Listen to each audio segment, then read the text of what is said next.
New note. The initial development of the story is a little slow, with plenty of information to deepen the world and develop something more realistic. Don't expect a protagonist who challenges the world and everyone in a few dozen chapters, or a story full of face slaps with cliches all the time. For those who like something more realistic and immersive, welcome to Slime Evolution. In an apartment in the suburbs, the sound of the television was what distracted Lohan from the noise outside. A total of 1.5 billion players were registered playing Eligium yesterday. Millions of people quit their jobs to invest in a future in this game, including myself, who says goodbye tonight too. The image on the screen began to freeze with the presenter's smile showing a joy totally opposite to his life. On the screen was a clean, white studio with a beautiful, well-dressed woman, while next to the TV screen was the wall of the small apartment, with mold rising to the ceiling and peeling paint hanging down. He looked away from the TV and stared at the window. On the other side of the glass was a gray sky laden with dark clouds, old and worn buildings with exposed bricks, and people walking down the street wearing protective masks, their shoulders slumped and their faces blank. Rising cautiously, Lohan staggered slightly to the refrigerator and saw only industrialized nutritional powders there. He took one of the packages, tore it open into a disposable cup, probably used dozens of times, and turned on the tap. A greenish-brown liquid flowed out, thick and exuding an odor of rust and mold. When it touched the water, the powder reacted, bubbling until the smell disappeared, but the taste remained horrible. He forced the liquid down his throat, leaning his back against the sink as his gaze rose to the rope hanging from the ceiling. In the end, you chose this cowardly way out. This had been a constant question in Lohan's mind since he arrived in this world a few hours ago, struggling with a rope hanging around his neck in a body that was not his own. The original memories of this body came in waves as time passed. Buy an Eligium neural helmet and live the life you deserve. Gold coins will be purchased at a high price in real life. Become a better version of yourself. Be a better person. Since Eligium's announcement, several advertisements like these have popped up around the world, promising a better life, a way to escape this endless rat race. And old Lohan believed it, taking out loans, maxing out credit cards, betting his promising future on a dream. And for a brief moment he believed and lived that dream. Eligium was a world where rain didn't corrode the skin, where breathing clean oxygen was a pleasant sensation, and the sky still had color.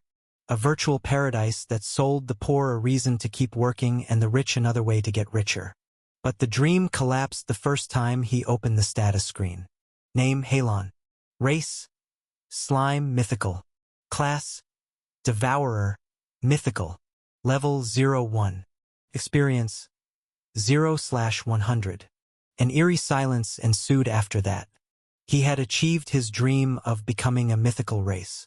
But the most useless one of all. Guilds offered fortunes to players with rare races such as elves, werewolves, and dwarves, and even unusual races such as goblins received more than ordinary human players. But who would want a slime? Lohan didn't even expect to receive a mythic race. Even being a human with an unusual class would have been enough for him, as he would still have hope of earning enough money to pay off the debts he had incurred.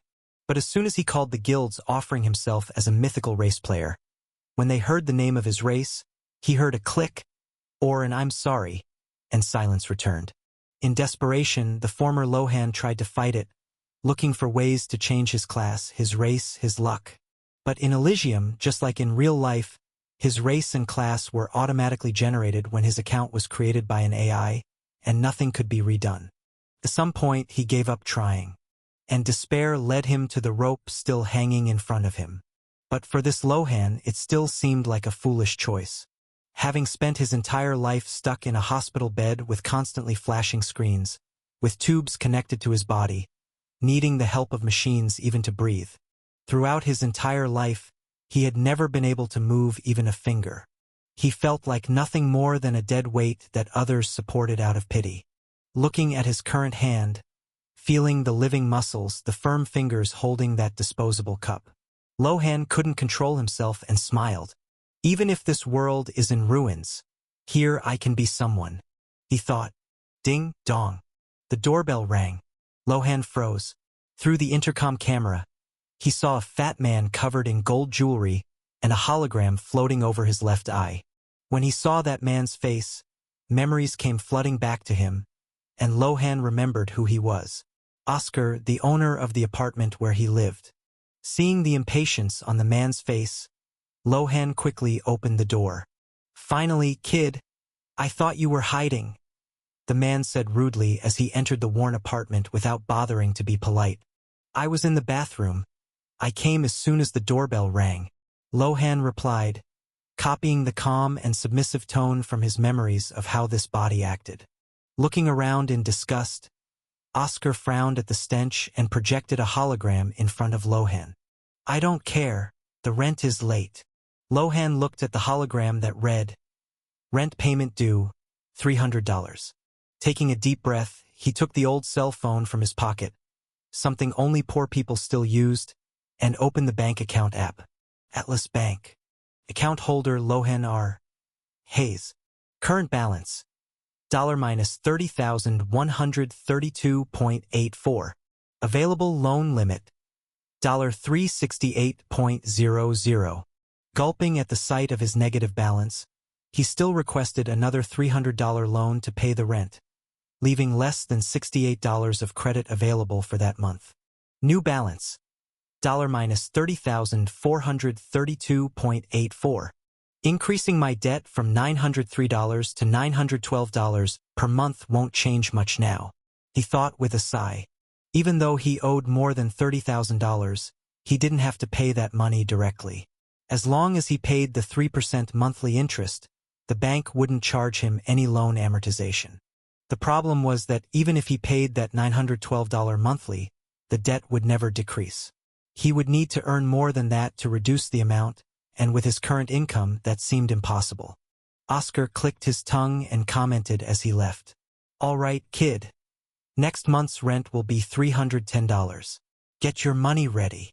The slamming door made the ceiling lamp sway, which illuminated a box in the corner of the room. Luckily, he didn't see the box. Lohan sighed in relief. Carefully picking up the box, Lohan placed it on the table and read the label. Eligium Neural Helmet. This was the helmet used to send the player's consciousness to Eligium. Knowing that this was his only chance to earn enough money to pay the interest in a month, Lohan lay down on the old, worn-out mattress he slept on and put the helmet on his head. Despite the novelty of having a functional body tempting him to spend the day exploring this sensation, the pressure of knowing that he didn't have enough money to pay off the loan in 30 days made him focus on what was important. Pressing the start button, Lohan felt a sensation very similar to when his consciousness came into this body. Lights flashed around him, as if he were traveling through hyperspace, and in the next instant he was in a completely different place. Lohan didn't need to open his eyes, because as soon as he arrived, he could already see everything around him perfectly. A beautiful blue sky with birds flying above, a dirt floor surrounded by grass and trees that looked gigantic. Next to it was a blue stream with fish swimming freely, and a few hundred meters away there were dozens of gelatinous blue balls bouncing and rolling freely. Looking closely, Lohan was surprised by his ability to see 360 degrees. No matter which direction he was focusing on, he could still see and process everything around him as if he had been born that way. And although he had never needed to wear glasses in either world, his vision here was even better than in the real world.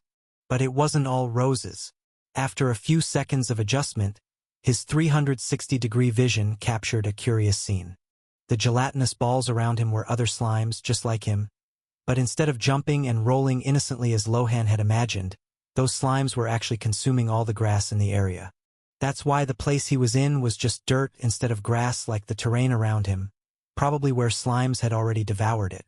Curious about that situation, Lohan wondered if there were other players among that group of dozens of slimes, which could represent risks and opportunities.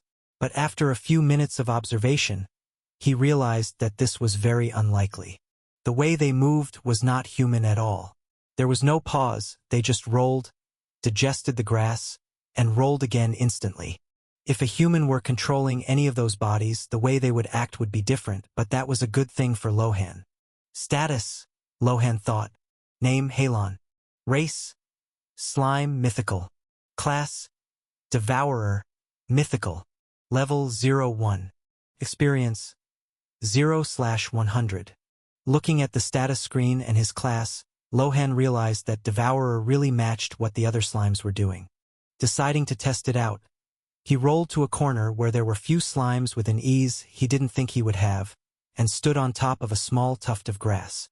Surprisingly, as soon as the grass entered his gelatinous body, a window popped up. Organic matter detected. Wild grass, low purity. Biomass, plus 0.3 units. New feature unlocked. Biomass. Biomass can be converted into vital energy, used to reinforce the body structure. Do you wish to absorb? Yes, Lohan replied uncertainly. This was his first time doing something like this, since the old Lohan hadn't even tested his abilities before leaving the game and looking for a spot in a guild. Starting absorption. When the process began, Lohan felt energy being drained and something changing in his structure that touched the grass, slowly corroding it. Very slowly. It took a total of 10 minutes to consume this small handful of wild grass, which explained why the other slimes had moved only a few hundred meters away from Lohan's original spawn. Status. He thought again. Name Halon. Race. Slime Mythical. Class. Devourer. Mythical. Level 01. Experience 0/100. Biomass 0.3. Can I do anything with this biomass? He wondered. But there was no option, so he spun around again and stopped on top of another tuft of grass. Organic matter detected. Wild grass, low purity. Biomass, plus 0.4 units. Do you want to absorb it? This time, instead of answering, Lohan tried to control the energy in his body to repeat the action of absorbing the grass.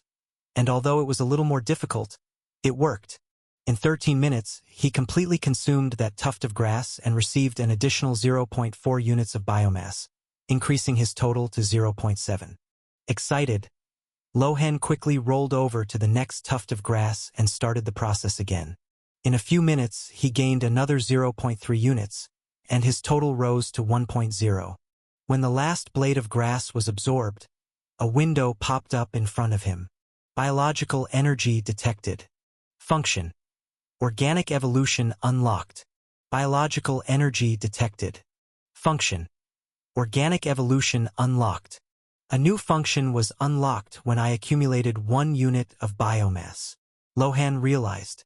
Looking at the screen in front of him, Lohan didn't think twice and opened the status screen to see what this organic evolution meant. Name Halon. Race. Slime Mythical. Class. Devourer. Mythical. Level 01. Experience 0/100. Biomass 1.0. Organic evolution. Membrane reinforcement LV11 bio. Strengthens the outer layer of the body. Efficient digestion LV11 bio. Increases the speed at which organic matter is dissolved. Plus 10% digestion rate. Structural stability LV11.5 bio. Improves control over one's own body. Viscous flow LV11.5 bio. Increases agility in controlling one's own body. Looking at the organic evolution screen, Lohan was shocked. When he saw the news saying that Oracle, the game's AI, could create unique and customized classes to better fit the players' personalities, he didn't imagine he would receive a class like this. Of all the players who posted their classes on the internet, everyone Lohan saw followed a line of evolution very similar to the MMORPG standard he had seen in the other world. Each class had skill trees with abilities corresponding to their classes that would be unlocked by level. But his line of evolution was completely different from that. It was as if, instead of playing an MMORPG, Lohan was playing an incremental game, and for everyone who had played this type of game, they knew that although the beginning was slow, in the late game the potential gains that these games delivered were incomparable. Analyzing the options available to him, Lohan was curious to buy the membrane reinforcement LV1 and see what changes it would bring to his body, but thinking long-term, the best option without a doubt was efficient digestion LV1, which would increase his digestion speed by 10%. So without thinking twice, he chose that evolution. Name Halon. Race. Slime Mythical. Class: Devourer, Mythical. Level 01. Experience: 0/100. Biomass 1.0. Evolutions: Afișând dieschan LV1 bio. increases the speed at which organic matter is dissolved. Plus 10% digestion rate. When the evolution was selected, Lohan felt the energy he used to digest the grass circulate slightly faster in his body. To test this upgrade, Lohan rolled over to a tuft of grass just ahead and began digestion again. He could subtly feel his energy being drained faster, but in return, the speed at which the grass was being drained was also faster than before. Using the clock on the Eligium menu as a reference, Lohan realized that instead of the 10 minutes it took him to digest 0.3 units of biomass, this time it only took him 9 minutes. Excited, he continued, focused on absorbing more grass. While his body was working, Lohan looked around and observed how the other slimes were absorbing. Although they all looked the same at first glance, each one had a different characteristic. Some slimes were larger than others, and these slimes were able to cover more grass with each digestion, so they were able to digest more grass per second. Other slimes had a slightly higher digestion rate than others, moving more frequently than those with slower digestion. There was even a difference in the speed of the slimes, with some able to roll faster and jump higher than others. So I'm not the only slime with biological evolutions. Apparently everyone else can evolve like me too. Lohan analyzed what he was seeing. That's understandable, considering that slimes are at the bottom of the food chain. It makes sense that their line of evolution and progress would be different. Looking at the amount of grass already absorbed around them, it was understandable that each slime had already obtained enough biomass to achieve at least one evolution. But despite all the evolutions they had achieved, their biggest disadvantage was also clear. While rolling around to get more biomass from a tuft of grass, one slime accidentally fell into the stream and was carried away by the current.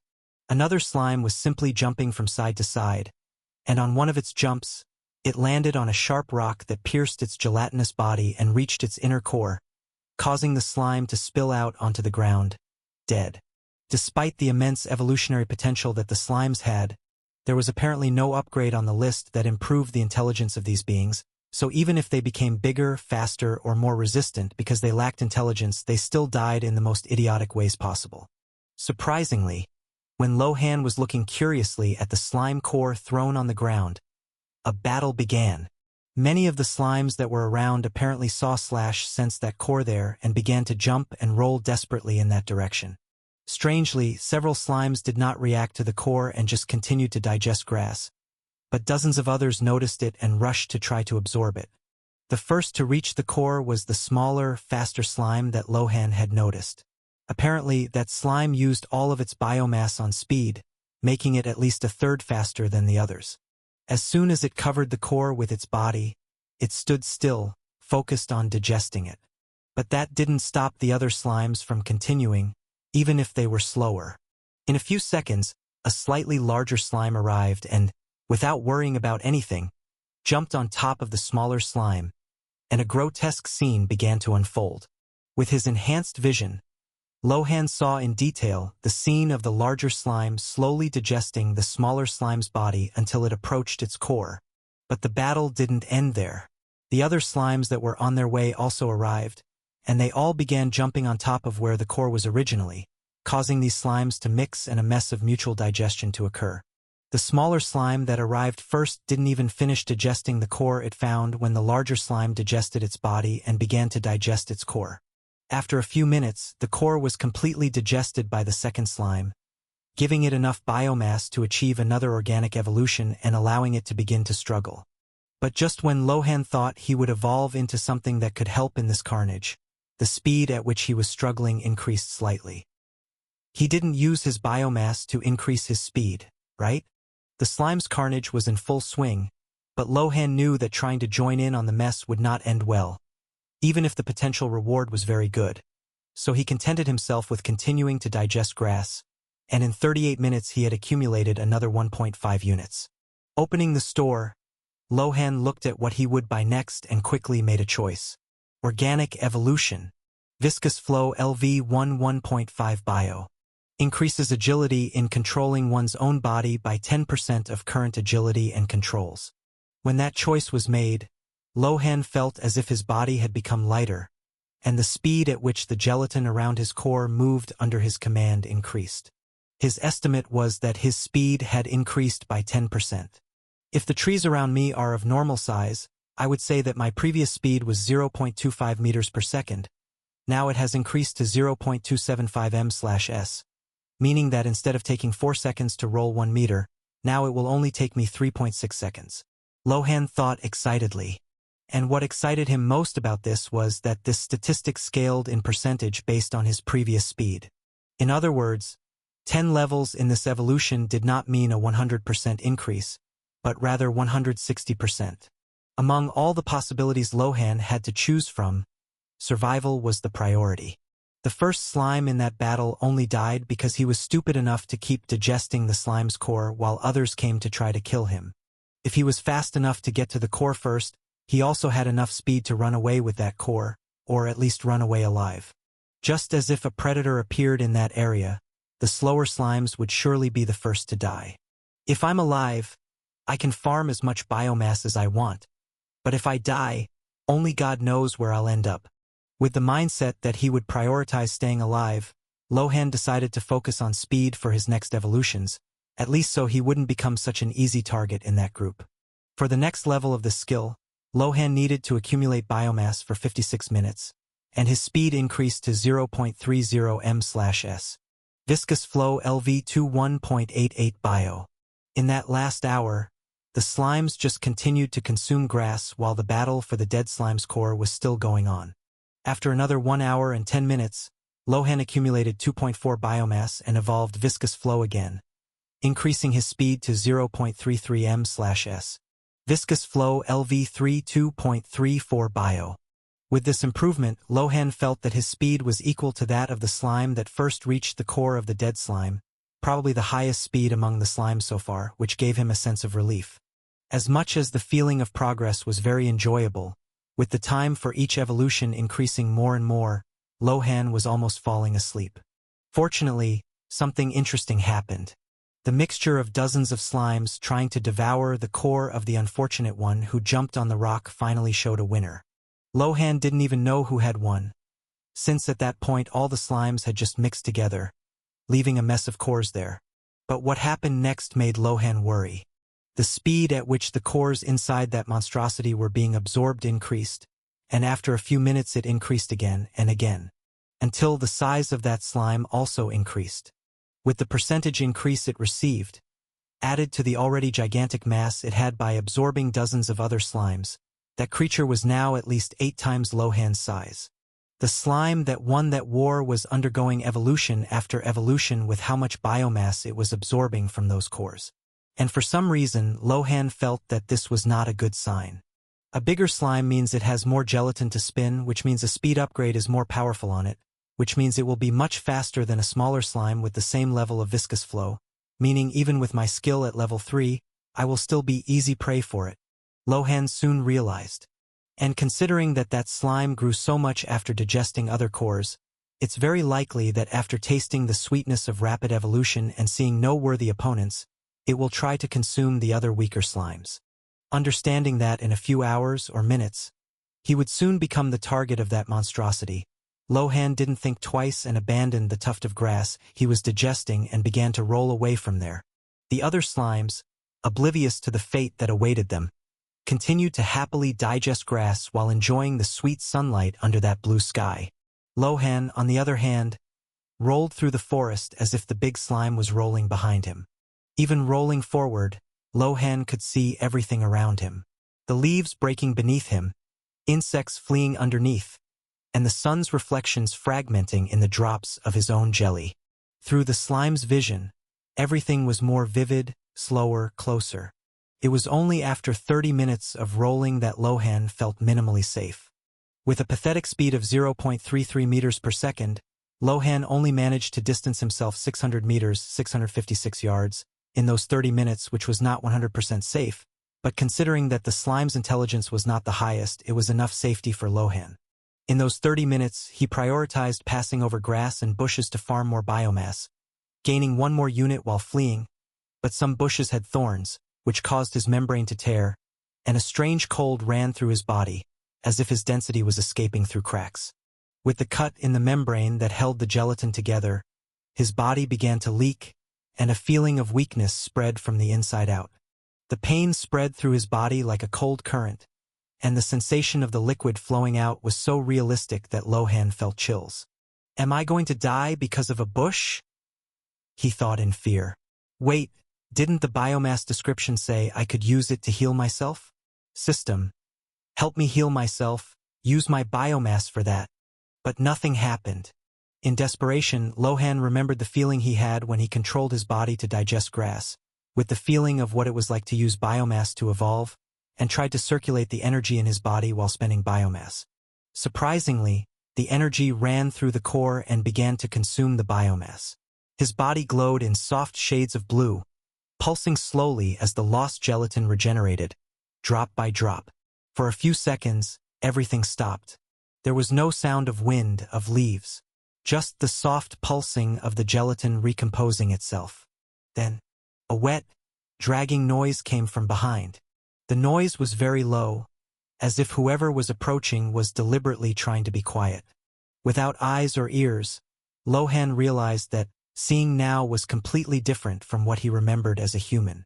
Instead of hearing a sound directly, he felt the air vibrating the gelatin of his body subtly like human eardrums, while his core translated that sensation into sounds.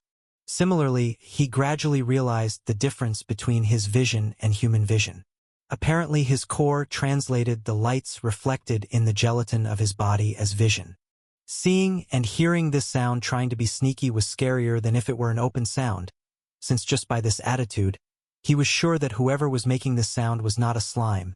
After all, their intelligence would not allow them to do something like that.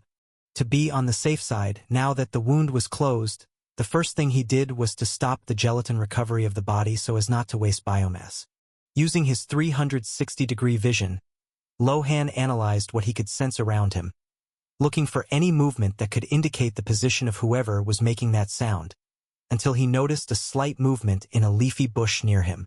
Rolling gently around, Lohan remained focused on looking in that direction, searching for another angle to find his target.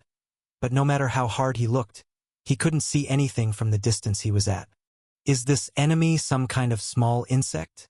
The grass around him was green and bright, illuminated by the light passing through the leaves of the trees above him, but casting dark shadows where the light did not fully reach, which made observation more difficult. Should I run away or try to get closer? Theoretically, as a slime, the best alternative would be to turn around, run away, and continue farming biomass to become stronger, but there was something inside him urging him to investigate it further. Maybe it was something like this that encouraged the other slimes to rush to the core of the dead slime? If he just followed that intuition, it was quite possible that he would find something worth absorbing, but the question was, would he be able to absorb it? Or would he die like those slimes? Ignoring the instincts that screamed at him to go in that direction, Lohan rolled around, making a 1-meter radius where the bushes had been moving a few seconds ago. The bushes stopped moving. Whatever was there now knew that he was also watching. Lohan continued rolling around, looking for an angle where he could see better. After 15 seconds, having rolled almost 5 meters around that point, Lohan finally saw what was there. Among the bushes, a larva slightly smaller than Lohan, with a semi-transparent body and slimy skin, was hidden under leaves. The larva's head was shaking around, pointing in all directions in curiosity, until it pointed at Lohan and made direct visual contact with him. But like him, that insect also had no eyes. The two stood still for a few seconds staring at each other, until, realizing that Lohan was motionless, the larva seized the opportunity and slowly began to move toward him again. Lohan looked at it with curiosity, but also with suspicion. Having seen only carnage since he started playing this game, he imagined that this insect could also harm him. Fortunately, he was bigger than the larva, which gave him some security. But when the larva's wet tip touched his gelatinous surface, at that very moment, Lohan felt a strange pressure. A vibration ran through his entire body, as if something was pulling the energy out of him. That feeling of warmth and life that the biomass brought began to dissipate, draining toward the point of contact. Then, a window flashed red before his mind, accompanied by a sharp, pulsating sound. Alert drainage detected. Biomass being consumed by external agent. Loss rate, 0.01 units/second. The gelatin around the point of contact began to darken, forming subtle swirls that spun toward the larva. Frightened, Lohan tried to move, but the more he tried to pull away, the more that thing clung to him, pulling even harder. So he tried to control the gelatin to release this larva, throwing it away, but his movement was so clumsy that the ripple he caused was useless. The pain of consumption spread. The larva stuck to him, sucked voraciously, every second becoming more relentless and draining more and more vital energy. Biomass, 0.87, 0.86, 0.85. Loss rate, 0.01 units/second. The feeling was suffocating, as if every drop of energy drained took a piece of his consciousness away. With each passing second, the glow of Lohan's core grew weaker, and the inner light flickered within his translucent body. Is it digesting me? Frightened, he tried to move, but his body already felt lighter, and not in a good way. The larva sucked so fast that the volume of the slime visibly decreased. His gelatinous structure began to give way, his body contracting as his density plummeted. Biomass, 0.62, 0.54, 0.41. Alert, critical biomass reserve. The terror grew. Lohan realized that if the drainage continued for another minute, he would die. But then, something flashed inside the core. No, I'm not going to die to a larva. He concentrated everything he had left, forcing the core to spin at high speed.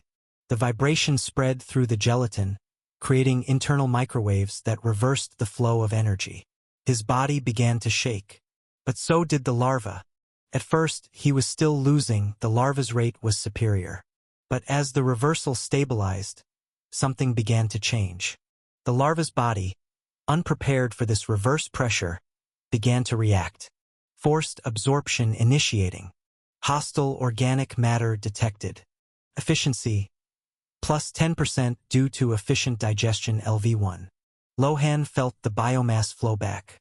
At first it was slow, competing against the larva's suction, but he realized that the more he focused, the faster it got, like an exponential cycle. Absorption rate, 0.0007 units/second. Loss rate, 0.01 units/second. Energy flow reversing. He pushed harder. The drained energy condensed again inside the core and was expelled in rhythmic waves, as if each beat returned the pain he had received. The wet sound filled the air. Even though his absorption rate was lower than that of the larva, forcing the process of removing biomass from it caused the larva's body, which was not made for it, to react. The larva began to tremble and shrink, its translucent skin darkening as air bubbles formed inside its body. Lohan remained focused, using an invisible force to pull the creature's essence directly into his core. The wet sound returned, but this time it was the larva dissolving. The creature's flesh dissolved in waves, transforming into heat that spread through his body, burning and feeding his core. Organism absorbed. Biomass plus 2.8 units. Experience, +1. New matter detected, hemolymphatic tissue. Analysis available at next evolution. Efficient digestion LV1 to LV2. Lohan would have gasped if he still had lungs, but all he could do was pulse with relief. His body had shrunk by almost a third, but now it was beginning to expand again as the newly absorbed biomass was consumed and rebuilt his structure. With each passing second, the gelatinous form regained volume, and the glow of the core returned to normal. Looking at the various screens that appeared in front of him, Lohan was shocked. Not only did he get much more biomass from digesting the larva than he would have gotten from digesting grass, but he also unlocked another path to evolution and even raised the level of efficient digestion. No wonder so many slimes rushed to that fallen core. Absorbing the core of another monster must be very valuable for our evolution. Name Halon. Race: Slime mythical. Class: Devourer mythical. Level 01. Experience: 1/100. Biomass: 2.27. Evolutions: Efficient digestion LV21 i 25 bio. increases the speed at which organic matter is dissolved. Plus 10% digestion rate. Viscous flow LV3 2.34 bio 0.33 m/s. Increases agility in controlling one's own body by 10% per level. Looking at the status screen, if Lohan had a mouth, he would now be smiling broadly with satisfaction. And surprisingly, looking at the evolution screen, there really was a new evolution that he could spend biomass to acquire. Hemolymphatic tissue 1.75 bio. Pulsating channels adapted from the larva react to pain and stress stimuli. During combat or under active damage, the conversion of absorbed matter into vital energy is accelerated by plus 20%. So that's why that larva's biomass absorption was so powerful. Because it had an ability like that. Thinking about how advantageous it was to absorb that insect, this would be a great ability for him, especially considering that absorbing was the only form of attack he had. If he could increase the speed of biomass absorption in combat by 20%, he would be directly increasing his attack damage by 20%. Without thinking twice, he spent 1.75 biomass and purchased this ability, feeling even safer in this dangerous forest. The forest was silent. The sound of his jelly dragging across the ground was the only noise in the air. Sometimes an insect would fly by, its body reflecting the sunlight for an instant before disappearing into the shadows. Fortunately, there were no other monsters either. He spent another hour wandering through the forest, crushing insects and dissolving whatever he found along the way. Another thing he learned was to keep a bank of biomass as security. During the battle, he understood that biomass wasn't just a currency he could spend to evolve, it was the time he could afford to make mistakes. When the core was almost empty, his body began to lose shape. In the worst case, he could use this reserve biomass to purchase a skill that could help him in risky situations and increase his chances of survival. The problem he encountered when using this new source of biomass was that his digestion speed was still very slow. When consuming a small insect worth 0.5 biomass, Lohan needed to stand still on it for 13.5 minutes, 21% faster than when he arrived in this world, but still very slow. After an hour, he had accumulated 2.17 biomass. So he decided to do a test. Adding the biomass he had already stored and what he had farmed in the last hour, there was an evolution he wanted to test. He was already very sleepy, having spent the whole day studying and several hours playing games. So he knew he had to leave, but one of the evolutions had a very useful description. Passive digestion LV12 bio. The body develops autonomous microprocesses of energy conversion, absorbing traces of mana and matter from the environment.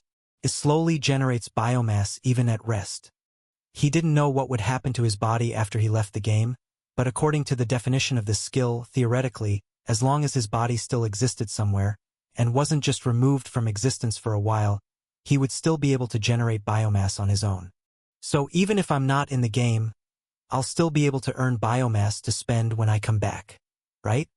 He didn't want to only waste time grinding, besides being used to playing for 16 hours to farm the mounts he wanted in WoW in the other world.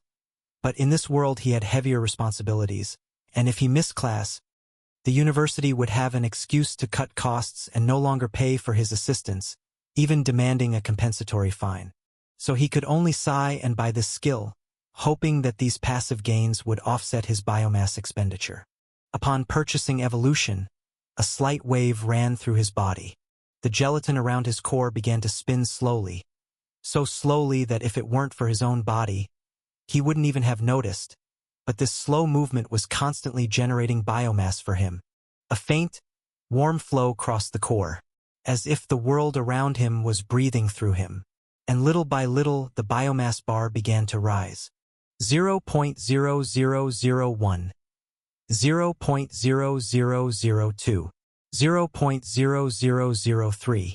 Opening the status, Lohan analyzed the speed at which the biomass was rising and arrived at a result of 0.00363 biomass per minute. 1 hour of this evolution would yield 0.217 biomass, meaning that after a little over 4.5 hours he would receive 1 biomass, and after 9 hours he would recover his investment in this skill, starting to receive infinite profit after that. Looking at this yield of 0.217 biomass per hour, Lohan realized that this value was very similar to what he received by consuming grams and other insects.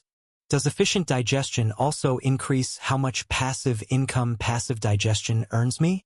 If so, that alone would more than compensate for the cost.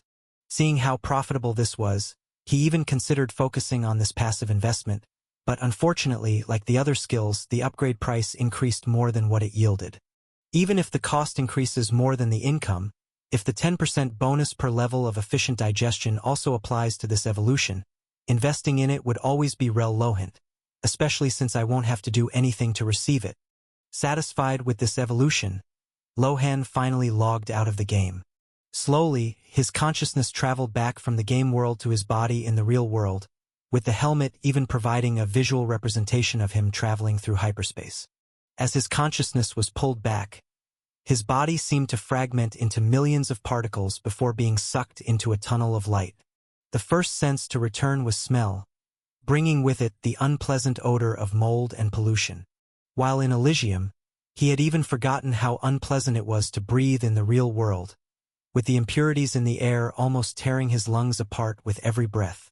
The next sense to return was touch, as he slowly regained control of his own body. Having hands and legs again was incredible, for someone who had no control over his own body in the previous world. Being just a small ball of jelly that rolled around was not completely new, but still very unpleasant. What came back next was his sight, but it seemed that it hadn't really returned, as everything was dark. At that time, the street lights had already been turned off, and to save energy, everything that emitted light was also turned off in his house. Not even the moonlight was visible through the window, as pollution smoke completely covered the sky in that area of the city. Feeling tired, Lohan simply removed his helmet, gently placed it on the bedroom floor, turned on his side, and fell asleep, ignoring the slight hunger he was feeling. When he woke up, Lohan opened his eyes and found himself in this strange room again. It took him a few seconds to realize that he was in another world and that he had died in his previous world, but just being able to get out of bed on his own was incredible to him. Getting out of bed, Lohan felt that something was wrong. Is having a functional body really that practical? Wherever he wanted to go, he went with great ease. With every few steps he was already where he wanted to be, and surprisingly, even the hunger he had been feeling before going to sleep was slightly satisfied while he slept. He didn't want to try the dehydrated food at home, but thinking about the price of food at the university, he accepted his fate and soaked a rancid paste that tasted like metal and ate it all. Fortunately, a single meal was enough to keep him going until he got home. Unfortunately, he didn't have enough money for water to bathe, so he could only use a few wet wipes to clean himself where he needed to. Hiding the Eligium helmet under the bed and placing several empty boxes and old clothes in front of it, Lohan finally left home for college. The sky was heavy and gray, and the air burned his lungs. Lohan pulled his mask down completely and adjusted his glasses, feeling the filter vibrate with each breath. It wasn't comfortable, but it was better than suffocating to death like those who wore cheaper models. During the half-hour walk, the backpack felt lighter than he remembered.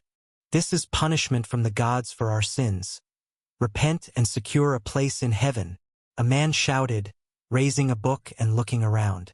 But no one bothered to look at him. They just kept walking with their heads down and their minds elsewhere.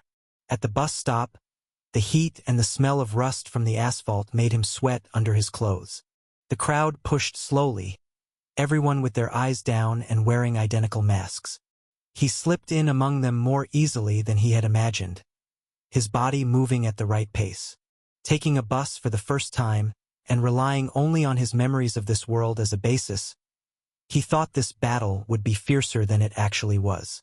But he managed to get on the first bus. He held onto the iron bar. The vehicle pulled away, and he held on tight, as if he had been doing this his whole life. 2 seconds later, he noticed the smile on his face. It wasn't excitement, it was simply the normality of something he had never had. Even though instead of the bus going straight as he had imagined in the other world, this bus was flying above the dark clouds that clouded the lower zone, the feeling was still very good. The higher the bus flew, the less stench he smelled through his mask, and the less irritated his skin became. After 2 hours, the bus stopped in front of the campus. Lohan got off with a slight smile. The place looked like another world. A clean bubble surrounded by smoke. The main building stood like a stadium, covered by an acrylic globe that kept the dirty air out. The air inside was almost as clear as it should be, but still worse than in Eligium. Unfortunately, even though the air up here was cleaner, it was still not suitable for direct human contact. Entering the campus, he took off his mask and hung it on his backpack, taking the opportunity to breathe the luxurious air here. Other students did the same, some discreetly, others shyly. The masks hanging on the side of their backpacks swayed like reminders of those who came from the lower zones and needed to breathe the air outside. Meanwhile, the rich arrived by car, straight to the covered parking lot, none of them needing to taste the metallic flavor of the air outside. This reality was a source of hatred for the old Lohan, who saw the injustices that were the difference between his life and those people's and wondered what he had done wrong to deserve it. But for Lohan coming from another world, the negative side of others having more than him did not overshadow the positive side of him having a functional body. But his positivity did not last long. Beep, beep. Looking at Lohan suspiciously, the university security guard saw the mask hanging on the side of his backpack and asked with disdain, "Slow down, kid. Why are you walking so fast?" Lohan was confused. "I was just walking normally, sir." The man didn't seem to hear his answer, staring at his backpack for a few seconds until he saw the mask hanging on the other side. "Downtown." Lohan nodded. "You know the standard procedure, hurry up," the man said, rolling his eyes and pointing to a conveyor belt next to him. Lohan placed his backpack on the conveyor belt while the man activated an X-ray scanner, looking for anything dangerous. As Lohan waited there, across the hall, the garage elevator opened, with 5 well-dressed students chatting and laughing as they walked straight into the college. Looking back at his backpack, Lohan saw the security guard checking it a second time before handing it back to him. "Next time, put your backpack on the scanner directly and don't waste our time." The man grumbled at Lohan as he shifted his gaze to the student behind him. "Go on, kid. Put your backpack on the conveyor belt quickly." Picking up his backpack again, Lohan started walking toward the classroom when a refreshing sensation ran through his body, giving him goosebumps and an even greater sense of strange satisfaction. Confused, he looked around and realized he was standing under the main air filter outlet, responsible for cleaning the air for students coming from the lower zone and making the air inside the college cleaner.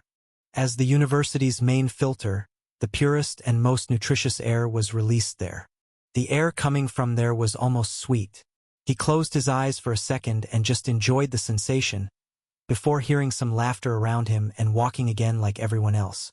It was normal for students from the lower zone to be surprised by that air the first time they came to college, but Lohan should already be used to it. Not even the first time he felt it did he feel anything as satisfying as he did now. But shaking his head and ignoring it, in a few minutes he arrived at the classroom. When he opened the door, some students from the upper zone looked at him curiously, before looking away in disappointment, returning to ignoring his existence. Accustomed to this, Lohan sat in his usual seat and waited for class to begin. But the strange feeling he had felt had not disappeared. "Am I sick?" But that didn't make sense. He had been feeling fine until he arrived at college. Analyzing his own body, the feeling he was experiencing was as if his body was struggling to digest heavy food, as if he were in a food coma. "I only ate that small portion of dehydrated food. Shouldn't I be hungry by now? What's going on?" At that moment, a conversation caught his attention. At the back of the classroom, a boy commented proudly, "I became a paladin. As an apprentice paladin, I managed to earn 50 credits last night doing exorcism work on lost demons in the city." "A paladin? Really? Could I change my class from apprentice squire to paladin?" The only thing I could do yesterday in Eligium was carry equipment back and forth and help a noble NPC put on and take off his armor. Who wants to stare at a man in his underwear with hair sticking out of his butt and going up his back? Another boy said in frustration. Hearing what he said, the group of 7 people started laughing nonstop. You're very unlucky, Kenny. But even though I didn't get a powerful class, at least I'm an adventurer warrior, free to accept missions and earn money as I please. Another boy laughed. It wasn't hard to understand what that group was talking about. Everyone there was an Eligium player, just like Lohan, but unlike him, who had become the weakest monster in the game, they were humans and had already unlocked the ability to earn money from the beginning. That paladin's income was already a dream for Lohan. With 50 credits per day, he would receive $1,500 per month, managing to pay the $1,000 installment on the loan for the helmet, and still have $500 left over for him to improve his quality of life. Too bad he wasn't that lucky. Not only was he still among the weakest monsters in the world, but he had no idea how he could get coins in the game to convert into real money. He was about to stop paying when a name in the middle of the conversation caught his attention again. "Do you think you're lucky?" a girl asked scornfully, with a disdainful smile on her face.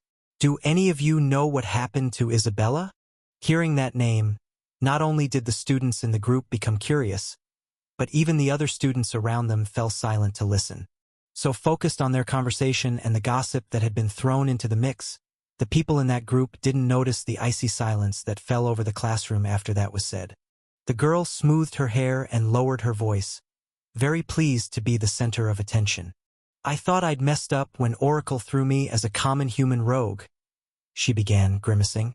"My dad even said he'd double my allowance if I got a rare race." She let out a dramatic sigh and then smiled. "But apparently I was luckier than it seems.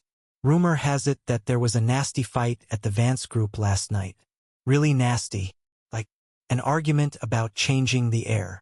Some were confused to hear these 2 separate pieces of news, but a quick-witted boy understood what she meant. "But wasn't it announced by the Vance group that Evelyn Vance's 3 children obtained epic classes or races?"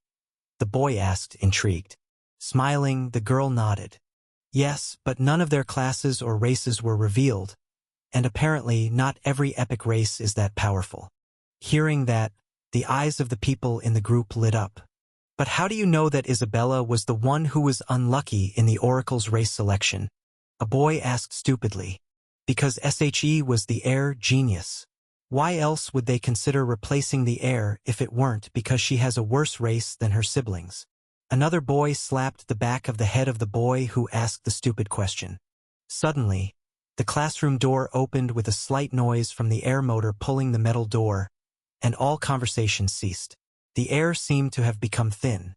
When the noise came from the door, 3 students from the lower zone had already straightened their backs and lowered their heads again, in a pure survival reflex reaction. Curious, Lohan raised his gaze slightly, just enough for his dry black bangs to cover his forehead, and saw a girl entering the room. Her long hair fell in vivid red cascades, a shade that, although it did not look natural, did not appear to have been touched by any chemicals. Her skin was pearly white, smooth and flawless, and her figure, although dressed in a seemingly simple, elegant white casual outfit, had a body so absurdly symmetrical that it looked like a human sculpture, polished and cold.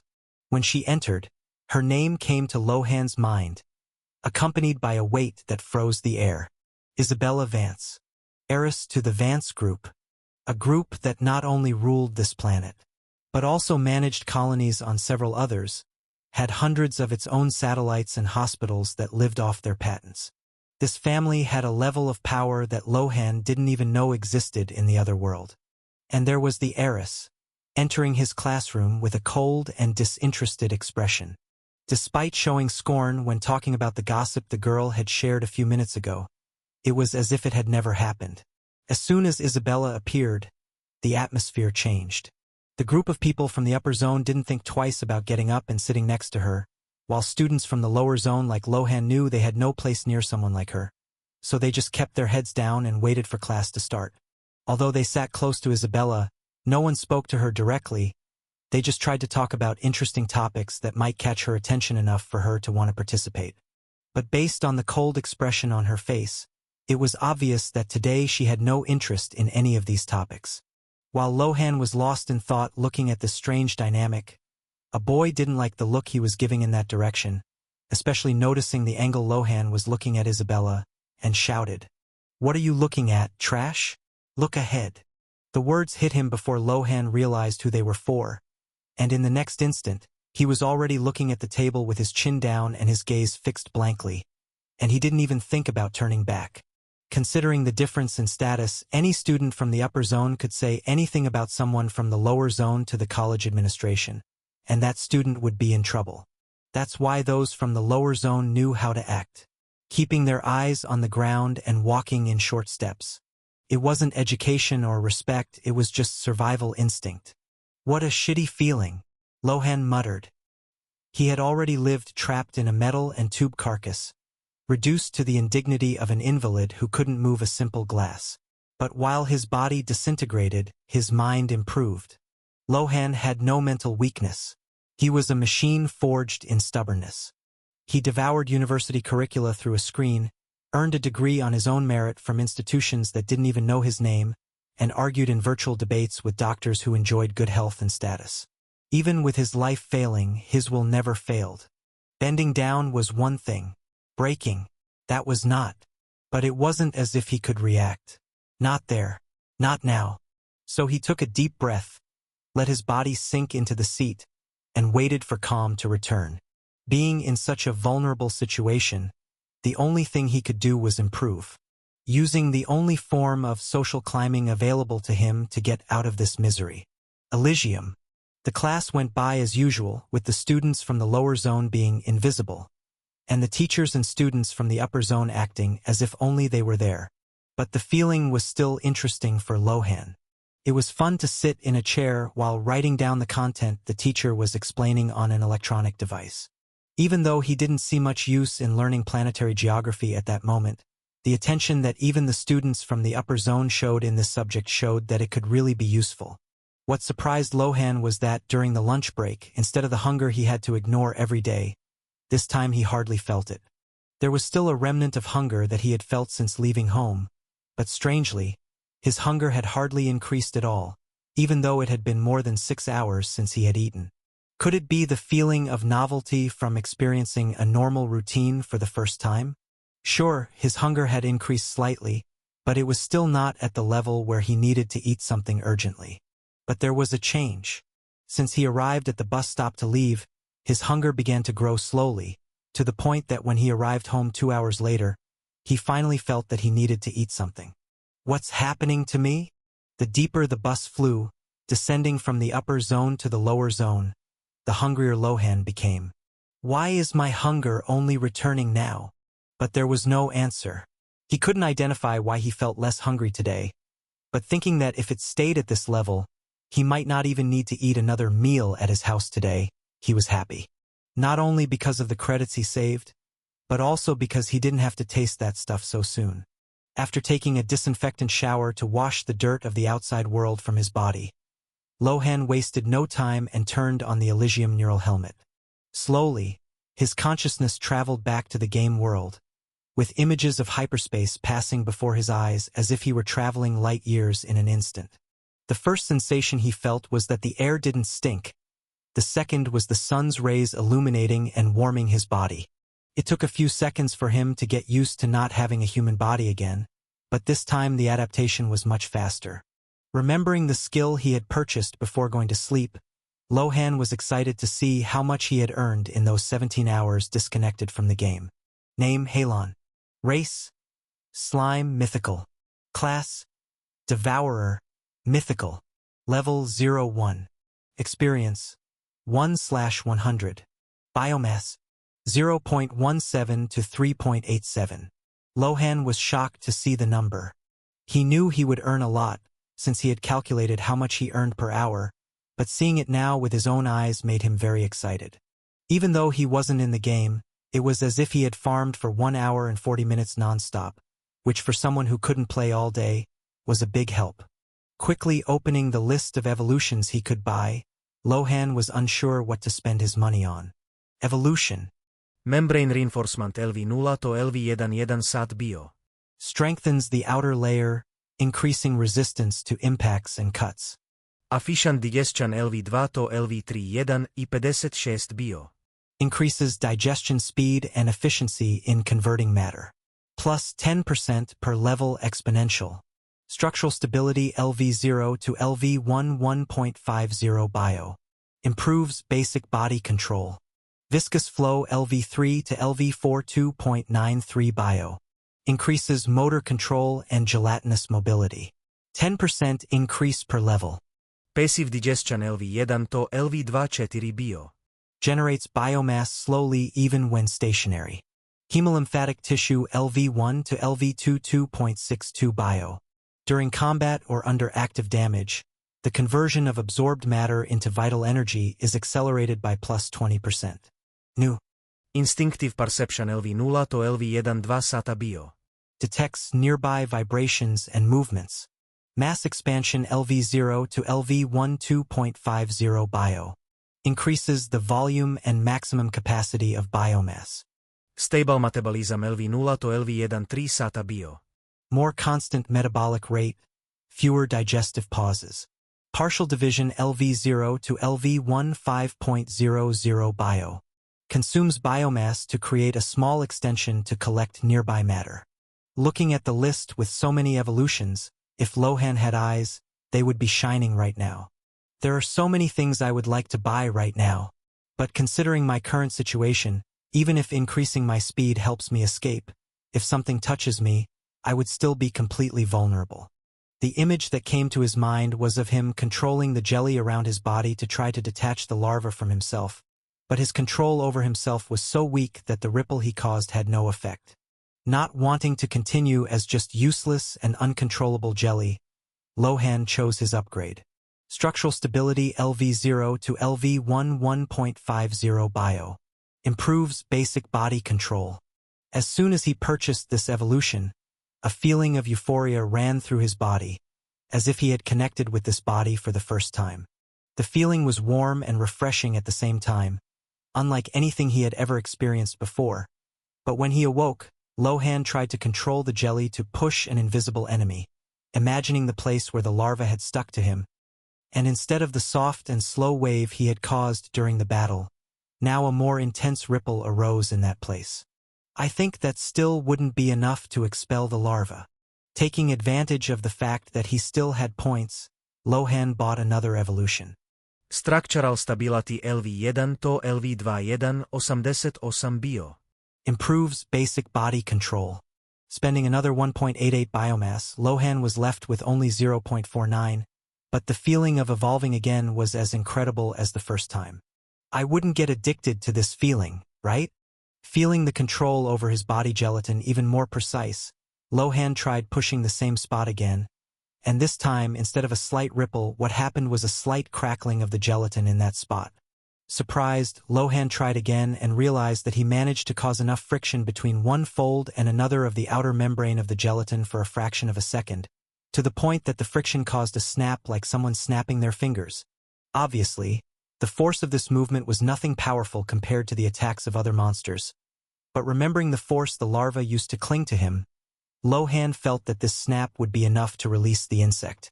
If I could release that thing's mouth from my membrane, I could digest it with much less risk than last time. Unlike grass, which only gave him biomass, if he consumed insects like that larva, he could get upgrades in his evolution, or even absorb some characteristics of the insect he consumed. Excited by the change he was feeling, Lohan felt confident enough to look for other insects like that to digest. But reality was not as beautiful as he had hoped. He could even sense other insects around him, but with his slow speed of movement, before he could get close enough to absorb these insects, the creatures would probably sense the danger and simply jump/fly away. So Lohan contented himself with continuing to absorb biomass from the grass or fallen fruit around him. The advantage of absorbing fruit was that he didn't have to move as much, allowing him to stop for a while to rest. Even though he didn't feel tired in this body, but since the absorption speed was fixed, it didn't speed up his growth at all.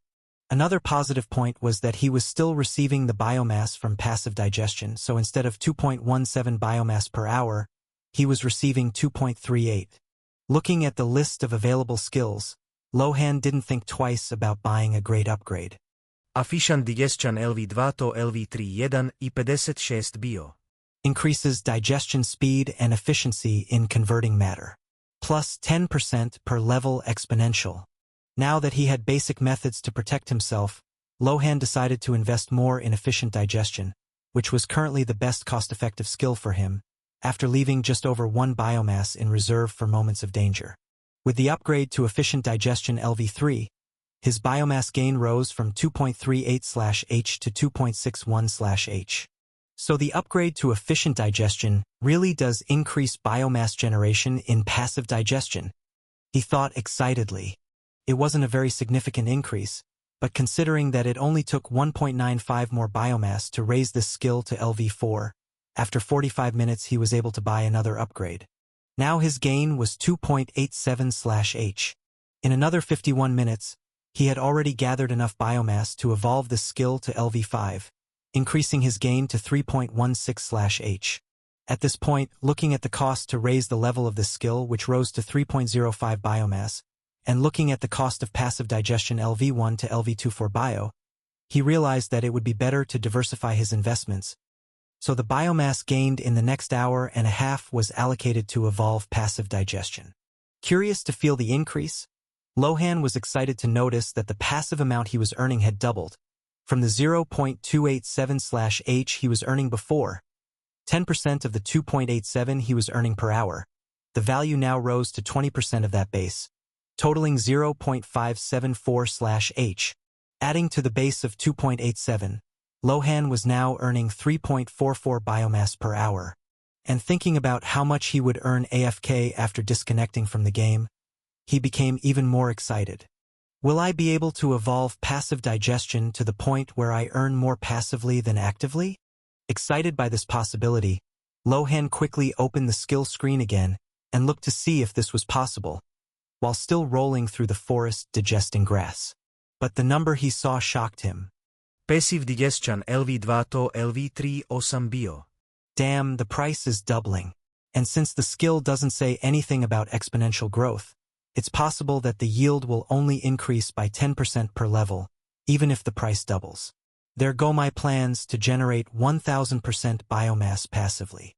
He was a little discouraged, but remembering how much efficient digestion was generating for him and how much it could increase his yield, the dream of a 1000% passive yield was not impossible, it would just take time. And unfortunately, time is something I don't have right now. He remembered the debt he had to pay for the neural helmet in less than a month and sighed. Even without seeing any way to earn gold in the game as a slime lost in the forest, it didn't discourage Lohan. It only encouraged him even more, causing the little blue slime to roll desperately through the forest. After 53 minutes, he gathered 3.05 biomass and raised his efficient digestion level to LV6. This increased his yield from 3.44/H to 3.78/H. The problem was that the time to level up increased again, finally crossing the threshold where the price became higher than the hourly yield. Before, he could still farm more than the price to evolve the skill in an hour, but after evolving to LV7, the price rose significantly. Efficient Digestion LV6 to LV74 bio. Although the skill increased the amount of biomass he gained by 10% exponentially per level, the price also increased by 25% exponentially per level, meaning that if he only invested in that, in a few more levels he would reach the point where he would need to grind for days to level it up again. Right, just investing in this single skill may not be the best choice. What other skills do I have available that can help me accelerate this growth? He thought confusedly, still absorbing grass, as he opened his skills window again. Among the long list of available skills, there were some that Lohan considered practically useless for him at the moment, such as stable metabolism LV0 to LV1 3.00 bio, a very useful skill for the evolution of normal slimes, as it helped regulate their biomass digestion.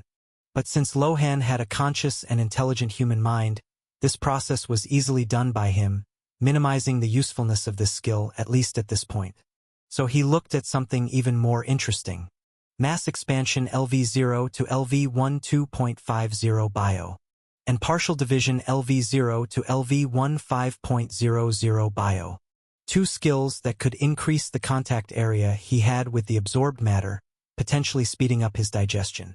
But while one skill simply allowed him to store more biomass, and consequently increase his own size without the risk of falling apart, the other skill opened a whole new door with the possibility of replication and cloning. As a Naruto fan, Lohan knew how OP it was to be able to clone himself to progress several times faster than others. The problem was that he wasn't sure how this skill would accomplish that, what the cost would be, and how useful it would be at the end of the day. The description was very vague. Just, consumes biomass to create a small extension to collect nearby matter. With that, he could guess what this skill did, but he had no details on how it would be done and how useful it would be to him. And considering that he was already taking a big risk just by being in this forest with such a weak body, Lohan decided to play it safe for now and buy the simplest and cheapest skill, leaving cloning for the next few days. So with a few more minutes of grinding, digesting everything he could see, and constantly failing to absorb common insects, Lohan gathered enough biomass and learned the new skill. Mass expansion LV1 increases maximum biomass capacity and body volume proportionally. Despite spending 2.5 bio to purchase this skill, he still had a small reserve of 1 bio stored in himself for safety, which only slightly increased his size, but nothing too noticeable. The difference came when Lohan continued to digest everything around him, while his body grew non-stop. Without concrete data to analyze, he couldn't calculate his own size and volume, but he could feel how much he was growing. Surprisingly, by storing 3 bio in himself, his body increased by about 15% of its original diameter. That 15% diameter seems small visually, but Lohan realized the magic of geometry. That small increase in diameter resulted in an increase of more than 30% in his contact area with the ground. He didn't know his exact size, but if before he was a small 10 centimeters slime, now he was just over 13 centimeters. Now, just by standing still, he already covered 30% more grass than before, increasing his biomass digestion per hour by an incredible 30%. This extra size came with the disadvantage of becoming slightly slower, but compared to the 30% increase in active digestion speed, this was negligible. With this upgrade, his base biomass absorption increased from 3.15 bio/H to 4.09 bio/H. Unfortunately, this did not affect his gain with passive digestion, so adding this new value to the 20% gain per hour based on the base gain, Lohan was now making 4.72 biomass per hour. In just 1 day of play, he managed to more than double his growth rate. Exhausted from having slept little the night before, attending college during the day, and playing a few more hours in the repetitive process of digesting grass non-stop, Lohan was satisfied with that day's progress and went to sleep. The next day was Saturday, the day the old Lohan used to earn some extra money to live better, but considering the large debt of $30,000 he had, and the $1,000 installment he had to pay at the end of the month, doing a job to earn $20 would not change anything. The only alternative he had to deal with this problem was Eligium, and that's what he decided to do all day. With a whole day available to play, I think I'll be able to make a big breakthrough. The problem was that after hours of non-stop grass digestion over the past few days, Lohan began to feel something he didn't expect to feel: boredom. Since he started playing, he had just been slowly rolling around the clearing, absorbing small leaves, flowers, and roots, watching the biomass numbers go up, buying upgrades, which was fun for a while, but the hours of silent grinding were tedious. Even though it was efficient, he couldn't help but think about how slow that progress seemed. If I continue at this pace, at least for the next few days my life will be boring, he thought, staring at the ground with slight discouragement, while the jelly of his body continued to digest the grass beneath him. It was then, in the middle of the grass, that he noticed something different. Tiny dots moving in a straight line, carrying pieces of leaves and hiding among the dry branches. Ants. At that moment, an idea crossed his mind. Absurd, but tempting. These little things are small, but they are literally living machines of strength, endurance, and efficiency. If I can absorb some of them, with luck I can get useful biomass, maybe even improve some skills. The only animal he had consumed was the bloodsucker slug, which not only gave him a new skill, but also made one of his existing skills evolve. If he gained a skill and an evolution for every monster he killed, these ants would be a gold mine. The problem was that, looking at their size, Lohan wasn't very confident about that. How much biomass can an ant like this have? He wondered uncertainly. Despite his desire, Lohan soon realized that there was an obvious obstacle. He was too slow, or rather, those ants were frighteningly fast. Lohan knew he wasn't fast. His speed was only 0.33 m/s before, and after becoming bigger, that speed dropped to 0.31 m/s, almost a 10% drop. The ants, from what he had analyzed, had a speed of 0.34 m/s, which was only slightly faster than his, but considering their ability to climb trees and the reinforcements they could call in, which would make it difficult for him to escape. He needed to compensate for that first. Taking a deep breath, Lohan began to digest grass as he slowly approached the path these ants were traveling, while analyzing them. These ants were different from the ants he knew in the other world. Viscous flow LV3 to LV4 2.93 bio 0.31 m/s to 0.34 m/s.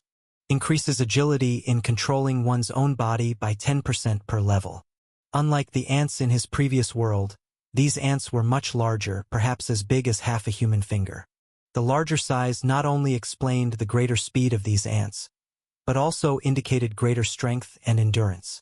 Viscous flow LV4 to LV5 3.66 bio 0.34 m/s to 0.37 m/s. But even though the ants are much stronger and more resilient in proportion to their size, my way of battling them will be to absorb them into myself and resist their escape. And even though they are strong, they are still small, so even if they are strong, they won't be able to tear me apart. That was a good sign. Looking at the path the ants were following, Lohan saw that they moved in a perfectly coordinated line. A steady stream of dozens of small creatures going back and forth, carrying fragments of leaves, twigs, and even pieces of other insects. But every few minutes, a slightly smaller ant would leave the group and walk in seemingly random directions. Viscous flow LV5 to LV6 4.57 bio 0.37 m/s to 0.41 m/s. A scout ant. This was perfect. Lohan was worried that if he attacked one ant, the others would also join the battle and he would lose in the war of numbers, but with the scout ants he had his chance. The problem was that these ants were also faster. Even with his new speed, which was already slightly superior to the worker ants, the scout ants were still slightly faster than him, but only by a small margin. Viscous flow LV6 to LV7 5.71 bio 0.41 m/s to 0.45 m/s. Now at LV7, the price of leveling the skill was already getting heavy. With the 4.72 bio he earned per hour, he could still buy upgrades in less than an hour of grinding, but from here on out, the time would exceed 60 minutes. I'll buy just one more upgrade, just to be safe. Now that he had a goal in mind, even though he was farming just like before, the game no longer seemed boring. Not only did he feel that he was very close to his goal, but he also had something to watch and analyze. Observing these ants for 3.5 hours, Lohan was able to analyze a subtle pattern in the scout ants, and when he was about to accumulate 5.71 bio, he moved to the route where the next scout would come. Viscous flow LV7 to LV8 7.13 bio 0.45 m/s to 0.50 m/s. Finally, half a meter per second.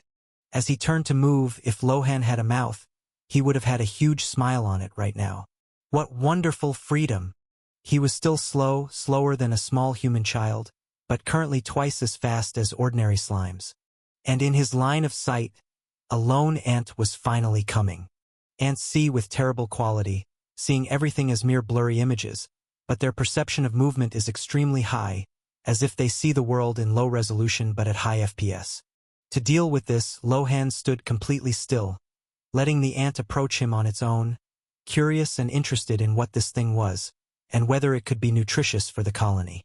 Despite being a fast insect, the ant was not moving at full speed.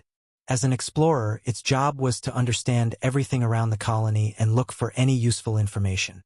So Lohan had to be patient, watching her small steps slowly approaching, while getting distracted by strange things along the way. When the small insect finally entered his range, Lohan instantly began to roll in that direction, startling the little ant, who thought quickly and tried to turn around to escape. But despite using all 6 legs to turn and run, that small delay was enough for Lohan to cover the distance between them and throw his gelatinous body over it. As soon as his slime body covered the insect, his gelatinous mass began to corrode the ant, and notifications popped up.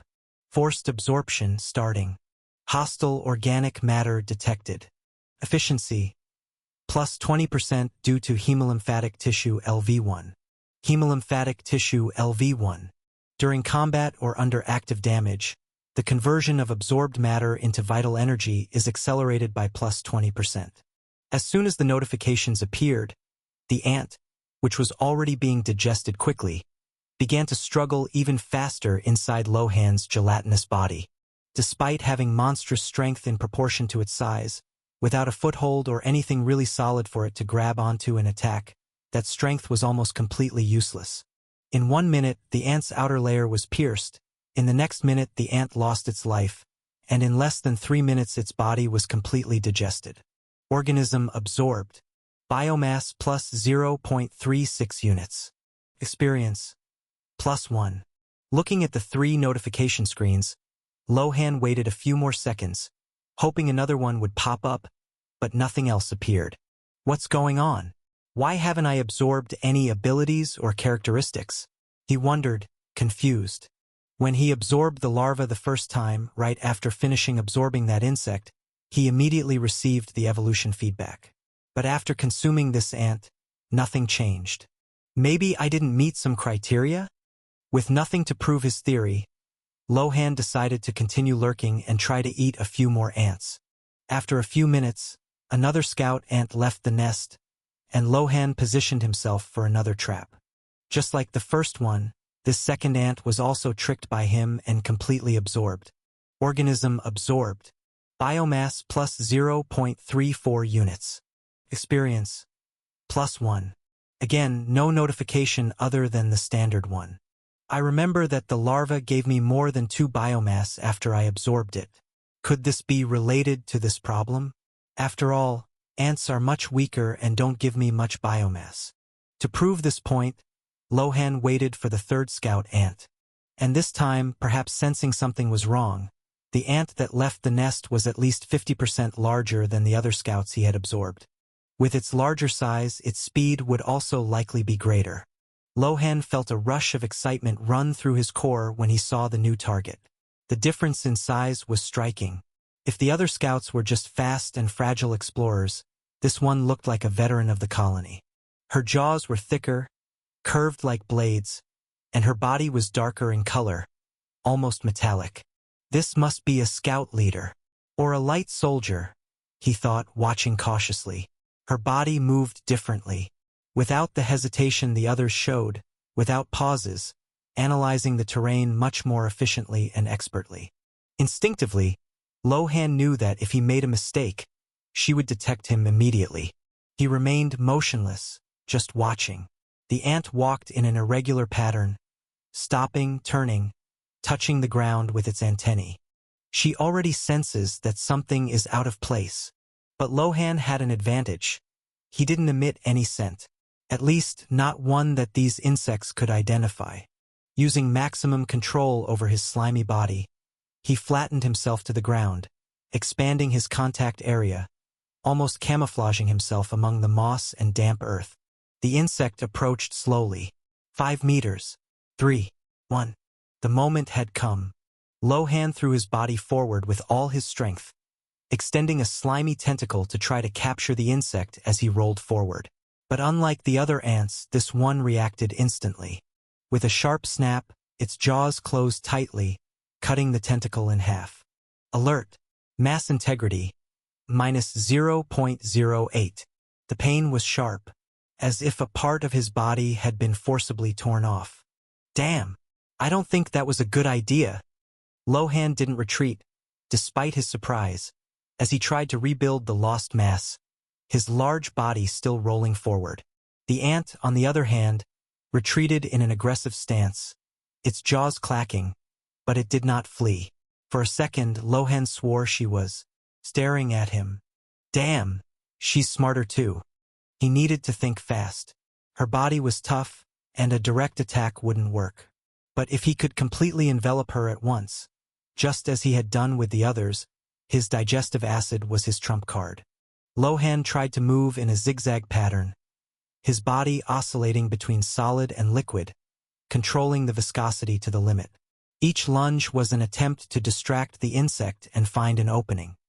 The ant responded with almost instantaneous reflexes, dodging, biting the ground, and attacking anything that moved.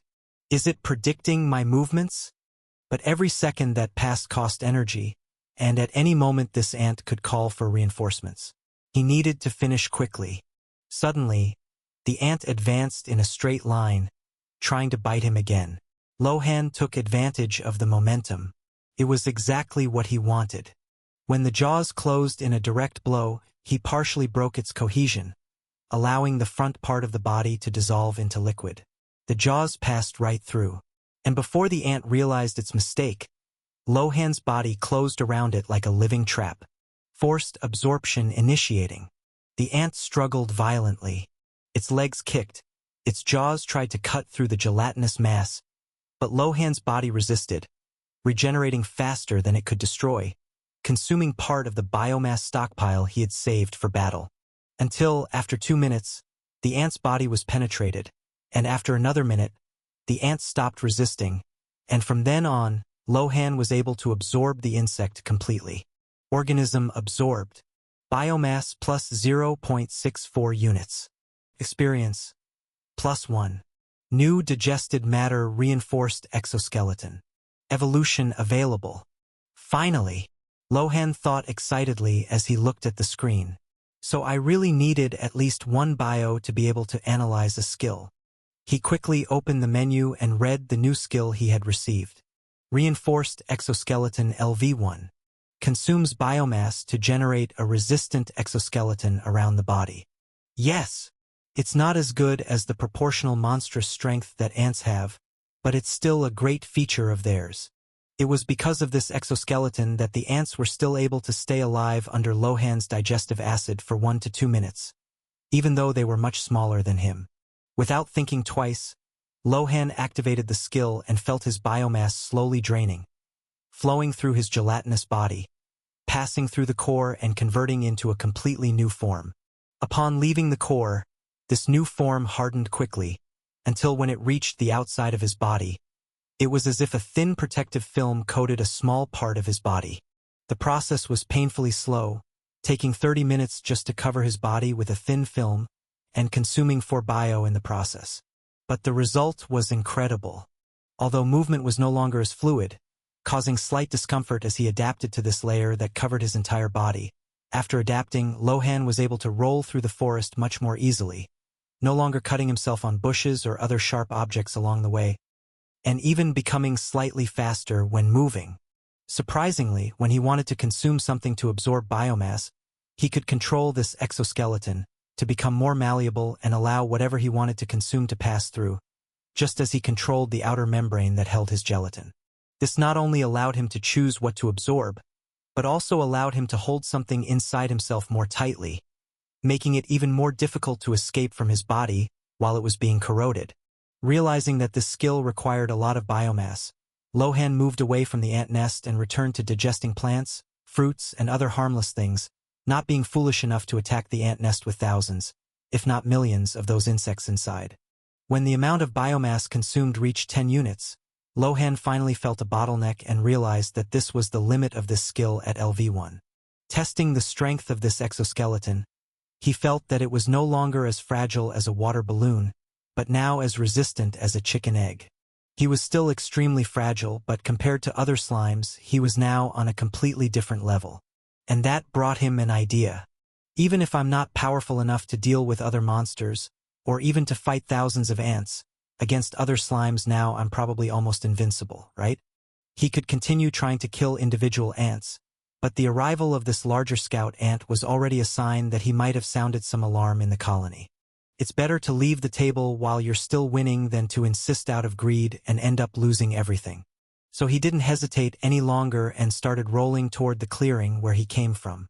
A few minutes later, dozens of ants larger than the last one he killed came out of the anthill and started searching for something, only to return empty-handed. Lohan took his time rolling back to the clearing, even though he could have gotten there in half the time it took him to escape originally, since his speed was now twice what it was when he left. He remained calm and just accumulated biomass. Being a slime, his battles were basically biomass attrition. If he ran out of biomass before killing his opponent, he would die, but if his opponent died before his biomass ran out, it was his victory. So Lohan just accumulated as much biomass as he could along the way. And now that he was bigger, his body could withstand more accumulated biomass before becoming unstable, so size was also an indicator of his advantage. After 2 hours, Lohan had a stockpile of 12 biomass and was confident. In front of him, unlike the bright green forest he originally saw, traces of dead vegetation were appearing, and the more he rolled, the less living vegetation he saw. From a green forest full of grass, the path ahead of him consisted of only dry, beaten red earth, indicating that even the nutrients in the soil had been consumed by those little parasites. But it was nothing Lohan could judge, as he did the same thing wherever he went. Slap, slap, slap. Suddenly, a familiar sound spread around him. With his mana senses, Lohan realized that this was the sound of another slime. Excited but cautious, he searched for the source of the sound while slowing his own movements. To the northeast of his position, diagonally across the path he was following, a slime larger than himself was rolling awkwardly. The noise the other slime was making was the result of this clumsy movement. With human wisdom, Lohan knew how dangerous a forest was, and he could imagine that a magical forest was even more dangerous, so he consciously avoided making noise and clumsy movements like that as much as possible. But the other slime clearly had no idea how dangerous that was for him. Lohan did not rush. Observing his target from a distance, Lohan realized that this slime was surprisingly larger than him, or perhaps not so surprisingly, since most of the slimes he saw in the clearing before fleeing were larger than him. Since size affected the amount of grass the slimes could cover and absorb, these dudes instinctively prioritized increasing their own size over other upgrades. And a very large size, with low speed and low body control, made movement slow and clumsy, with the body shape changing from a slightly flattened sphere to a complete deformity that could not assume a solid form. He's fighting his own body. This was a chance. Taking advantage of the greater control and speed he had over his own body, Lohan moved slowly around that slime, getting in the way it was moving, and using the same strategy he used against the ants. Lohan stood still. Slowly, the larger slime crawled toward him. But suddenly, the slime stopped. It stood still for 5 seconds, perhaps digesting something, perhaps reasoning something. But when Lohan saw it struggle to turn in the opposite direction, he realized he had been located. Damn, the environmental perception of other slimes is much better than that of ants. But Lohan didn't give up. Taking advantage of his superior speed, Lohan solidified his outer layer as much as possible and rolled toward the other slime. Seeing Lohan's movement, the other slime desperately tried to escape faster, only to deform even more, unable to control its own body mass. The difference in their speeds was too great.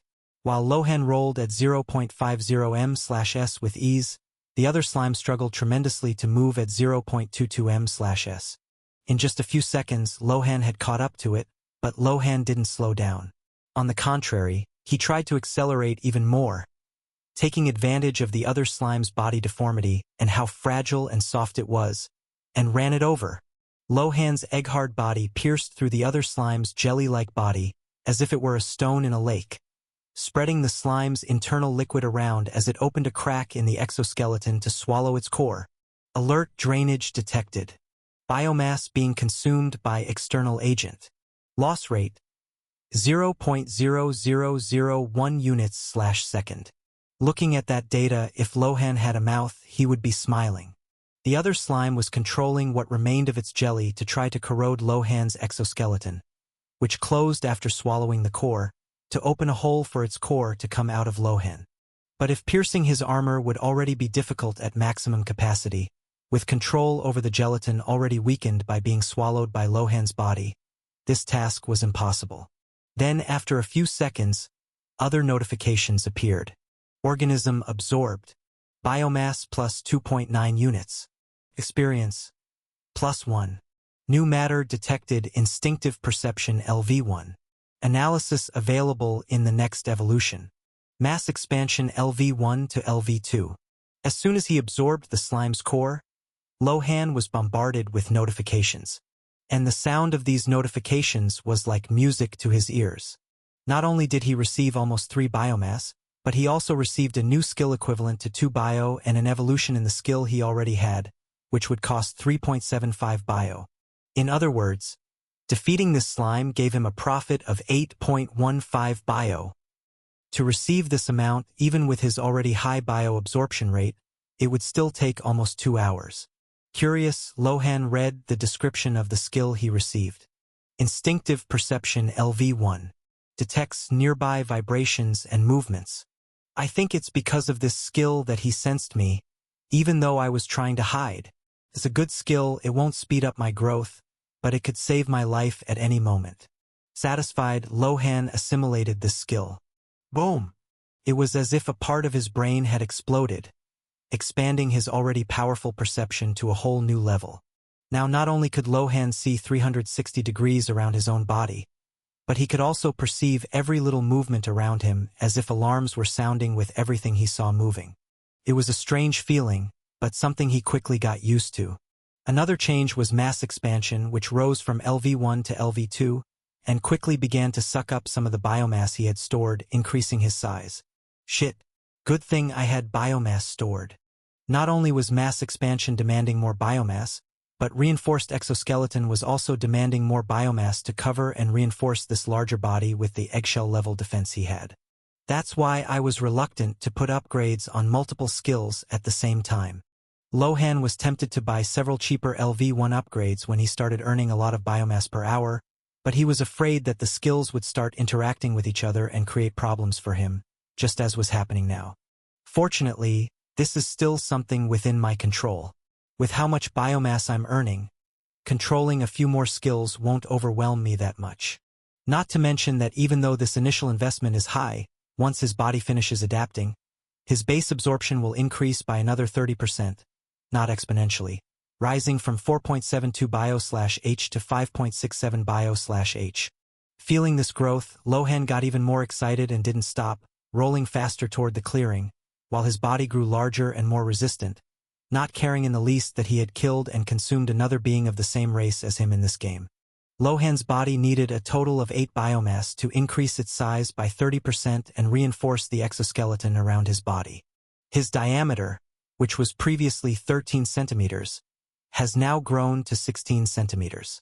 Unfortunately, this skill did not make him grow exponentially. It only gave him a 30% growth based on his base size.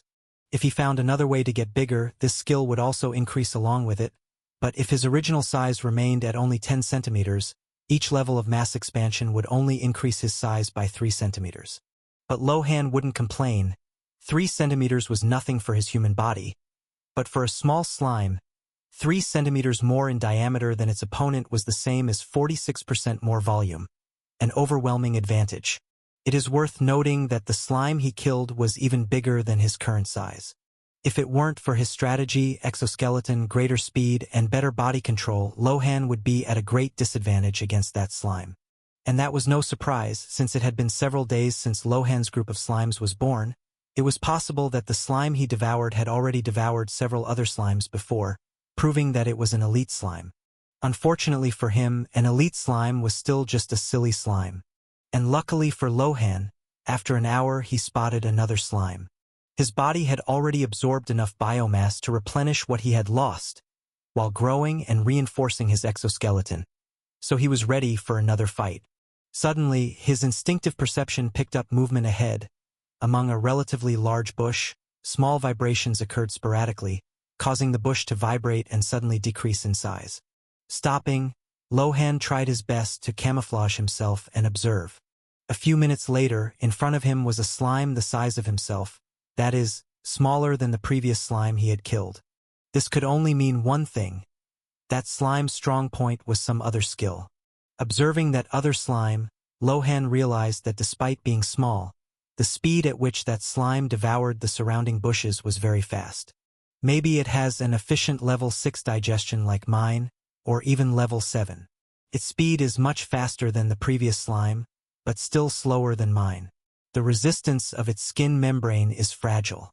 In general, the risk of this confrontation is low. Just as a guarantee, even though he saw that the risk of facing this slime was low, Lohan still paid 2.62 biomass to evolve another skill. Hemolymphatic tissue LV1 to LV2. During combat or under active damage, the conversion of absorbed matter into vital energy is accelerated by plus 40%. Increasing the already large 20% increase by another 20%, for a price as low as 2.62 bio, was a great investment for him, now that he was going into combat.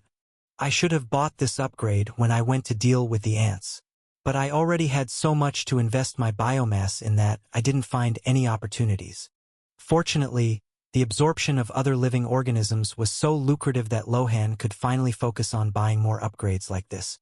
The slime in front of him was rolling around carefree while absorbing the environment, showing no signs of alertness, probably having no detection ability, which was great for Lohan.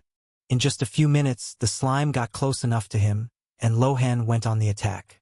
The sudden movement startled the little creature, but instead of trying to turn and run away, it also began rolling toward Lohan, confident that it could win this battle. What's going on? Where does this confidence come from? Seeing the fearless way that slime was acting made Lohan worried. But he also had confidence, so in a few seconds the impact came. Splash. The two slimes collided, and the first to suffer from the impact was the small slime, whose jelly body spread and slowly disintegrated upon contact with Lohan's hard membrane. But unlike the almost liquid body he expected to find, what Lohan found was a dense body, with the hardest and most resistant jelly he had ever seen. The impact of Lohan's thick membrane with the body of that slime only spread a small part of his opponent's body around. But that did not deter the creature. With surprising bravery, the other slime did its best to spread its jelly around Lohan, trying to corrode his hard shell. Lohan's body was as liquid as any other newborn slime, as he had no density enhancement skills. So he knew that if his exoskeleton was corroded, he would be in serious danger. So a bloody and brutal battle was taking place. In Lohan's view, the two were engaging and trying their best to cannibalize each other, devouring each other's flesh, and using it as fuel to become stronger and devour even more of their opponent. To another spectator, it just looked like those two slimes were hugging and rubbing against each other while squishy sounds occurred between them. Fortunately for Lohan, with his opponent's attack, hemolymphatic tissue LV2 activated and his attack power increased by 40%. That extra 40% attack power was the key to accelerating Lohan's digestion, allowing him to consume the other slime's body as easily as he would a slime with normal density. While his opponent struggled to break through Lohan's exoskeleton, Lohan was quickly consuming his jelly. Within a minute, Lohan's membrane began to show small holes, exposing the almost liquid jelly inside him. From that point on, if his opponent had enough digestive power, it would only be a matter of seconds before he reached Lohan's core. But Lohan didn't just stand by and let his opponent do that. With structural stability LV2, Lohan extended part of his jelly forward through the hole in his exoskeleton like a sharp spear, penetrating 2 centimeters deeper into the opponent's slime and finally touching its core. The slime thought victory was assured, imagining that it would be able to consume Lohan's soft and fragile interior. But when it felt this sudden attack penetrating its own body, an unprecedented sense of crisis arose. Boom! As if something had cracked mentally, the slime tried to attack and flee at the same time, desperate to survive, but with Lohan's superior speed, it couldn't get away. In a few seconds, Lohan took control of his opponent's core, and the jelly froze for a second, then liquefied, spilling onto the floor. Looking at this nutritious serum in front of him, Lohan smiled mentally and began to devour everything, while a notification appeared in front of him. Organism absorbed.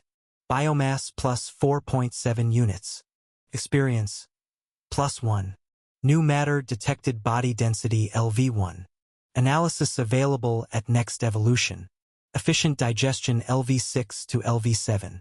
Looking at that data, Lohan became even more excited. The increase in efficient digestion didn't even need to be explained. With a 10% increase in his base digestion speed, he would consume biomass even faster, practically increasing his attack damage by 10% instantly and saving 4.76 biomass.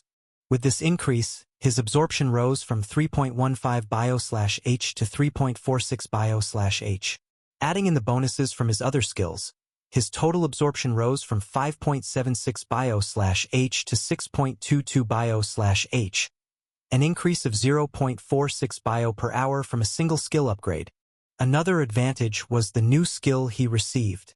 Body density LV1 2.7 bio. Consumes biomass to increase body density by 10%. Curious about the effect of this skill and with enough biomass stored, Lohan began to repair the exoskeleton and increase his body density. As he imagined, the cost of increasing his own body density was very high, probably because his body was now 60% larger than its original size. Although only a small hole had appeared in his exoskeleton, the entire part that the enemy slime had touched had been greatly corroded, to the point of almost disappearing, which caused Lohan to spend for biomass just to repair this damage, and to increase his body density by 10%. He had to spend another 5 biomass, almost completely draining the biomass he had obtained by consuming the core and gelatinous body of the slime he had devoured. Sure, he wasn't wasting it on nothing, since only 4 biomass were used to repair the damage, while the 5 biomass used to increase density were investments, not to mention the savings of 4.76 biomass from evolving efficient digestion and 2 biomass to learn the new skill. When he bought this skill, he would still have to spend the 5 biomass to become denser anyway, so his profit was enormous. Feeling his own body after increasing his density, Lohan was still a little disappointed to realize that he was still not as dense as his opponent. I think his body density was at least LV3, but with the amount of biomass I have now, I won't be able to buy the upgrades for this skill and still keep my reserve biomass bank for the next battles. But that didn't discourage Lohan. He still felt much stronger than before this battle, and with his spirit renewed, he went in search of other slimes. This time he was having trouble finding the enemy, taking almost 2 hours to search. During that time, he accumulated another 12.44 biomass by consuming the surrounding plants, and finally completely refined his body upgrades, in addition to maintaining a satisfactory safety reserve. Upon reaching 15 biomass stored, Lohan felt that he had reached a limit, unable to store anything else, so he invested again. Noticing how useful each of his skills had been in recent battles, Lohan upgraded 2 skills that did not require additional investment beyond leveling up. Hemolymphatic tissue LV2 to LV3 3.93 bio. During combat or under active damage, the conversion of absorbed matter into vital energy is accelerated by plus 20%. Structural stability LV2 to LV3 2 I 34 bio. Improves control over one's own body. Boom! Spending only 6.27 bio, Lohan kept a large stock of biomass in case he encountered an opponent along the way, and increased his combat efficiency by a large margin. Hemolymphatic tissue did not change much other than how much it amplified his absorption speed, but with the upgrade of structural stability, Lohan felt a big change in controlling his own body. Instead of only being able to make small, fragile tentacles a few centimeters long, or being able to deform enough to become flatter or rounder, Lohan was now able to stretch his tentacles even further, and most impressively, he was also able to slightly control his exoskeleton. By concentrating, Lohan was able to make small spikes appear on the surface of the exoskeleton. These spikes were less than 0.5 centimeters long, but if he used them in a battle of attrition with another slime, having parts of his resistant exoskeleton penetrate his opponent's fragile skin would be a huge advantage. After all, his exoskeleton was made of biomass just like the rest of his body, and also possessed digestive capabilities which he used to attack other slimes while taking less damage. Unfortunately, maintaining these deformities was extremely tiring, causing him to have to return to bubble form to move, reserving this only for combat. But this raised a question in his mind. If at this level I can control myself better this way, in the future will I be able to replicate limbs such as mouths, teeth, claws, or even wings? This was still a very distant idea, but visualizing the possibility, Lohan got excited, and when he saw another slime a little bigger than him devouring grass ahead, he decided to be a little more aggressive. Instead of waiting almost an hour for the slime to fall into the trap he would set, this time Lohan didn't slow down at all and just kept rolling at full speed toward that poor, unsuspecting slime. Seeing a smaller slime rolling aggressively in its direction, this slime was also fearless and rolled towards Lohan. Having survived for so long, the little creature had already killed several other slimes and developed a little pride, not admitting that it was inferior to any other slime that did not appear to be several times larger than it. Unfortunately, with a simple and foolish mind, it did not notice the characteristics that showed that a slime was several times more powerful than it, even though it was not larger. It did not see the greater speed with which the enemy was rolling, did not realize that the thorns of the plants did not pierce the skin of that slime, did not realize that the stretching and rounding movement it produced was artificially increasing its speed even more, and when it noticed the small sharp thorns appearing on the opponent's body, it was too late. The two were already very close. A slightly larger, fragile, gelatinous slime bubble was hit by a small, resistant, spiky slime bubble, with much of its own body spreading around it, while his opponent showed no signs of slowing down and continued to advance, taking advantage of the greater external density of his body to make his way inside the enemy's body, extending a small tentacle out of his body and touching the core of the larger slime in a few seconds. Unlike the previous exhausting battle against the slime with greater body density, this battle was much simpler, brutal, and gelatinous. With his blood boiling with excitement, Lohan wasted no time and, after absorbing this slime, went out in search of other slimes in the region to continue the carnage, unaware that more than 10 hours had passed with him still in Eligium. Lohan killed 3 more slimes and some smaller insects until his body finally showed signs of hunger and fatigue. This reminded him of something. I haven't eaten anything today. I've been awake for over 13 hours. How come I'm not feeling hungry? Looking at the stats screen before logging off to investigate this, Lohan was satisfied. Having killed 4 more slimes and other insects since he last looked at the complete statistics, even without looking at the increase in numbers, Lohan knew that he had become much stronger, since he had been farming biomass for over 3 hours and had only reached his body's limit once. This was because the new skills and upgrades he received were much greater than the amount he would gain by spending biomass directly, so he had to use some of the stored biomass to replenish the energy required for these skills and evolve a few more times.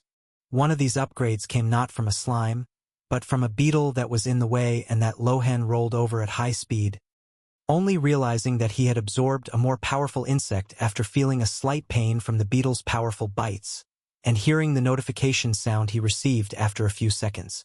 Reinforced exoskeleton LV1 to LV2 consumes biomass to generate a resistant exoskeleton around the body. The upgrade to the skill that he received by accidentally absorbing a beetle was largely responsible for most of the biomass consumption that Lohan had achieved in the last few hours. With the level increase of this skill, his exoskeleton could become more resistant, but to reach maximum resistance, it was necessary to consume biomass to reinforce the exoskeleton he already had. Sure, by killing 4 slimes and some other smaller insects, Lohan received some skill upgrades that increased his biomass gain. Mass expansion LV2 to LV3. This was Lohan's second largest consumer of biomass, increasing his size by another 3 centimeters in diameter, but also increasing biomass gain by another 30% based on his base value. Efficient digestion LV7 to LV8. This increase coming from another slime was a big help, increasing his base value by 10%, which also increased the gain of mass expansion and passive digestion. Instinctive perception LV1 to LV2. Detects nearby vibrations and movements. Strangely, the last slime did not give Lohan any new skills or skill upgrades, perhaps because the battle process was too simple, or because those slimes were clearly weaker than the first ones he absorbed, or even because the difference in power between him and those slimes was too great. Lohan was still unsure about this, but just absorbing the biomass from that slime was already very profitable for him. Sure, with his gains accelerating so much, Lohan was not stingy and knew what to invest his surplus biomass in, skills that he had more difficulty upgrading from other slimes, such as passive digestion LV2 to LV3. The body develops autonomous microprocesses of energy conversion, absorbing traces of mana and matter from the environment. It slowly generates biomass even at rest. For only 4 biomass, Lohan increased the amount of passive biomass he constantly gained by 10%, making even his sleep, when he disconnected from Eligium, more lucrative. With all these upgrades, his biomass gain had risen in the last few hours from 6.22 bio/H to 8.38 bio/H, a total increase of 34%. Considering the speed he had when he logged in this morning of 2.17 bio per hour, Lohan marveled at his current speed. Satisfied with the huge gains he had made that day, with tremendous progress in several areas, Lohan finally logged out. And it was at that moment that he was able to focus on how strange his hunger was. Unlike when he first arrived in this world, where he was very hungry after only a few hours without eating, this time he had gone more than 30 hours without eating and his hunger was still at a level that only bothered him slightly. What's happening to me? He thought, confused. Since I woke up yesterday, I've been feeling different, as if my hunger is much more under control. Getting out of bed, Lohan walked to the refrigerator, making this strange feeling even more evident. I know I'm not used to walking like this, but was this feeling supposed to be so easy? He thought, even more confused, as his movements seemed more fluid, simpler than the other times he had tried. Maybe it's because I'm still getting used to it? Preparing another meal, Lohan realized that even the earthy taste of the dirty tap water didn't bother him that much. Even though the act of eating was still not pleasant, the feeling of food entering his stomach and nourishing his body was comforting, to the point that the weakness he hadn't even realized he was feeling slowly disappeared. Should I eat another meal? He wondered, uncertain, feeling that the taste wasn't so bad, and that the feeling of energy that food was giving him was very good. Lohan forced himself to drink another mixture of dirty water and the nutritional powder he had. Just like last time, the feeling of satiety was very good, to the point that his body seemed even more relaxed. So satisfied, Lohan didn't even worry about anything else and lay down on the bed, falling into the realm of dreams in a few minutes. When he woke up, without any tiredness, Lohan felt renewed on a level he hadn't felt in years. The energy in his body was something he couldn't explain where it came from, so not knowing where to expend this energy, he lowered himself to the floor and started doing some push-ups. 1, 2, 3, 4, 5, 6, 7, 8, 9, 10. He managed to do 10 push-ups without resting. Looking at his thin and malnourished body, Lohan found it unbelievable. Wanting to test these changes further, he started doing sit-ups and squats, managing to do 10 more of each until he reached his body's limit. Slowly, small beads of sweat appeared on his skin, while his muscles began to throb, as if they had undergone an intense workout. But despite the fatigue he felt, which would take several minutes to recover from, in just 60 seconds Lohan felt ready again to do 10 more push-ups, 10 sit-ups, and 10 squats. This time he really felt that his body was exhausted, not risking doing any more exercises. Feeling his hunger recede, Lohan ate another meal and lay down on the floor with his Eligium helmet on his head, enjoying these changes, but not wanting to waste too much time thinking about it on the last day of his weekend. Even though the body was the foundation, Lohan knew that if he didn't get money at Eligium by the end of the month, a stronger body wouldn't change anything. Yesterday, Lohan had increased his biomass gain from just over 2 bio/H to the current 8 bio/H, and now he wanted to take advantage of the weekend to evolve even further. With such an influx of biomass per hour, Lohan could purchase upgrades that previously seemed like a waste of valuable biomass points, but now could be purchased with just a few minutes of effort. For example, Membrane Reinforcement LV0 to LV1110 bio. Strengthens the outer layer, increasing resistance to impacts and cuts. Partial Division LV0 to LV15.0 bio. Consumes biomass to create a small extension to collect nearby matter. Membrane Reinforcement seemed like a weaker version of Reinforced Exoskeleton, something that made Lohan curious if it would reinforce the exoskeleton or have some different change. Partial Division, on the other hand, was the skill Lohan was most curious about. As a player of incremental games, He knew that the ability to multiply and receive income from multiple sources was what made progress in those games so satisfying, and what made the scaling of progress in those games so explosive. To start, he purchased membrane reinforcement. Upon spending the 1 bio, Lohan immediately felt the difference between the exoskeleton and the membrane reinforcement. While reinforced exoskeleton built a new, harder, and more resistant layer around his body, membrane reinforcement reinforced the membrane that already existed in his body, which now lay beneath the exoskeleton. But unlike the exoskeleton, which evolved to become harder and more resistant, like metal, his membrane evolved to become more malleable and resistant, like rubber. Analyzing the two, Lohan regretted not being able to change their order of position, as he knew how much more powerful he would be if he had the malleable and resistant membrane to cushion the impacts to the exoskeleton. But even so, with the sum of the two defenses, Lohan felt even safer. If something managed to break the exoskeleton, it might not be able to pierce the membrane, creating a protective layer where 1 + 1 is greater than 2. With 14 biomass remaining, Lohan spent another 2.64 bio and purchased 2 more upgrades for this skill, raising it directly to level 3. Membrane Reinforcement LV3 bio. Strengthens the outer layer, increasing resistance to impacts and cuts. Now looking at the next skill, if Lohan had eyes, they would be shining right now, so without thinking twice, he spent 5 bio and evolved again. Partial Division LV0 to LV1 5.0 bio. Consumes biomass to create a small extension to collect nearby matter. Upon purchasing this evolution, Lohan felt knowledge pouring into his mind, explaining in detail how he should consume his biomass to separate a small, coreless ball of slime that could be controlled remotely, absorb biomass from the environment to grow larger, and then return to give the biomass back to Lohan, restarting the process.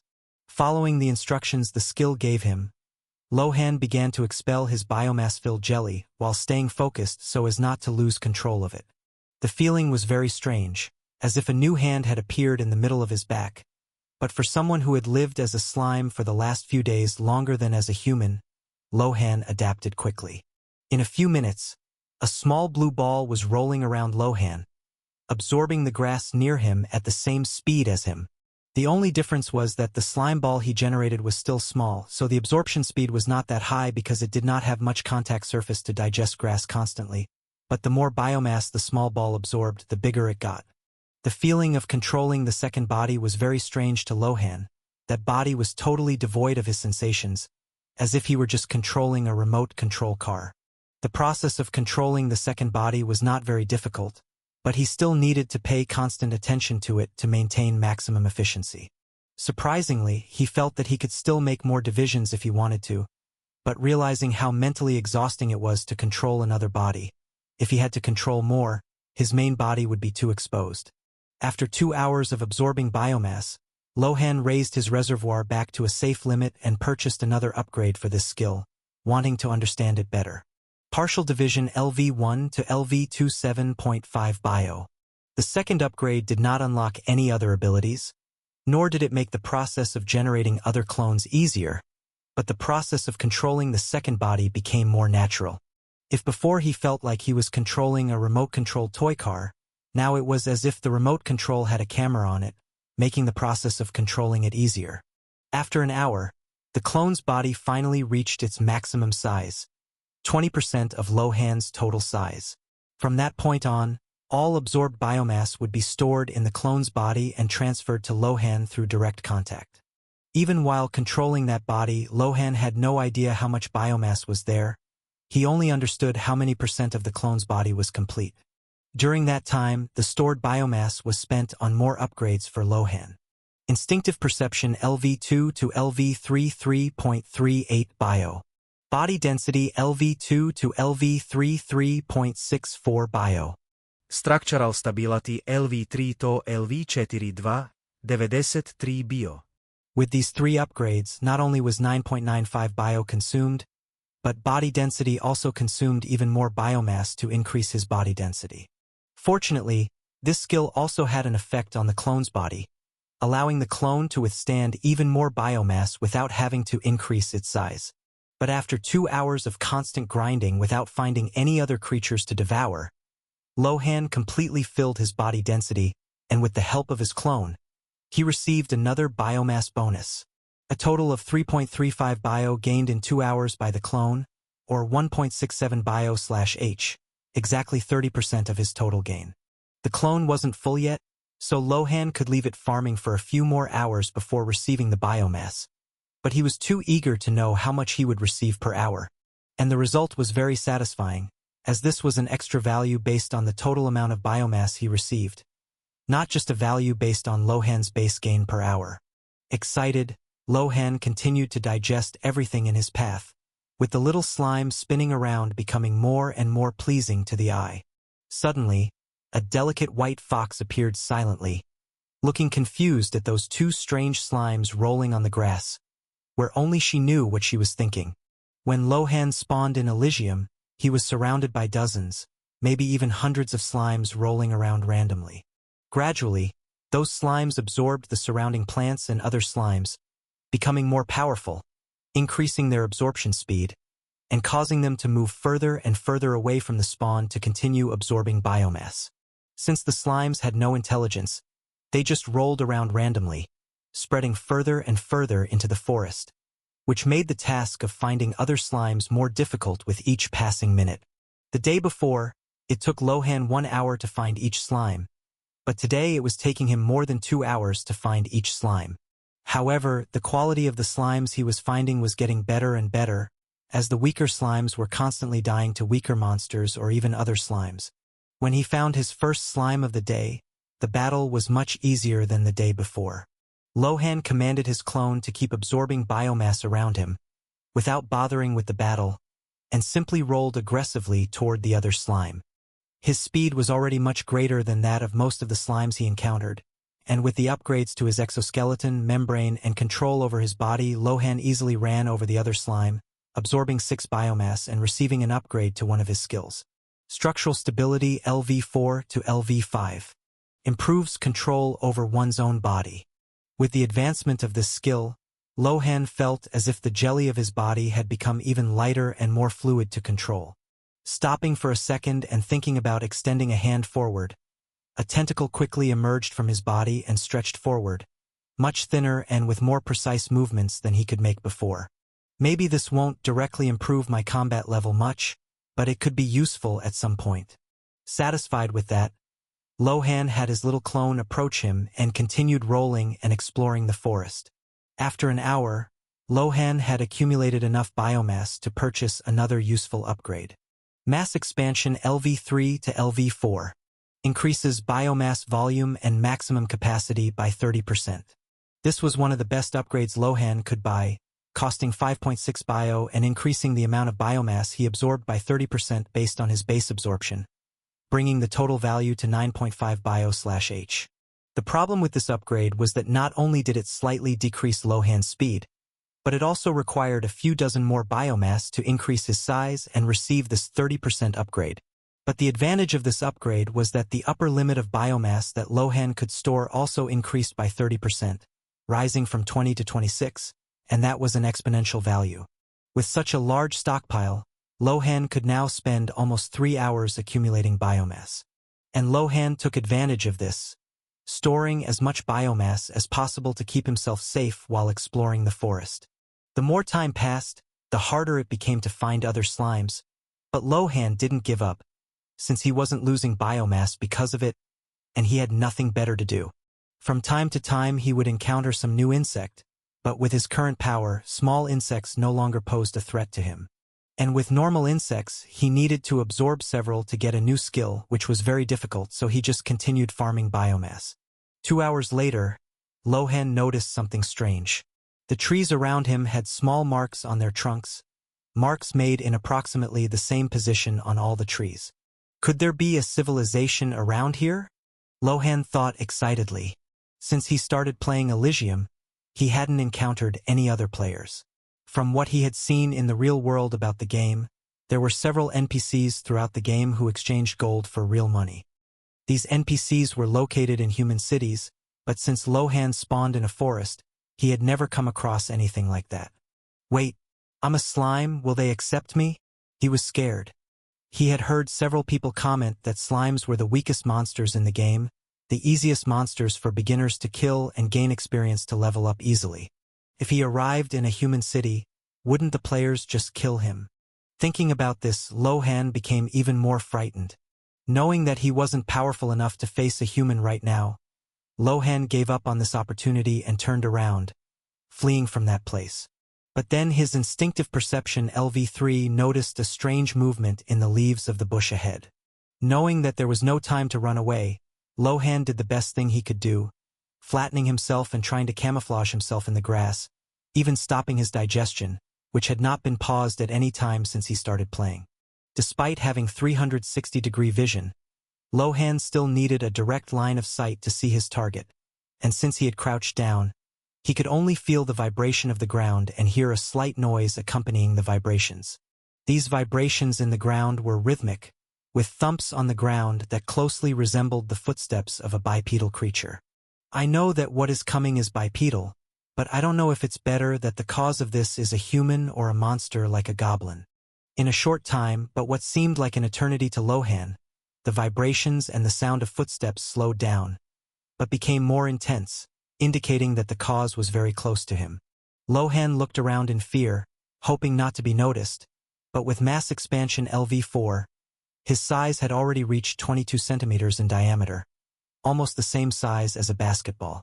Even though he flattened himself down to hide, his slightly shiny blue body still stood out very much among the green grass. When the bipedal being got close enough, Lohan saw what it was.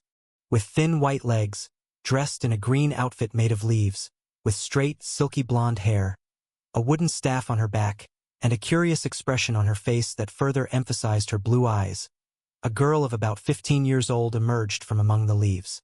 But the most shocking thing was not even the dizzying speed at which the girl moved, which was much faster than Lohan's top speed, but rather the shape of her ears. With Lohan's knowledge, the girl was clearly not human, but an elf. And just as Lohan stared at the girl in amazement, the girl also stared at Lohan with wide eyes. Shit! Time seemed to stand still. Lohan remained motionless, using structural stability LV5 to its fullest to prevent his body from making any movement, hoping against hope that the elf girl hadn't seen him there, or that she would at least ignore the small slime among the leaves on the ground and continue her run. But unfortunately for Lohan, the girl's eyes began to shine as she looked at him with curiosity. "What do we have here? Why are you so still, little pest?" she asked, without waiting for an answer, as she slowly removed the staff from her back and walked towards Lohan. "Little pest? Don't elves like any forest creatures?" Lohan wondered, confused. The direction this conversation was taking didn't seem pleasant to him at all. Slowly rolling backwards, Lohan tried to look for anything that could help him escape, but there was nothing. "Are you running away from me?" the girl asked, shocked. To confirm her guess, the girl did not walk directly towards Lohan, but walked around him, circling the little slime. Lohan was very scared, so he instinctively moved away from the elf girl. Even if she changed direction, he also changed it and tried to get away. "You're running away from me?" the girl said excitedly, putting the staff behind her back and bending down to look at Lohan even more closely. "Why are you running away from me? No creature is afraid of elven magic. But you seem different, little pest." When the girl put away her staff, Lohan felt relieved, but when he heard her call him a little pest again, Lohan was startled and became alert again. "Okay. This girl seems to be more curious about me than scared or angry, so as long as I keep her interested, staying alive won't be a problem."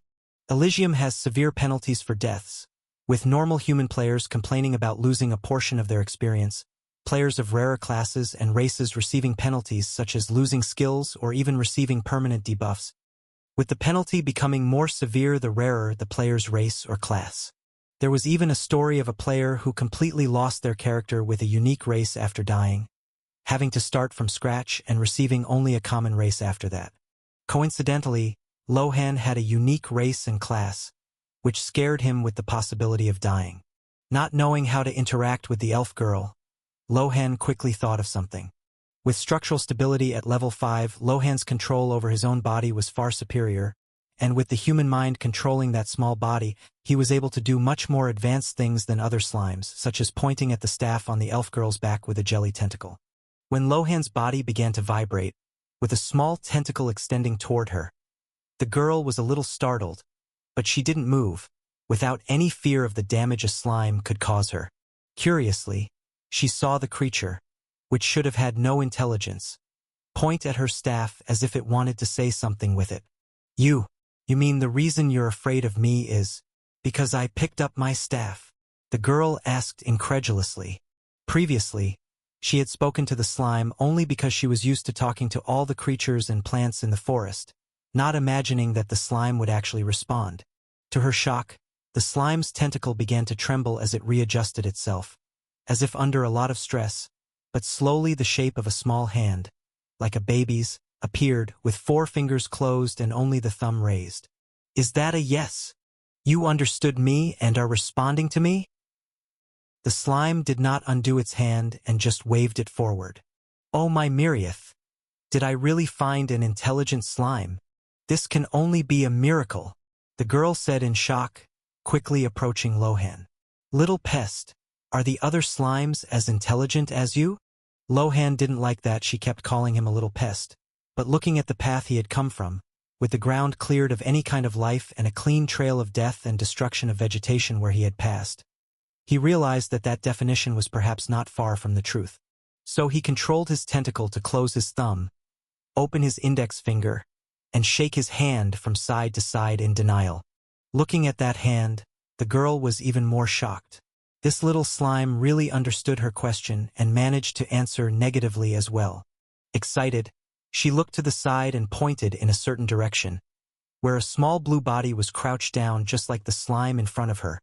But behind that blue body, another trail of destruction had been left. If you're the only smart one, why is your little friend also hiding like you? She asked curiously, pointing to the smaller slime. Using his clone's vision, and seeing that the girl was looking directly at him, Lohan controlled the clone to roll up to him and merge with his body. Seeing the smaller slime approach the larger slime and merge with it, the girl was even more shocked. You have the rare ability to clone yourself. Wow, how lucky is that? I think you're the only slime I've seen in the last 100 years that has developed this ability. This surprised Lohan. No other slime has come up with this skill in the last 100 years? Although that's not so surprising, considering the cost of 5 bio to unlock this evolution. It's possible that the other slimes don't have enough discernment to choose this evolution over the cheaper ones. By showing her some tricks, such as his human hand and the integration of his clone, Lohan realized that the girl was no longer showing any hostility towards him, which made him feel much more relieved. But the girl's next action completely startled Lohan. Without asking him anything, the girl suddenly reached out her hands and picked Lohan up. Shit, what does this crazy girl want to do to me? Am I going to become an experiment on some wizard's table?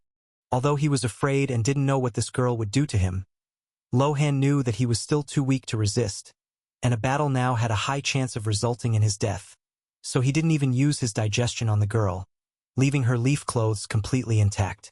The girl held him in her arms and was surprised that she wasn't being corroded, even though she wasn't afraid of a slime's corrosion. From all her experiences with slimes, even the largest slimes posed no danger to her, so what could a slime as small as this do? What neither she nor Lohan knew was that with efficient digestion LV8, Lohan already had the ability to corrode her clothes, albeit a little slowly, and if he used it on her skin, the girl might even feel pain. But Lohan didn't want to risk an attack, and the girl didn't imagine that this little slime had such advanced skills even though it was so small, so nothing happened. Your body is different. You're still very soft, but it seems that your skin is different from the other slimes I've held. She asked in a low voice, as if talking to herself. Lohan didn't want to reveal any secrets, but to keep the girl interested, he used structural stability LV5 and reinforced exoskeleton LV2 to make his skin harder and softer in sequence. You can control that. Wow, you're the most unique slime I've ever seen, the girl said, jumping up and down with excitement as she watched Lohan's demonstration. Should I take you to my master to see? But she hates slimes. I'm afraid that if I take you to her, she'll destroy you before I can explain your situation. What should I do?" Hearing that, Lohan was so scared that his body even began to tremble slightly in the elven girl's lap. Seeing the little slime trembling at her words, the girl remembered that he could understand what she was saying and felt guilty. "I'm sorry, don't worry. I won't take you to my master. Okay? As an apology, you can have this mana stone." Saying that, she put Lohan on the ground and handed him a small blue gem the size of a fingernail. Lohan looked at it curiously, having never seen a mana stone like that before, and confused as to how useful it could be considering how small the gem was. "This looks a bit like the core of a slime, but its density is much higher." Looking at the little slime who just stared at her and the mana stone without doing anything, the girl explained, "Don't be afraid, this is a mana stone. As far as I know, slimes love mana stones and can undergo great evolutions after absorbing one." Curious, Lohan extended his hand and took the mana stone, or rather, he extended his tentacle and the stone entered his skin. Starting digestion, Lohan was shocked by what he saw. Organic matter detected.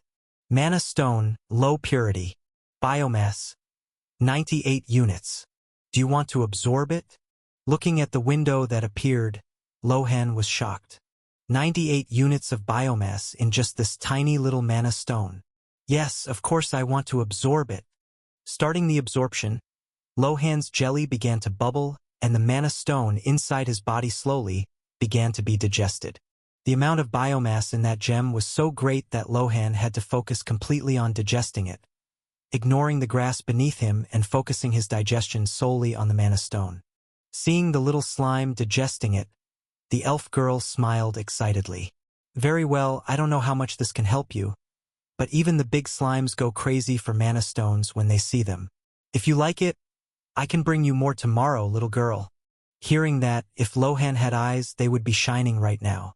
Yes, of course, why wouldn't I want that? Even if I can't absorb it all right now, I can store several mana stones in my body and digest them little by little, right?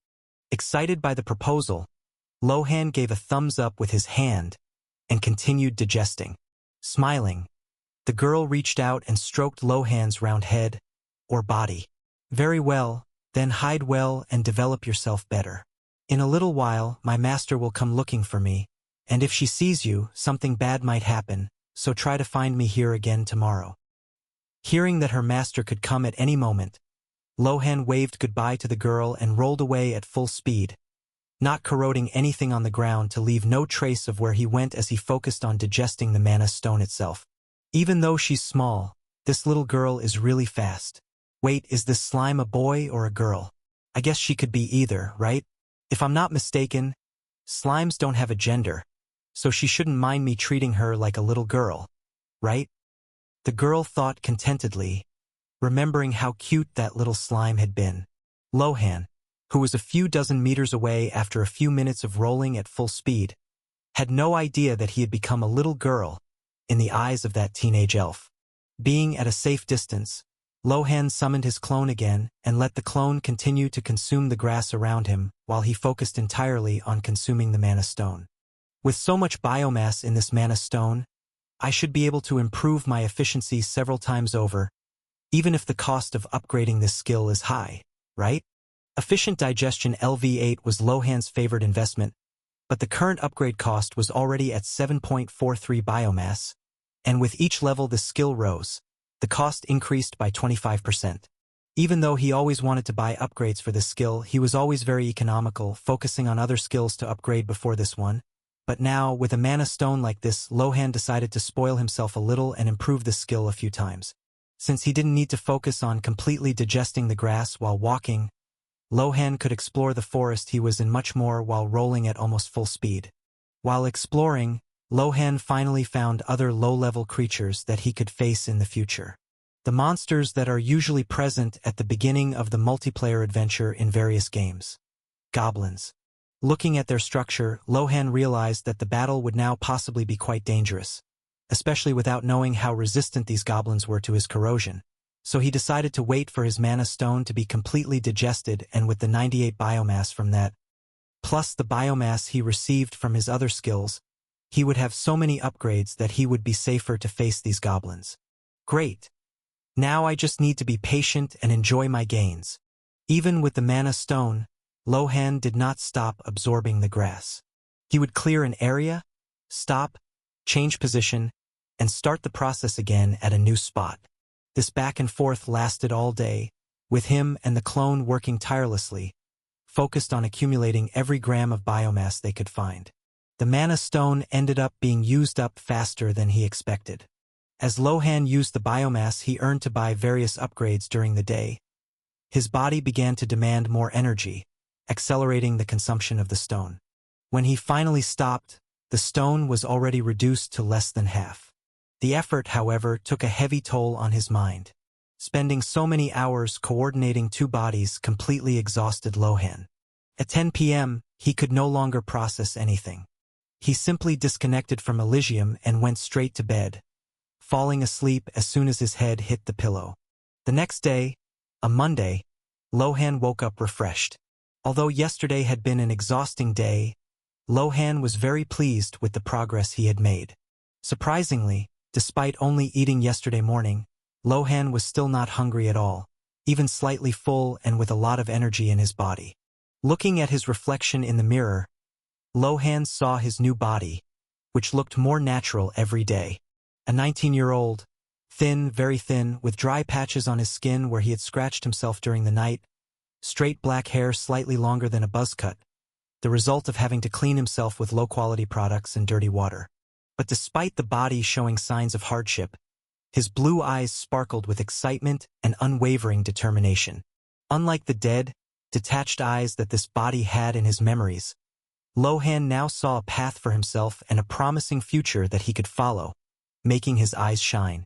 Thinking about the exercises he had done the day before, Lohan prepared another glass of dirty water with nutritional powder and felt the energy filling his body again. The taste of this is terrible, but if this is what I need to consume to nourish my body and become healthy again, I'll do it without thinking twice, he thought. Even with that taste, the feeling of energy it was bringing him was addictive. Not wasting this excitement, Lohan crouched down on the apartment floor and did the same exercises as the day before. Without proper equipment and knowledge of exercises, Lohan was lost on what to do, so he just copied the bare-bones training routine he saw in an anime in his previous world and went with that. His technique was completely wrong in several exercises, with his body unconsciously doing the exercises in easier ways, which reduced the gains, but even so, Lohan felt a slight sensation as if his muscles were swollen and satisfied after each exercise.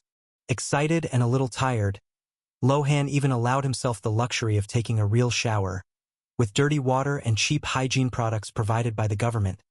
But still, it was the cleanest he had felt since coming to this world. The walk to the bus stop was much quieter than he had imagined, apart from a few people who looked at him for a second longer than normal, confused by something. Strangely, his body was more agile than the last time he had made this journey, 3 days ago, with him dodging people more easily and even spending less time getting from his house to the bus stop, arriving at his destination with steady breathing and little sweat running down his body. Am I becoming more proficient in using a healthy body? Or is there something more to it? He wondered as he held onto a support bar above his head on the bus and stood upright, finding no vacant seat today. If it were just about control over my body, my lack of hunger, or more efficient energy digestion in nutritional powder wouldn't make sense, right? Wait, more efficient energy digestion. Isn't that because I evolved efficient digestion LV8 to LV10, right? Once that theory entered his mind, it wouldn't leave. That's the only explanation I can think of. But making my digestion more efficient shouldn't make me feel less hungry before I eat something else, right? What's going on? Lohan leaned his body to the side as the bus swerved to avoid a flying motorcycle above the flight limit, maintaining his balance with an ease that would have caused him to fall face first onto the ground 3 days ago. He unlocked the cracked screen of his cell phone and typed in keywords that could bring up what he wanted, but also wouldn't make it clear to the algorithm what he wanted to know, ignoring the synthetic food ads that popped up on the side. Eligium players changes. The results took a while to load on the bus's slow free network, but what appeared confirmed that he wasn't the only one paranoid about it. As he imagined, the first news items seemed irrelevant, just talking about players who were changing irrelevant things. But as he continued scrolling down the screen, a post on a forum caught his attention. Big Shield 77. How strange. Recently my back pain has decreased, getting better every day to the point that today I woke up feeling better than ever. The only thing I did this week was play Eligium. Has anyone else noticed anything like this? Stupid_Captain. Be careful, they say that before you die, your body stops bothering you. Metal Lord 666. Ignore the comment above. It must be some board troll. As for the topic, I haven't felt any change in my spine, maybe because I never have problems with pain there, but recently I noticed that my reflexes were a little sharper, but the change wasn't very noticeable. In Eligium, I'm an archer. Could that affect anything? Big Shield 77. I play as a squire to an NPC knight. He trains me constantly in the game, which seemed boring to me at first, but since I started this training, I felt that my pain in the real world slowly began to disappear. Yo Big M. So you noticed it too? I thought I was the only one who noticed this. Since my first day in Eligium, I felt that my mind was much clearer, even after disconnecting from the game. Metal Lord 666. What's your class in the game? At YoBigMM? YoBigMM. I'm a white monk. At Metal Lord 666. Stupid_Captain. White monk. Squire. You guys have unusual classes. I'm jealous. But as a monk you probably don't get much gold, right? YoBigM. YoBigMM. Hee, although monks normally can't accept money, as long as you don't get caught, no rule is absolute at stpd_Captain. From that point on, the conversation shifted to the players discussing how to earn gold, no longer commenting on the changes in their bodies. I'm so jealous. I wish I could discuss the best methods of earning gold with others too. Lohan sighed as he stood up straight and tried to notice anything different about his spine. Since he had only controlled this body for a few hours before playing Eligium, he hadn't noticed anything different, but searching through the memories of this body, Lohan realized that he should also have slight pain in his spine, to the point that he only felt comfortable when leaning slightly forward. But now he stood perfectly upright, with a straight spine and no sign of pain. Looking around, Lohan noticed that everyone around him was standing slightly bent over. Is that why everyone has been looking at me strangely since I left home? In order not to stand out, Lohan bent his spine slightly. Returning to the search page, Lohan saw a few more posts mentioning changes, but these posts didn't generate much traffic, attracting few responses. It's only been 7 days since the game was released. Maybe people haven't noticed the changes yet? Feeling that this made sense, Lohan felt fresh, pure air embracing his body, as if the act of existing had become easier and more pleasant without the dirt and pollution in the air. Knowing that this was his destination, Lohan quickly got off the bus and faced the college again. Unlike his first time here, Lohan felt much better now, breathing in the fresh air of the college with a smile on his face before lowering his head, bending his spine slightly, and walking slowly to his class. He was still aware of the dangers that wealthier, more influential and powerful students posed to him, so he didn't let these changes go to his head and acted as usual.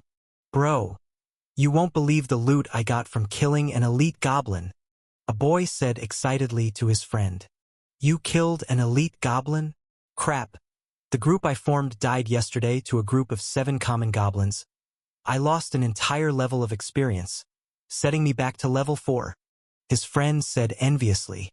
Hearing this, the first boy was surprised and put his hand on his friend's shoulder. Don't worry. When your daddy here gets stronger, he'll pick you up at your newbie village and take you to hunt more powerful monsters. Get lost. The friend pushed the boy away and left laughing. Across the hall, a group of girls were also talking about Eligium. Are LV5 spells really more than 20 words long?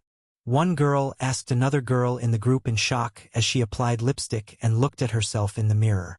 Yeah, when I found out, I wanted to change classes right away, but my instructor hit me over the head, and I had to accept another hour-long study session.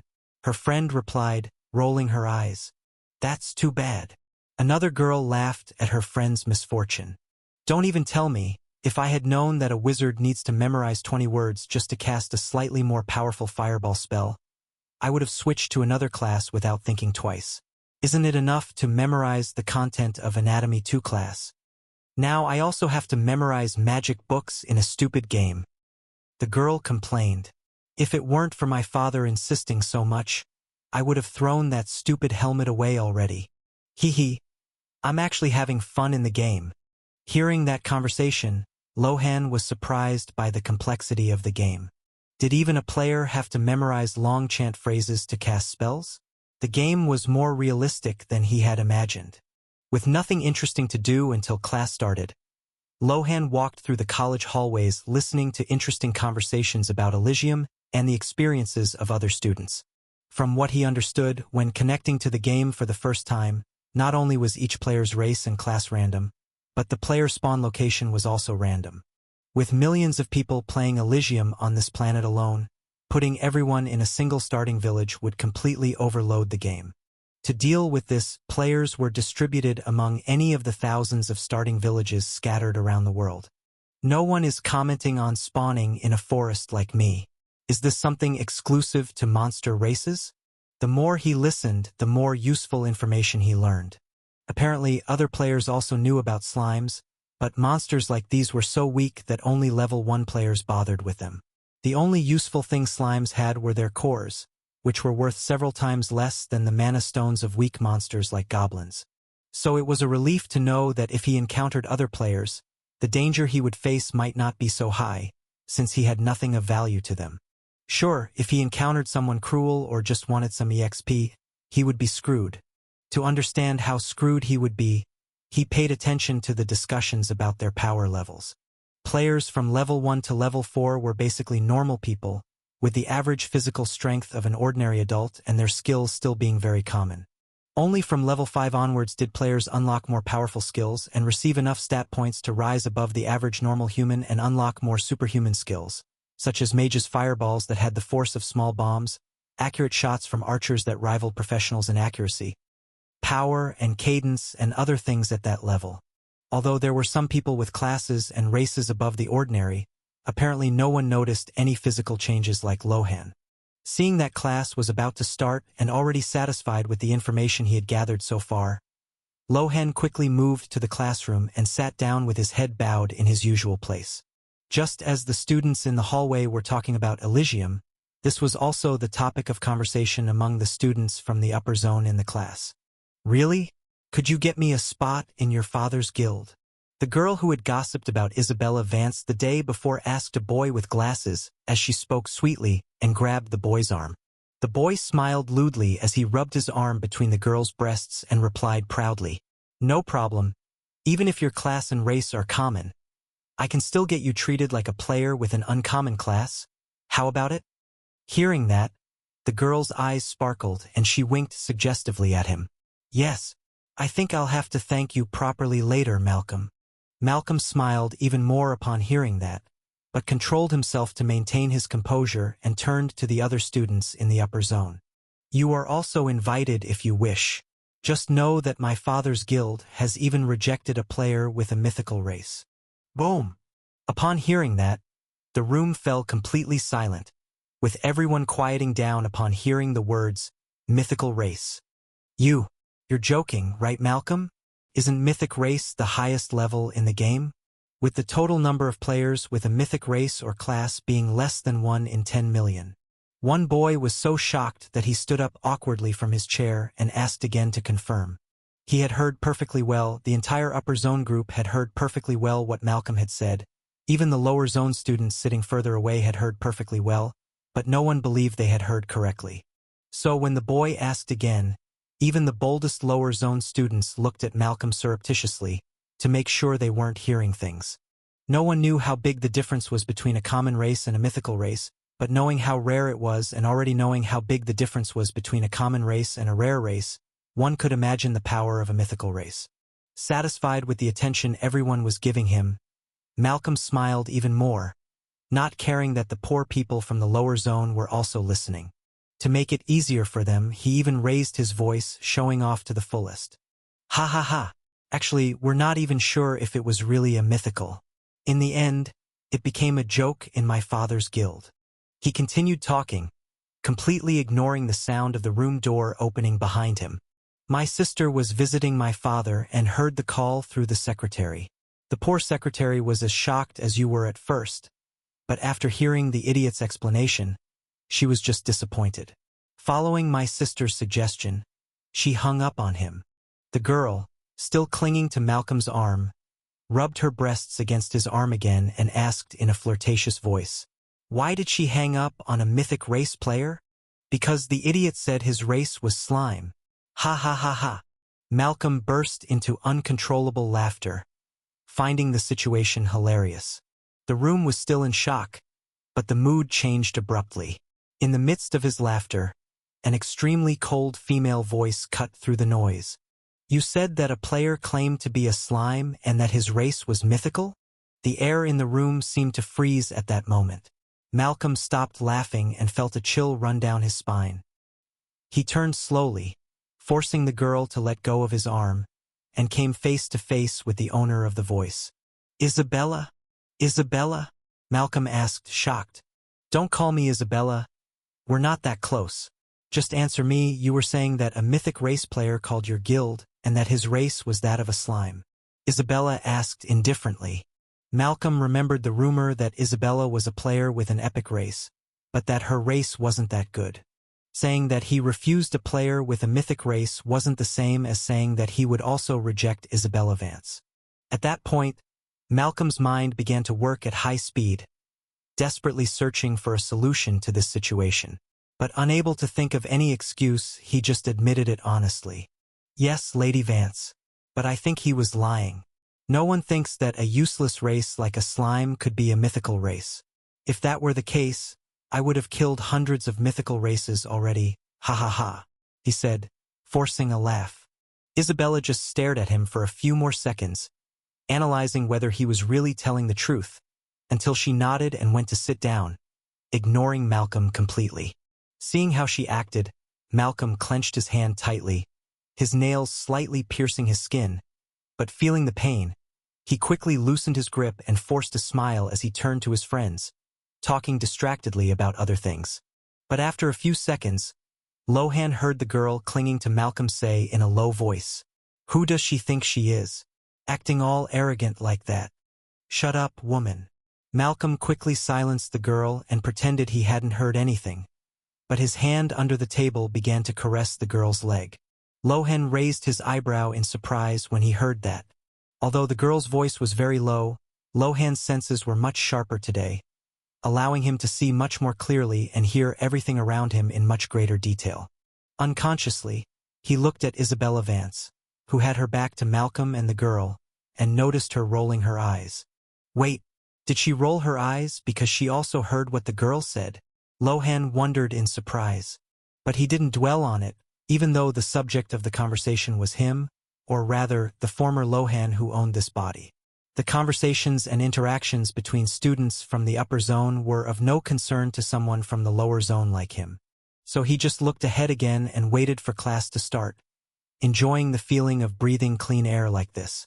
Nothing very important happened during the day, with Lohan just focusing on learning the content of the classes, which he did with relative ease, and then returning home as quickly as possible.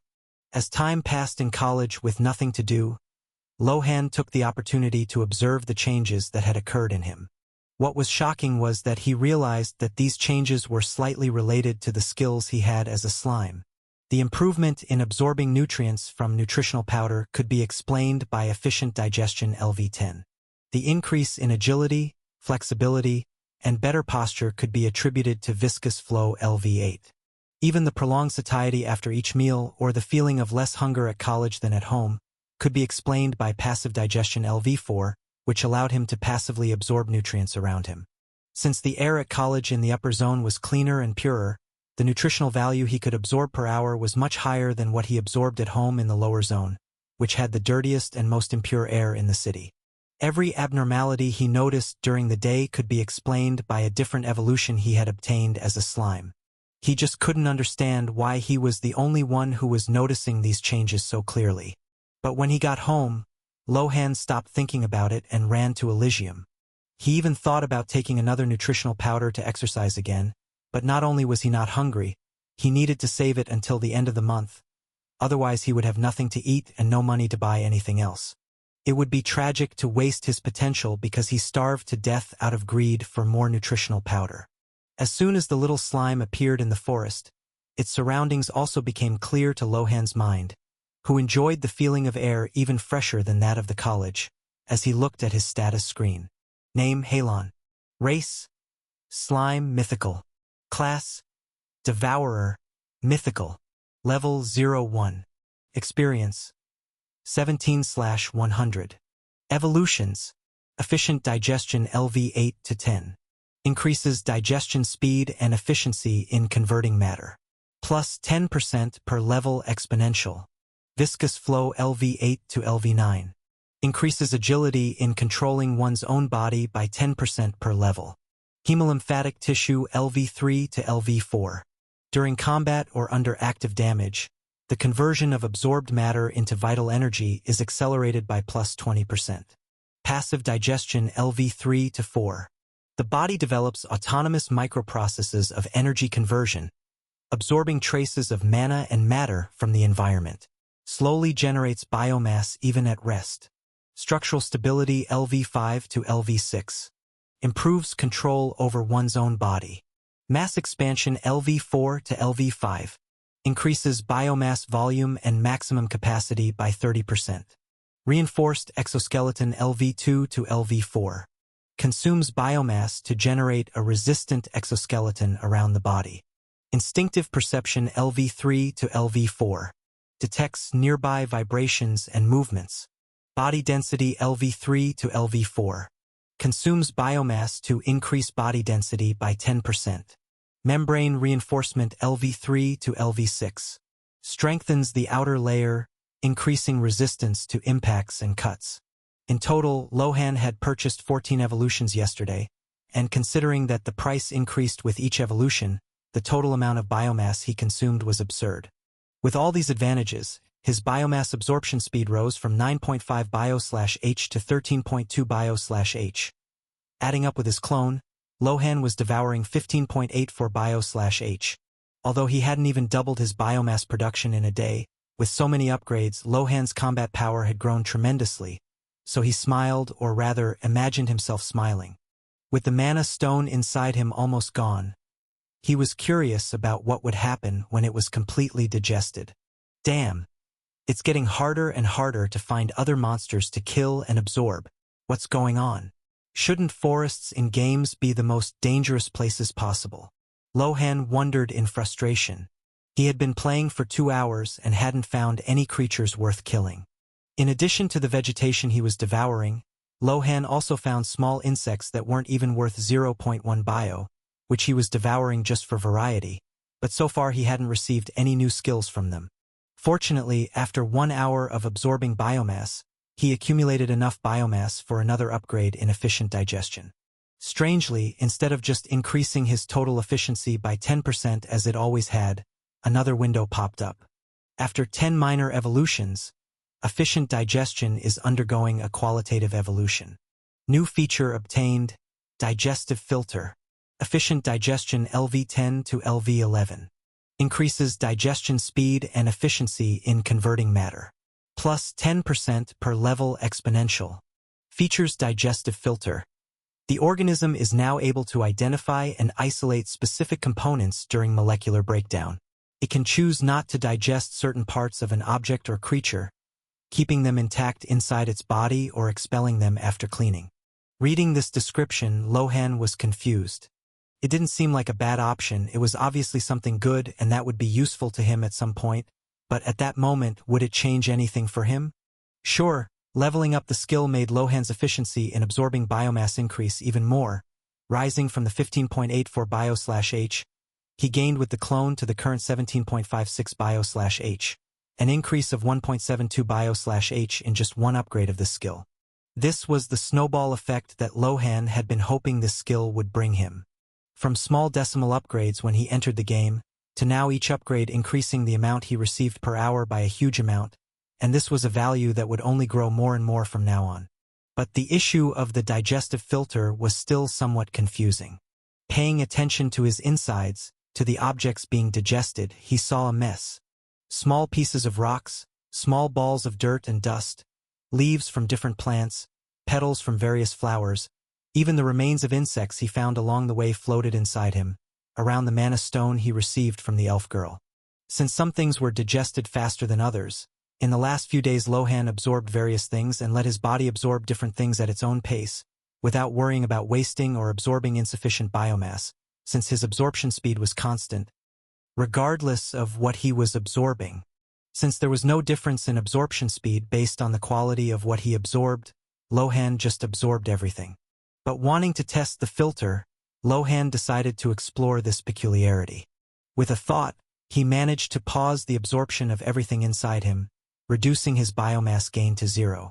Then he focused on absorbing only the remains of insects, which quickly raised his biomass gain to a maximum of 14.64 bio/H, disregarding the value of the clone.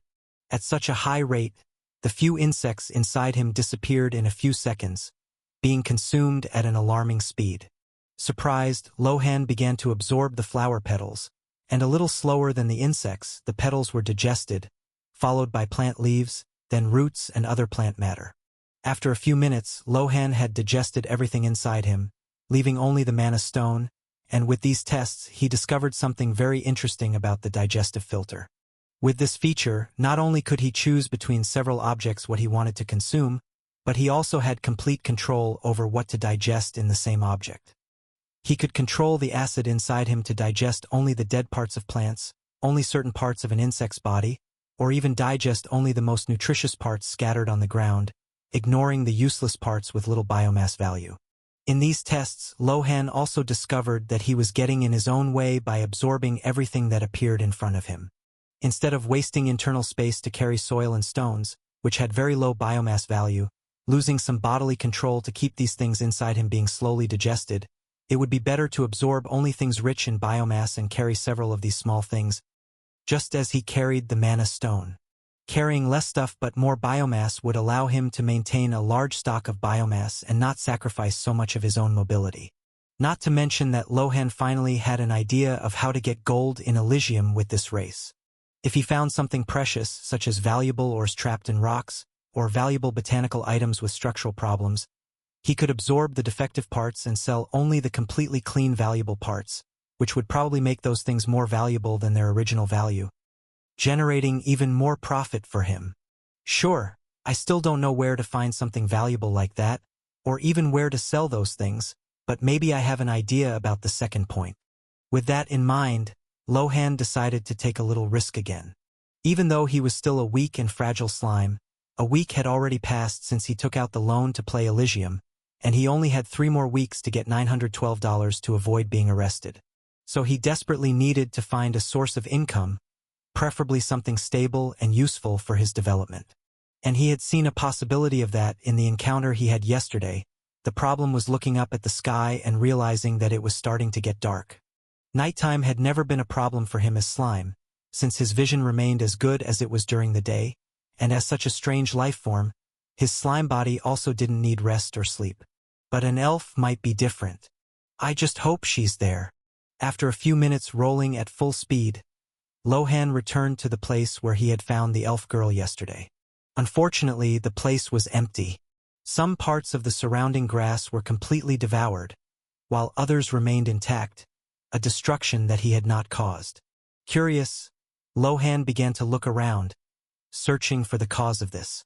He hadn't encountered another creature in so long that the possibility of another slime being there was exciting. With instinctive perception LV4, Lohan's spatial awareness was much more advanced than it had been initially, to the point that a slight movement in a distant flower, incongruous with the speed and direction of the wind, quickly gave him the location of another creature. This made Lohan's heart race. Finally, another interesting opponent. And to his surprise, observing that location, there was another slime absorbing a mana stone like him. Why does that slime also have a mana stone? Is the elf girl feeding it too? Realizing this, Lohan hesitated a little. Not that he was jealous of a girl in a game he had known for a few minutes, but because if that slime was also fed by the girl, devouring it could result in a loss of affinity with the girl, cutting off a possible route to profit and improvement in the future. Damn. Should I wait for it to leave this area? If I devour it out of her reach, she won't know it was me, right? But seeing how slowly that slime moved, Lohan realized that not only was its base speed not very high, but it wasn't even trying to leave, focusing only on absorbing the mana stone without worrying about anything else. I don't think it even intends to leave here before it finishes absorbing that mana stone. This frustrated Lohan even more, but as he slowly approached that slime, a surprised voice rang out. Two? Why are there two slimes here? Startled, Lohan quickly rolled slightly away from the direction of the voice and crouched down to camouflage himself. But upon seeing his attitude, the voice grew even louder as the vibration of the ground indicated to Lohan that bipedal footsteps were rapidly approaching him. Fortunately, at that moment he also recognized the voice. "It's you," the elf girl said excitedly as she crouched down and picked Lohan up, using her big blue eyes to stare at Lohan with curiosity. "Little girl, I thought you had died or forgotten me. I've been waiting here for you since I finished my daily studies." This surprised Lohan. She's really curious about me, right? Not knowing how to react, Lohan extended a tentacle and wiped some dirt and dust from the girl's cheek, using the digestive filter to ensure he wouldn't hurt her. Seeing this, the girl's eyes sparkled even more. "You're really different. It's like you think like a normal creature." In response to her question, Lohan made his tentacle change into the shape of a hand, giving a thumbs up. Seeing that little hand, as small as a baby's, give a thumbs up made the girl laugh. "Now I'm sure it's you. You know, since you took so long to come see me, I even gave the mana stone I reserved for you to one of your brothers, thinking it was you." Looking at the slime absorbing the mana stone and understanding what had happened, Lohan became even more frustrated. Then he caught something. She said she only gave the mana stone to that slime because she thought it was me. So if I take it back, she won't mind, right? The problem is how to communicate this to the girl. Thinking for a few seconds, Lohan had an idea. Extending a finger from his small baby hand upward, Lohan caught the girl's attention. "What is it? Do you have something to tell me?" she asked excitedly, her eyes shining even brighter with curiosity. On her lap, the little slime pointed his finger at himself, then turned his small hand into a short sword and pointed it at the other slime, turned the sword into a small hand grabbing something, and brought it inside himself. That was the best Lohan could think of. But surprisingly, the girl was very smart, understanding perfectly what he meant. "You want to attack the other slime and take the mana stone for yourself? That's fine," she said, putting Lohan on the ground and looking at him even more intently. "But be careful, you may be one of a kind. Don't hurt yourself too much just to get something as cheap as a mana stone. I can give you another one tomorrow. If you really want it, I can even get that stone back for you." But Lohan didn't accept, wanting to kill that slime with his own hands to receive EXP and the chance to receive other skills. Then, in front of the girl, the little slime deformed, forming small spikes all over its body, with the texture of its outer layer changing from something soft and crystalline to a more resistant and matte appearance, indicating that it was harder. Then it began to roll toward the other slime, which was still completely oblivious, standing in the same place absorbing the mana stone. The speed of the slime she talked to increased, with the spikes even helping to generate more friction and further accelerating its speed, to the point that when the two met, a blue explosion occurred. Small pieces of the other slime's jelly exploded around them, corroding some of the plants there for a few seconds before being extinguished by small sparks of fire that flew from the girl's staff.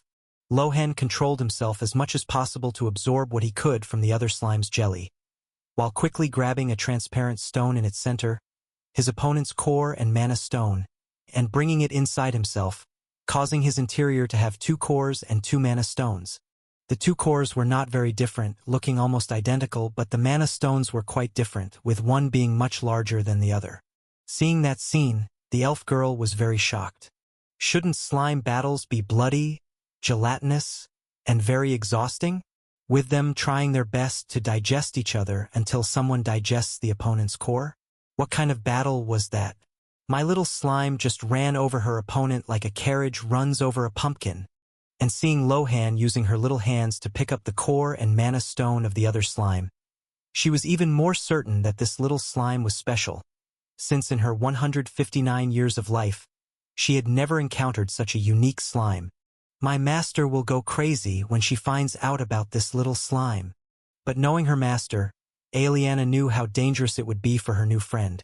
So she decided to postpone this meeting even further, taking advantage of this time to get to know this fascinating little creature better, who, despite being one of the biggest stupid pests in the forest, was intelligent enough to talk to her. While Aliana looked at Lohan even more excited and curious about this new friend she was making, Lohan was happy reading about the new skill he had received and the evolution of a skill he already had. Viscous Flow LV9 to LV10.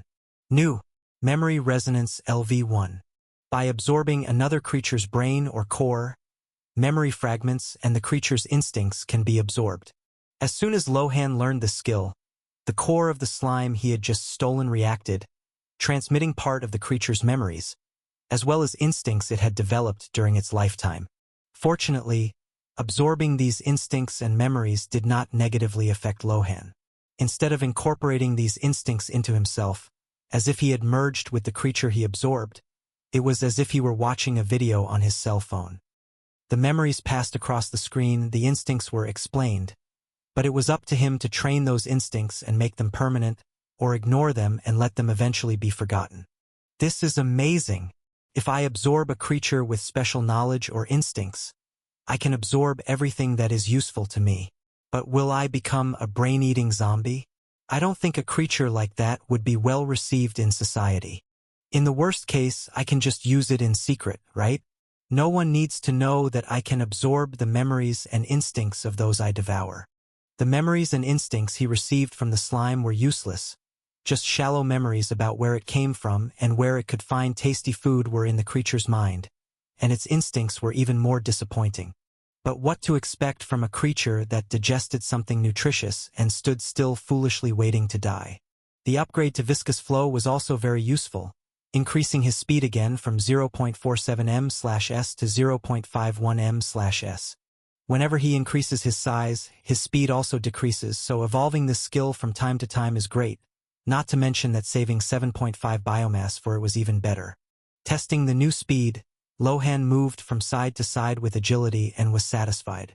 "Did you get faster?" Aliana asked in surprise, looking at Lohan intently. Ever since Lohan got off her lap, Aliana kept her eyes on him with total focus, and surprisingly, he was moving faster than when he attacked the other slime. Lohan froze when he heard that question, but not knowing how to answer, he played dumb and just looked at her. Aliana looked at him suspiciously, but gave up after a few seconds. Sigh. "Okay, you can't expect too much from a little creature like you, right? If I'm not mistaken, my master already mentioned that you absorb traits from other creatures, but never as fast as you." Looking up at the sky and noticing the large number of stars shining, her eyes widened. "Damn, my master is going to kill me, little friend. I have to go. Tomorrow I'll come see you again with an even better mana stone." Saying that, she rubbed Lohan's head and waved her staff, causing a small tornado to appear around her and carry her away with ease. Seeing a demonstration of magic up close for the first time, Lohan was shocked. With the graphics of this game being so realistic, he even forgot that he was just in a game. Magic is so cool. Will I ever be able to learn it too? As a worshipper of mages, loving to watch videos and streams of people playing mages in all kinds of games, Lohan imagined that perhaps only magic could heal his body in the other world. Where technology had failed him, only magic could give him hope to live like a normal person. Unfortunately, he had never had any contact with anything magical in the other world. From the memories of the old Lohan in this world, there were some confusing things happening on other planets, with powerful super soldiers using high-tech weapons to wage war with other civilizations, but as a poor wretch from the lower zone of an isolated planet, Lohan didn't understand any of that. Now, seeing magic so closely, something awakened in his chest. Crack. Boom. With a sound of something breaking and cracking, a flood of energy gushed through his body, filling and nourishing his jelly little by little, bringing a refreshing and icy sensation. Meanwhile, strange memories flashed before him, of a small white bird with majestic blue plumage, flying gracefully through the sky, conjuring ice spikes for fun at other birds and proudly bringing food to the chicks in the nest. Everything seemed very real, much more intense and immersive than the memories and instincts he received when absorbing the slime's core a few minutes ago. Wait, where are these memories and this feeling coming from? Looking inside himself, Lohan realized that the mana stone the elf had given him the day before had been completely absorbed. So these memories are from the mana stone she gave me? Wait, what is this energy inside me? New Magic Core LV1. The vital core undergoes a qualitative transmutation, becoming a magical energy engine. It emits constant pulses that saturate the cellular structure, forcing the opening of conductivity channels, mana paths, through the biomass to support, filter, and circulate raw energy throughout the organism. As soon as Lohan learned this new skill, his slime core began to change, with small bright blue lines appearing on the previously transparent surface of the stone that holds his consciousness. Through these lines, a pleasant, cool energy leaked out, and when it came into contact with the jelly of his body, the energy flowed freely through his body, while any internal jelly touched by it became slightly stronger, denser, and more resistant. Without a physical body to contain the flow of mana, instead of creating physical pathways for the mana to pass through, his body simply let the mana flow freely while nourishing everything it touched, but containing the internal energy with a thin but resilient membrane. This feeling of coldness, it's as if it's coming from a magical element. The memories showed me that the bird that owned this mana stone could use ice magic. Maybe that's my affinity? Looking around, Lohan didn't notice anyone even with instinctive perception LV4. But to be sure, he still rolled further away for 10 minutes, moving 300 meters away from where he was. Feeling around again and noticing nothing, Lohan finally focused on the instincts and memories he received from that core and tried to replicate the skill that the bird used most. Lohan concentrated. He closed his eyes and dove into the white bird's memory. He could feel the cold rising from the center of the bird's core, passing through small channels throughout its body, and the way the energy condensed in its beak as it left its body. Once it left the body, part of the energy dispersed into the air, but most of it was still under the bird's control in these memories. Lohan sought out that cold energy leaking from his new core. Unlike biomass, which was dense and heavy, mana was fluid, electric, and, at that moment, sharp.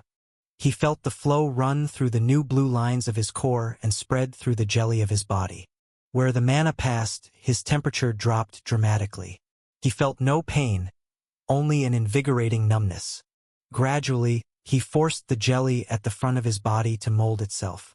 Following the bird's instinct, he not only opened his mouth and spat out the energy, but he compressed it. The frozen mana began to spin at a central point, the humid air around Lohan slowly freezing, creating small shards of ice that merged into a translucent spike, sharp as a crystal dagger, which shot out from his membrane. Now, go! The ice spike shot out with a hissing sound, cutting through the air in a straight blue line. The projectile traveled the meters away in the blink of an eye and hit the trunk of an ancient tree. Crack! The impact did not knock the tree down, but the ice was so dense that it pierced the thick bark, leaving a hole the size of Lohan's small fist made with tentacles, surrounded by a crust of frost that began to spread slowly through the wood. Lohan didn't even have time to celebrate. The moment the thorn left his body, the feeling of fullness disappeared, replaced by a frightening vacuum. Mana 0/15 warning. Magic exhaustion detected. Lohan's 360-degree vision spun. The blue glow of the lines in his core instantly faded. If before he felt like a charged battery, now he felt like a deflated balloon. His gelatin, once firm and agile because of his evolutions, became heavy and flaccid. He tried to move, but his body just swayed uselessly in place, like a lazy puddle of water. Damn, that hurts. My mind feels like it's been chewed up. The effort of converting that raw mana into a structured spell, without ever having done so before, drained not only his energy but his mental stamina. Even exhausted and withered on the dirt floor, Lohan looked at the hole in the tree with a pride he had never felt before. I did it. I used magic, he thought excitedly as he began to absorb the other mana stone quickly. His body wanted to sleep for a week, completely exhausted from what he had just done, but since his gaming hours were limited daily, especially since today was still Monday, with so many days left until the weekend, Lohan forced himself to stay awake and actively absorb biomass from the second mana stone. The process was painfully slow. If he were to rely on recovering mana naturally, according to his calculations, it would take him more than 20 hours to recover the mana he had spent. Fortunately, he could use biomass to nourish the magic core LV1 as fuel, accelerating mana generation in exchange for biomass, which at the moment was not a problem, since Lohan had more than 40 biomass stored in his body. The feeling of helplessness sucks. Although he felt great when casting magic like a huge rush of dopamine, the helplessness that came afterwards made him feel like he was back in his hospital bed. Feeling an anxiety attack coming on, Lohan didn't think twice and spent 10 biomass to level up this skill. Magic Core LV1 to LV2. As soon as this skill leveled up, the amount of mana converted increased, the core consumed even more biomass, but the mana that was produced was denser and of higher quality. Feeling his own body, Lohan realized that his mana had increased, but he didn't know exactly how much. I can just look at my status. Mana, 15/16.5. Glancing quickly at his mana section, below experience, Lohan was shocked to realize that his mana had increased by 1.5 points after evolving the magic core. My mana increased by 10%, but was it exponential like efficient digestion? Or just a fixed increase like passive digestion? To confirm this doubt, Lohan decided to spend another 13 bio and evolve the skill again. Magic Core LV2 to LV3. Mana, 15/18.1. Seeing that the increase was 1.65 instead of the previous 1.5, Lohan was delighted. Another skill with exponential growth. Great! Excited by this, Lohan decided to explore the area further, looking for a worthy opponent to test his magic on. With a biomass gain of 17.56 bio/H, in 2 hours Lohan recovered what he spent on evolving the magic core and the biomass spent to replenish his mana. Unfortunately, in those 2 hours he did not encounter any magical creatures. When Lohan was considering whether it was worth moving further away from the place where he had met the elf girl, he heard a sharp cry. Looking up at the sky, he saw a bird descending at high speed with its claws pointed at him. Frightened, Lohan activated all the skills he had available. He made his exoskeleton more resistant, reinforced the membrane, accelerated his speed in the opposite direction of the bird, and finally activated the weapon he had been so eager to test. In a few seconds, a transparent and sharp ice spike smaller than the first one he made formed in front of him, and before the bird that looked like a brown eagle could react, the spike was thrown in its direction, cutting through the air with ease. Trying to struggle to dodge that almost invisible object, the bird screamed for the last time. Thud. In a few seconds, the bird's body fell to the ground, with an open hole in its belly that strangely did not bleed. Looking closely, Lohan confirmed that the bird was still alive and approached it carefully. The bird looked at him with a mixture of anger, disbelief, and fear. Lohan rolled closer. The bird tried to crawl away, but despite not bleeding, having its stomach cut open prevented blood from circulating through its body, causing it to slowly lose the ability to move, and in a few seconds consciousness also disappeared. Waiting another 5 minutes, Lohan finally confirmed that the bird was dead and covered it, ready to absorb the creature that had tried to take his life just a few minutes earlier. This bird was the largest creature Lohan had consumed so far. Although there were large slimes, their size was nothing extraordinary, whereas the insects he devoured, as the name suggests, were just small insects. Confirming once again that the bird was dead, seeing no signs of life, Lohan rolled toward the dead animal. Slowly, his slime covered the bird, still without softening the exoskeleton to confirm for the 4th time that this was not a trap, and began to dissolve the bird with the exoskeleton. Only when he felt no resistance in digesting the bird's flesh did Lohan relax. Sigh. Dealing with creatures like this while I'm so fragile is scary. Noticing the speed of absorption, Lohan was surprised by the amount of biomass this bird had. Although it had no mana, the vitality of its flesh alone was very rich. However, this bird was so large that Lohan couldn't carry it while digesting it, as he did with the mana stones, so in order to digest it quickly, Lohan completely paused the digestion of the mana stone and even controlled the clone to come and help digest this creature. In order not to attract other predators, he even completely covered the bird while using the digestive filter to digest the exposed blood, which could spread its smell through the air. But even though the bird was rich in biomass, it still couldn't compare to a mana stone. At a speed of 17.56 bio/h, it took Lohan only an hour and a half to digest it completely. Instinctive perception LV4 to LV5. Meh, it wasn't a bad upgrade, saving me 4.39 bio, but it wasn't that great either. With this skill leveling up, Lohan felt that the world around him became even clearer, with more details being easily seen by him. The grass around him became greener, small movements of insects were perceived as different from movements caused by the wind, and details in more distant things, which previously seemed blurred, now became clearer. With so much biomass gained from consuming this bird, Lohan felt his biomass stock filling up again and bought more upgrades. Efficient digestion LV11 to LV12 14.5 bio. This raised his biomass gain to 19.32 bio/h, an increase of almost 2 bio/h with a single upgrade, even though the price of upgrades for this skill was getting more and more expensive. But it was in the next skill that a surprise came. After 10 minor evolutions, viscous flow is undergoing a qualitative evolution. New feature obtained: selective adherence. Viscous flow LV10 to LV11 10.26 bio. Increases agility in controlling one's own body by 10% per level. Features selective viscosity.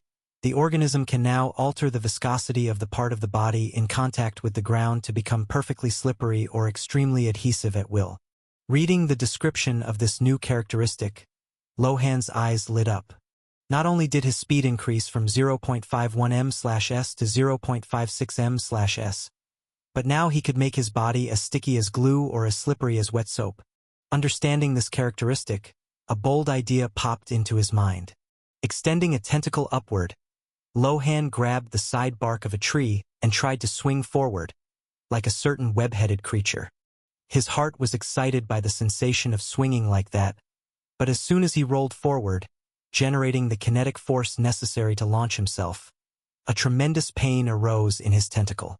Looking scared, Lohan saw in detail how his jelly membrane couldn't withstand the weight and slowly tore. The pain of having his membrane torn was agonizing, causing Lohan to desperately cancel the grip of that limb, but the damage had already been done. His body rolled forward uncontrollably as the tentacle retracted and biomass was used up to heal itself. Even the clone was ignored, remaining static due to Lohan's lack of control, who at that moment was only trying to heal himself and deal with the pain. What a stupid idea! How could a membrane as thin as an egg membrane support my basketball-sized body filled with my acid jelly?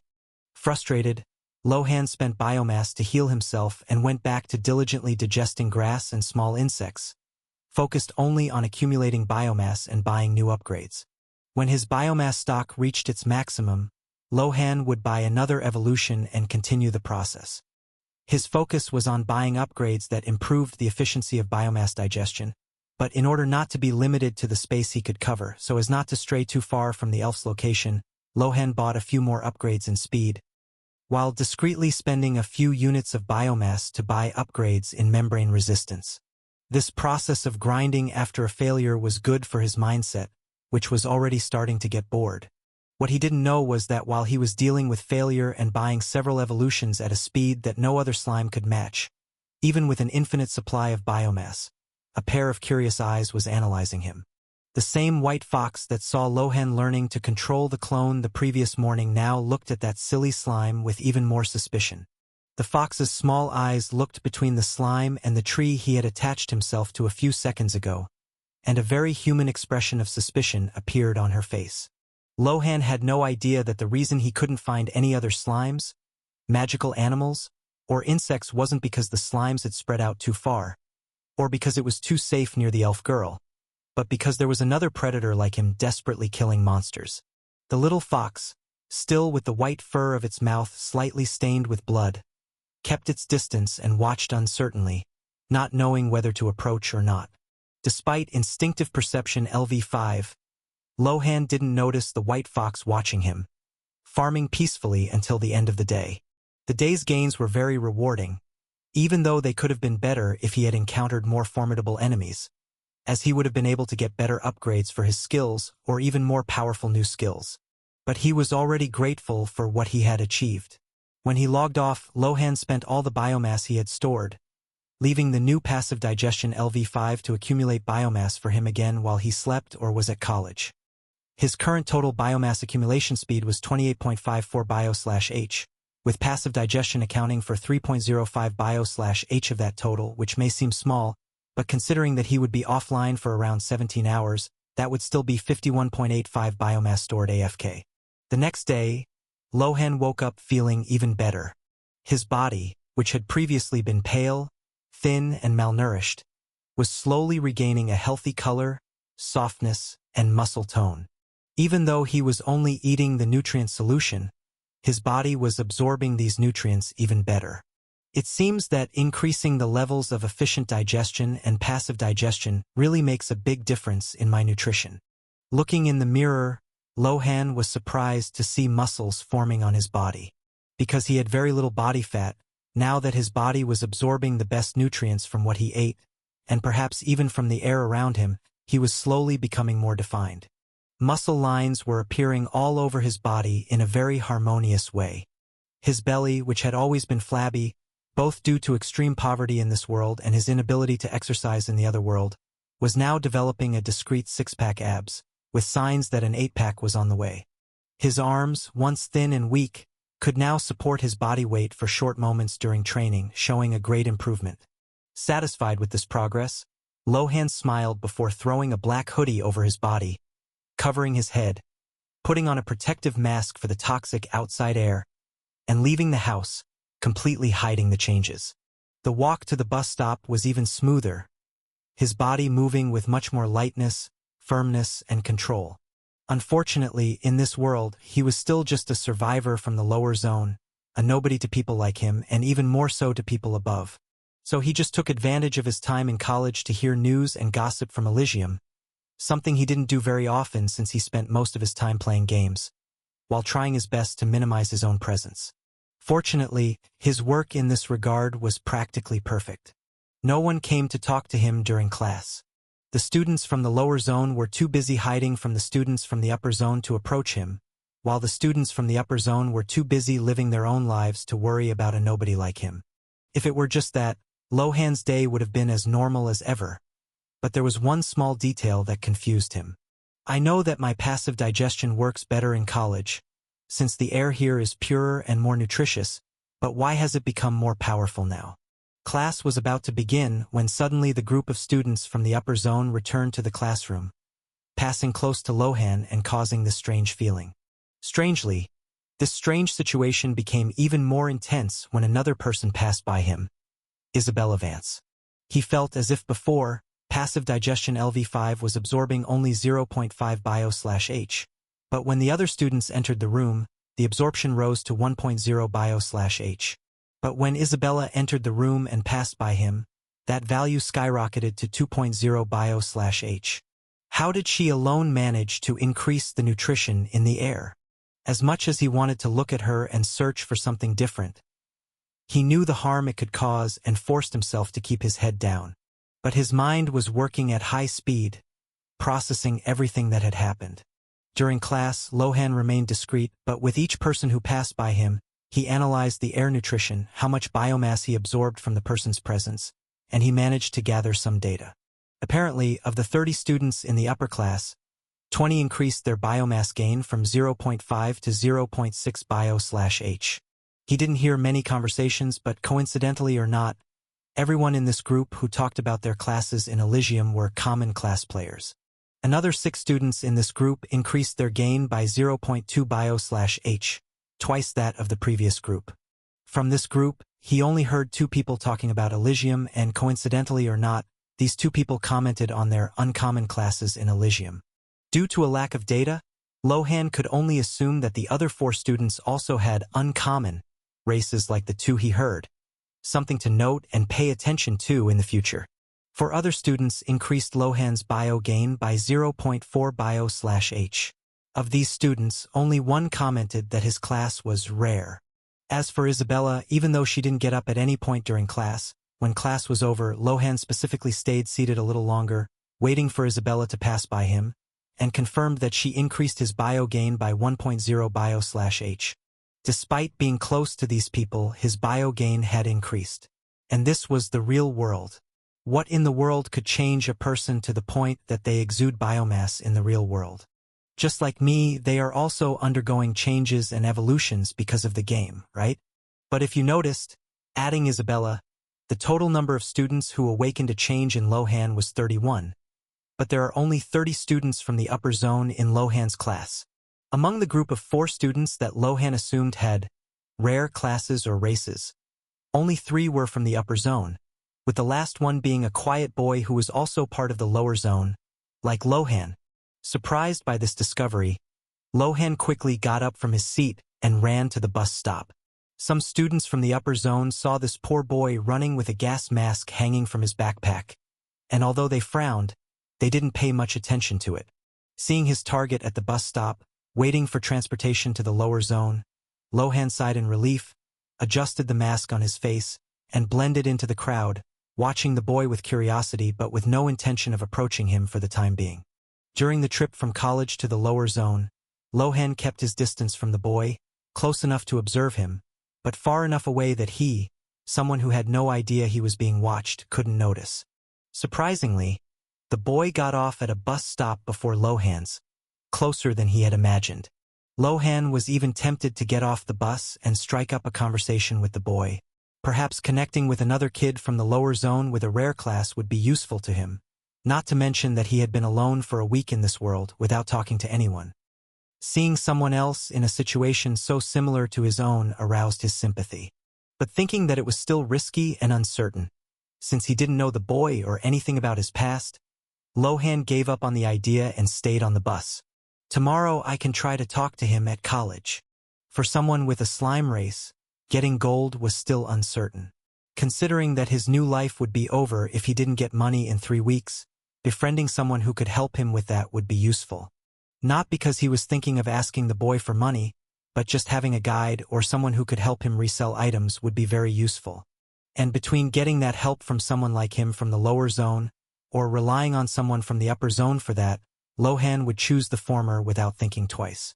Despite trying to appear superior, Lohan knew that the people from the upper zone were the most treacherous he could meet, people who would not hesitate to step on his head to climb higher, and it was no wonder that they all had such promising families.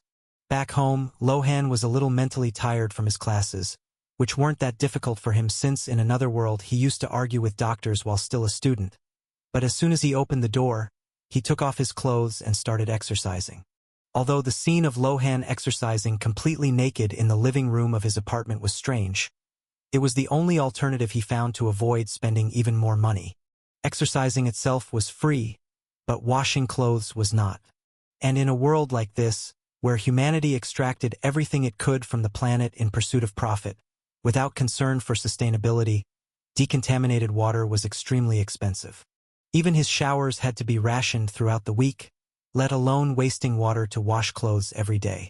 So Lohan came up with the current alternative, where he trained completely naked at home so that sweat wouldn't dirty his clothes. In any case, this was his body, a body 80% similar to his body from the other world, different only in health and muscle development, something he had seen naked often since he was born, so he didn't feel repulsed by it. In fact, Lohan even liked the feeling of getting up and seeing his muscles pumping, swelling, and developing before his very eyes. With his enhanced vision, he could see details better than high-definition zoom cameras from the other world, so even if the daily muscle gain wasn't exaggerated, since his body had little fat and his vision was incredible, he still saw improvement every day. After exercising, Lohan looked at himself again, satisfied with the bodily changes, wiped himself down with wet wipes, and put on the Eligium helmet. Slowly, His consciousness traveled back to the game world, watching the visual representation of him traveling through hyperspace. As his consciousness was pulled into Eligium, a small, bright blue body seemed to form from millions of particles coming from a tunnel of light. The first sensation to return was smell, changing from the unpleasant smell of mold and pollution in the real world to a pure and refreshing smell in the virtual world. The next sense to return was touch, with him losing his limbs but gaining incredible control over every cell in his gelatinous body. Looking at the sun in the sky, Lohan smiled and absorbed that comfortable light. Who would have thought that even after transmigrating, I still couldn't feel the sun with my physical body? What will I need to do to feel this in the real world? Leave the planet. In the first world, Lohan couldn't feel the sun because he was stuck in a hospital bed. Sure, from time to time, some nurse would take pity on him and take him for a walk in the sun while pushing the bed he was lying in. But without the sensitivity of his body, he didn't feel much. In the second world, the sky was covered with pollution from factories and resource extraction machines. Even at college, the sky was so cloudy that Lohan still couldn't feel the sun directly, only the light refracting in the dense fog around the college. Only in this third world, the game Eligium, did Lohan truly feel the sun. And surprisingly, the virtual sensation that the game conveyed was the best of the three he had ever felt. Finishing enjoying the sun, the first thing Lohan did was open the menu. Name Halon. Race, Slime mythical. Class, Devourer, mythical. Level 01. Experience, 38/100. Mana, 18.1/18. Evolutions, hidden. I already have 38 experience points. If I accumulate 62 more, I can level up. What do I get for leveling up? Lohan was surprised by this. In other games, when the player leveled up, they unlocked new skills, gained stat points to become stronger, and gradually became stronger. But my growth isn't normal, right? Even though I'm still level 1, I'm already much stronger than other level 1 slimes. The problem is that I haven't found anything level 2 to compare myself to yet. As Lohan thought about this, as if hearing his inner thoughts, a creature he had never seen before appeared running through the forest. Gurwadsadwa. The creature roared as it swung its claws around, trying to hit something small that was running around. Because of the tall grass, Lohan couldn't see, but he knew that something close to his size was running away from that creature at high speed, dodging between the trees, taking advantage of the natural unevenness of the terrain.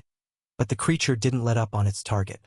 Using its small, muscular green legs to run, while struggling to balance its slightly disproportionate body, extending its claws forward as it tried to grab its target, but failing miserably, the goblin caught a glimpse of a bright blue ball, which, because of the sunlight, shone even brighter, and stopped.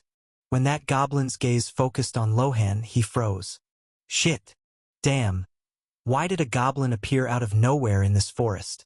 I've been looking for a week for some useful creature to kill and absorb some skills, but I haven't found anything, and suddenly a creature like that appears out of nowhere chasing something in front of me, and focuses its attention on me? Lohan was incredulous at such a coincidence. Using his 360-degree vision, he saw the bushes in front of the goblin continue to rustle, moving away at an even faster speed than before, perhaps taking advantage of the opportunity, and disappearing among the trees, leaving only him and that goblin face to face. Seeing that, Lohan became even more suspicious of this coincidence. If you've always had this speed, why didn't you run like this before? But with no time to think further, the goblin's movement in front of him brought his focus back. The goblin let out a high-pitched squeal, a mixture of greed and scorn. To him, Lohan looked like an exotic snack, like a delicacy from a 5-star restaurant. He clenched his empty hand, looked at his confused hand, but soon forgot about it, extending his long, dirt-stained claws forward and advancing, drooling yellowish saliva. Lohan did not retreat. On the contrary, he felt his instinctive perception LV5 pulsing. The world seemed to slow down slightly. He felt the vibration of the goblin's heavy footsteps on the ground running awkwardly, while he saw the sloppy trajectory of the claw strike coming down towards him. Lohan quickly calculated his speed as he watched the monster leap. Shit, at only 0.61 m/s. I won't be able to dodge this in time. If I try to jump to the side, it will catch me in the air with its other hand. Deciding that running away was not an option, Lohan focused on strengthening his defense and taking the impact head-on. Membrane reinforcement LV9, body density LV4, reinforced exoskeleton LV4. His body, which had previously been soft and malleable, became rigid and heavy in an instant. When the goblin's claws hit the top of his membrane, the sound was not one of something tearing, but rather a dry sound of impact, as if the monster were hitting a reinforced truck tire. But a fraction of a second before the impact, Lohan activated his new feature. Selective viscosity. Pa! Both Lohan and the goblin's eyes widened, or rather, only the goblin's eyes widened and Lohan was shocked, with the goblin feeling as if he had hit something hard for a second, only for it to disappear immediately afterwards. With the blow hitting hard and Lohan making the ground as slippery as a skating rink, his round body was sent flying, sliding through the forest and putting distance between him and the goblin. The goblin, who was applying all his strength downward to try to crush the slime into the ground, lost his balance instantly. The monster let out a sound of surprise as it slid sideways and fell heavily on its back on the damp earth. Taking advantage of the meters of distance he gained by sliding like soap, Lohan saw the goblin getting up awkwardly, his face covered in mud and his eyes injected with pure hatred. The monster did not expect its meal to react that way. Okay, I have a chance now. If I let him get close again, my reinforced defenses may not be enough against his weight, but to deal with him from a distance, I guess I can only try this. Lohan focused all his will on the magic core LV3. Instantly, the blue lines on the surface of his inner stone glowed with a cold energy. He felt mana flowing like a river of liquid nitrogen through his gelatin, converging at the front of his body. I spike. The moisture in the air around Lohan condensed in a millisecond. A sharp, jagged, translucent ice spike appeared out of nowhere in front of him and shot like a dart toward the goblin. The goblin, still getting up, had no time to react. The ice spike dug deep into the creature's right thigh, piercing the flesh and momentarily pinning it to the ground. The goblin's scream was deafening. Greenish blood began to flow, freezing almost instantly at the edges of the wound. But instead of fainting or fleeing, the injury seemed to trigger insanity in the monster.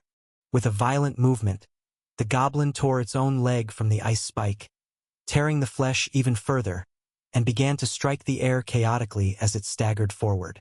Mana 1.1/18.1 warning.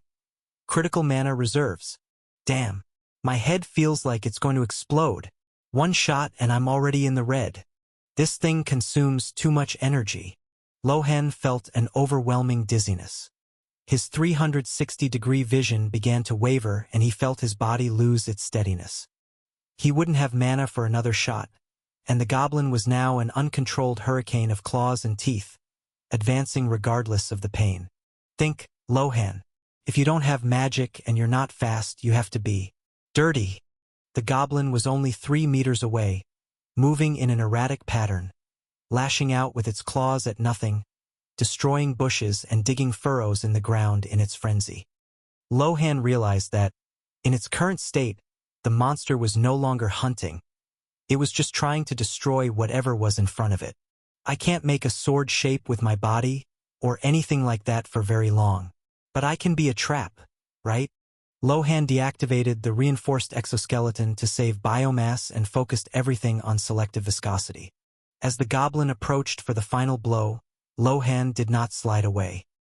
He waited until the last second, and when the goblin's hand came down to grab him, Lohan made the surface of his own body extremely adherent. Splat! The goblin's claws were stuck to Lohan's membrane as if they had been dipped in industrial tar. The monster tried to pull its hand back, but Lohan's weight, increased by body density, and the biological superglue kept it stuck. The small cuts his claws caused to Lohan's membrane were quickly healed by his stored biomass, now preventing the goblin from releasing the slime. Sure, it would be stupid to use this against a human stronger than him, considering that he would be aware of grabbing Lohan with both hands and trying to tear him in half, but against a monster as foolish as the goblin, Lohan felt confident in trying it. If it went wrong, he could resist a little with the more resistant membrane until he deactivated the viscosity and broke free from the monster's reach, which didn't understand what was happening. The goblin panicked and tried to bite Lohan, but the slime was faster. Using structural stability LV8, he didn't try to create an arm. He simply let his body collapse onto the goblin's face, stretching his mass like a heavy, suffocating blanket. You want to eat, right? Then taste my efficient digestion up close. Lohan wrapped its entire 28 centimeters volume around the goblin's head and neck. The monster began to struggle violently, its hands scratching its own neck trying to tear off the blue jelly. But the more it struggled, the more Lohan infiltrated. The feeling was horrible. The game was extremely realistic, to the point that Lohan felt the creature's despair as if it were alive, its rapid heartbeat and the heat of its greenish blood. But he didn't let go. Sizzle. Lohan's digestive acid was taking effect. The skin on the goblin's face began to bubble and be converted into biomass. It was a slow, chaotic, and brutal process. Lohan was not elegant like an elven wizard now. He was just a basic predator, a bubble of hunger consuming something bigger than himself. After a few minutes of silent and desperate struggle, the goblin's movements began to cease. The creature's body relaxed and it fell to its knees before collapsing completely onto the forest floor. Biomass being acquired experience. +7. New matter digested chemosensory aptitude. Evolution available. Lohan, exhausted and with his membranes slightly scratched by the desperate claws, finally broke free from what was left of the monster's face. He was mentally exhausted and his jelly was cloudy. That was horrible. This was nothing compared to previous battles against slimes, which Lohan had easily trampled. Looking at the goblin's corpse, Lohan remembered his new skill. Now, let's see what you had in your head. Memory resonance LV1. Hunger. He was feeling very hungry as he wandered through the forest, alone and lost. Ever since his pack was attacked, he had been chasing after the enemy to take revenge, but his body was growing weaker and weaker. The enemy always stayed close enough to attract his attention, but never far enough away for him to forget about it. This chase lasted over an hour. Without him realizing it, the last few minutes were basically him running in circles around the same area while chasing the enemy. This enemy was a strange white fox, which, despite showing several times that it had the agility to escape, never strayed too far from him, as if it were guiding him to a specific place. And to Lohan, who was absorbing the memories of this goblin, it became clear that the place the fox was prowling with the goblin was the area around where he had disconnected from the game. Is this fox another player? How does it know that I disconnected here and that when I returned to the game I would connect again? And how did it know that I would connect again at this time? The goblin's simple and foolish mind did not notice small details, but Lohan, with a human mind, quickly picked up on these details. And that was even more frightening than dealing with the goblin. In the games he watched in the other world, he knew that the greatest enemy was never the monsters, even though players died to monsters from time to time. In worlds with PvP enabled, the most frightening and treacherous creatures were other human players. Goblins have basic and shallow instincts, thinking only of the food they would eat and the women they would abuse. Humans are not like that. Humans are greedy, manipulative, cunning. Continuing to absorb the goblin's memory, Lohan saw his theory prove itself more and more correct. When the little slime formed from particles of light in the goblin's vision, the little fox darted between the trees at a speed she had never shown before and disappeared, clearly leaving the goblin to deal with the slime on purpose. But why do you want to deal with me this way? Wouldn't it be easier to just attack me with the strength you showed? From the goblin's memories, Lohan saw that fox use her stealth and high speed to deal with a group of 10 goblins all by herself. Unfortunately, the memories began to fragment and disappear, even though Lohan continued to devour the goblin's brain. Is that the limitation of LV1 of this skill? Not bad. Lohan could spend some biomass to raise the skills level and absorb more memories, But seeing that there was nothing useful in that goblin's empty head, he gave up. While continuing to devour the goblin's corpse with the help of the clone, Lohan read the new skill he had unlocked. Chemosensory Aptitude LV1. The outer membrane can detect odor particles and mana residues in a much more refined way. This skill was the reason why the goblin was so fixated on Lohan as soon as he saw him. Chemosensory Aptitude was an innate ability that allowed goblins to smell in a much more advanced way, allowing them to easily detect the path to something delicious. And for the goblin, Lohan was an unparalleled delicacy. A beautiful ball of mana completely saturated with magic for his level. Something that if he ate, could not only satisfy his hunger, but keep him satisfied for several days. After receiving the skill, Lohan could also smell his surroundings. But at that moment, the only thing he could smell was the foul odor of the goblin he was digesting. What was once just another creature, upon activating this skill, Lohan felt as if he were eating garbage. How do I deactivate this? Blarg, he thought desperately, controlling the urge to vomit, even though he didn't have a stomach to vomit anything. As soon as he thought about deactivating this skill, the odors around him magically disappeared, returning to the peace he felt. Although the smell was gone, the disgust he felt for the goblin's body still lingered. But Lohan was in no position to refuse such a biomass-rich meal. So despite his disgust, he persisted, absorbing as much as he could and using this new biomass to heal himself and recover mana. Since the goblin was also a low-level creature, its body didn't have that much biomass. With Lohan and the clone's absorption speed, in less than 2 hours he finished absorbing it. Damn, is the elf still in that place? Thinking about it, Lohan quickly rolled in that direction. To go faster, he even bought another evolution. Viscous Flow LV12 to LV13 13.53 bio 0.61 m/s to 0.67 m/s. With a speed of 0.67 m/s, Lohan finally reached the speed that a 1 to 2-year-old human child had when walking. That may seem good, but that was the speed of a child walking. If the child ran after him, Lohan would be helpless. That's why he had to use viscosity so well in the previous battle, because even a goblin with small, disproportionate, and deformed legs still ran several times faster than him. As a creature that terrorized villages of adult humans, if they were slow, it would be easy for any human to exterminate them. But this was already a good start for Lohan. He wasn't that far from the place he had agreed with the elf to start the conversation, so in a few minutes he got there. Fortunately, this time there was no other competing slime around to fight him for the girl's mana stone, just the elven girl looking around worriedly. But when she saw the small blue and shiny ball rolling towards her, with a slime core and a mana stone almost completely digested inside it, she smiled and waved at him. "Little friend, you finally made it." Meanwhile, in the distance, a white fox watched the scene with even more curiosity, hidden from both the slime and the elven girl. Running up to Lohan, the girl bent down and picked up the slime, smiling as she searched her magic cloak pocket for something. Lohan watched the situation with interest.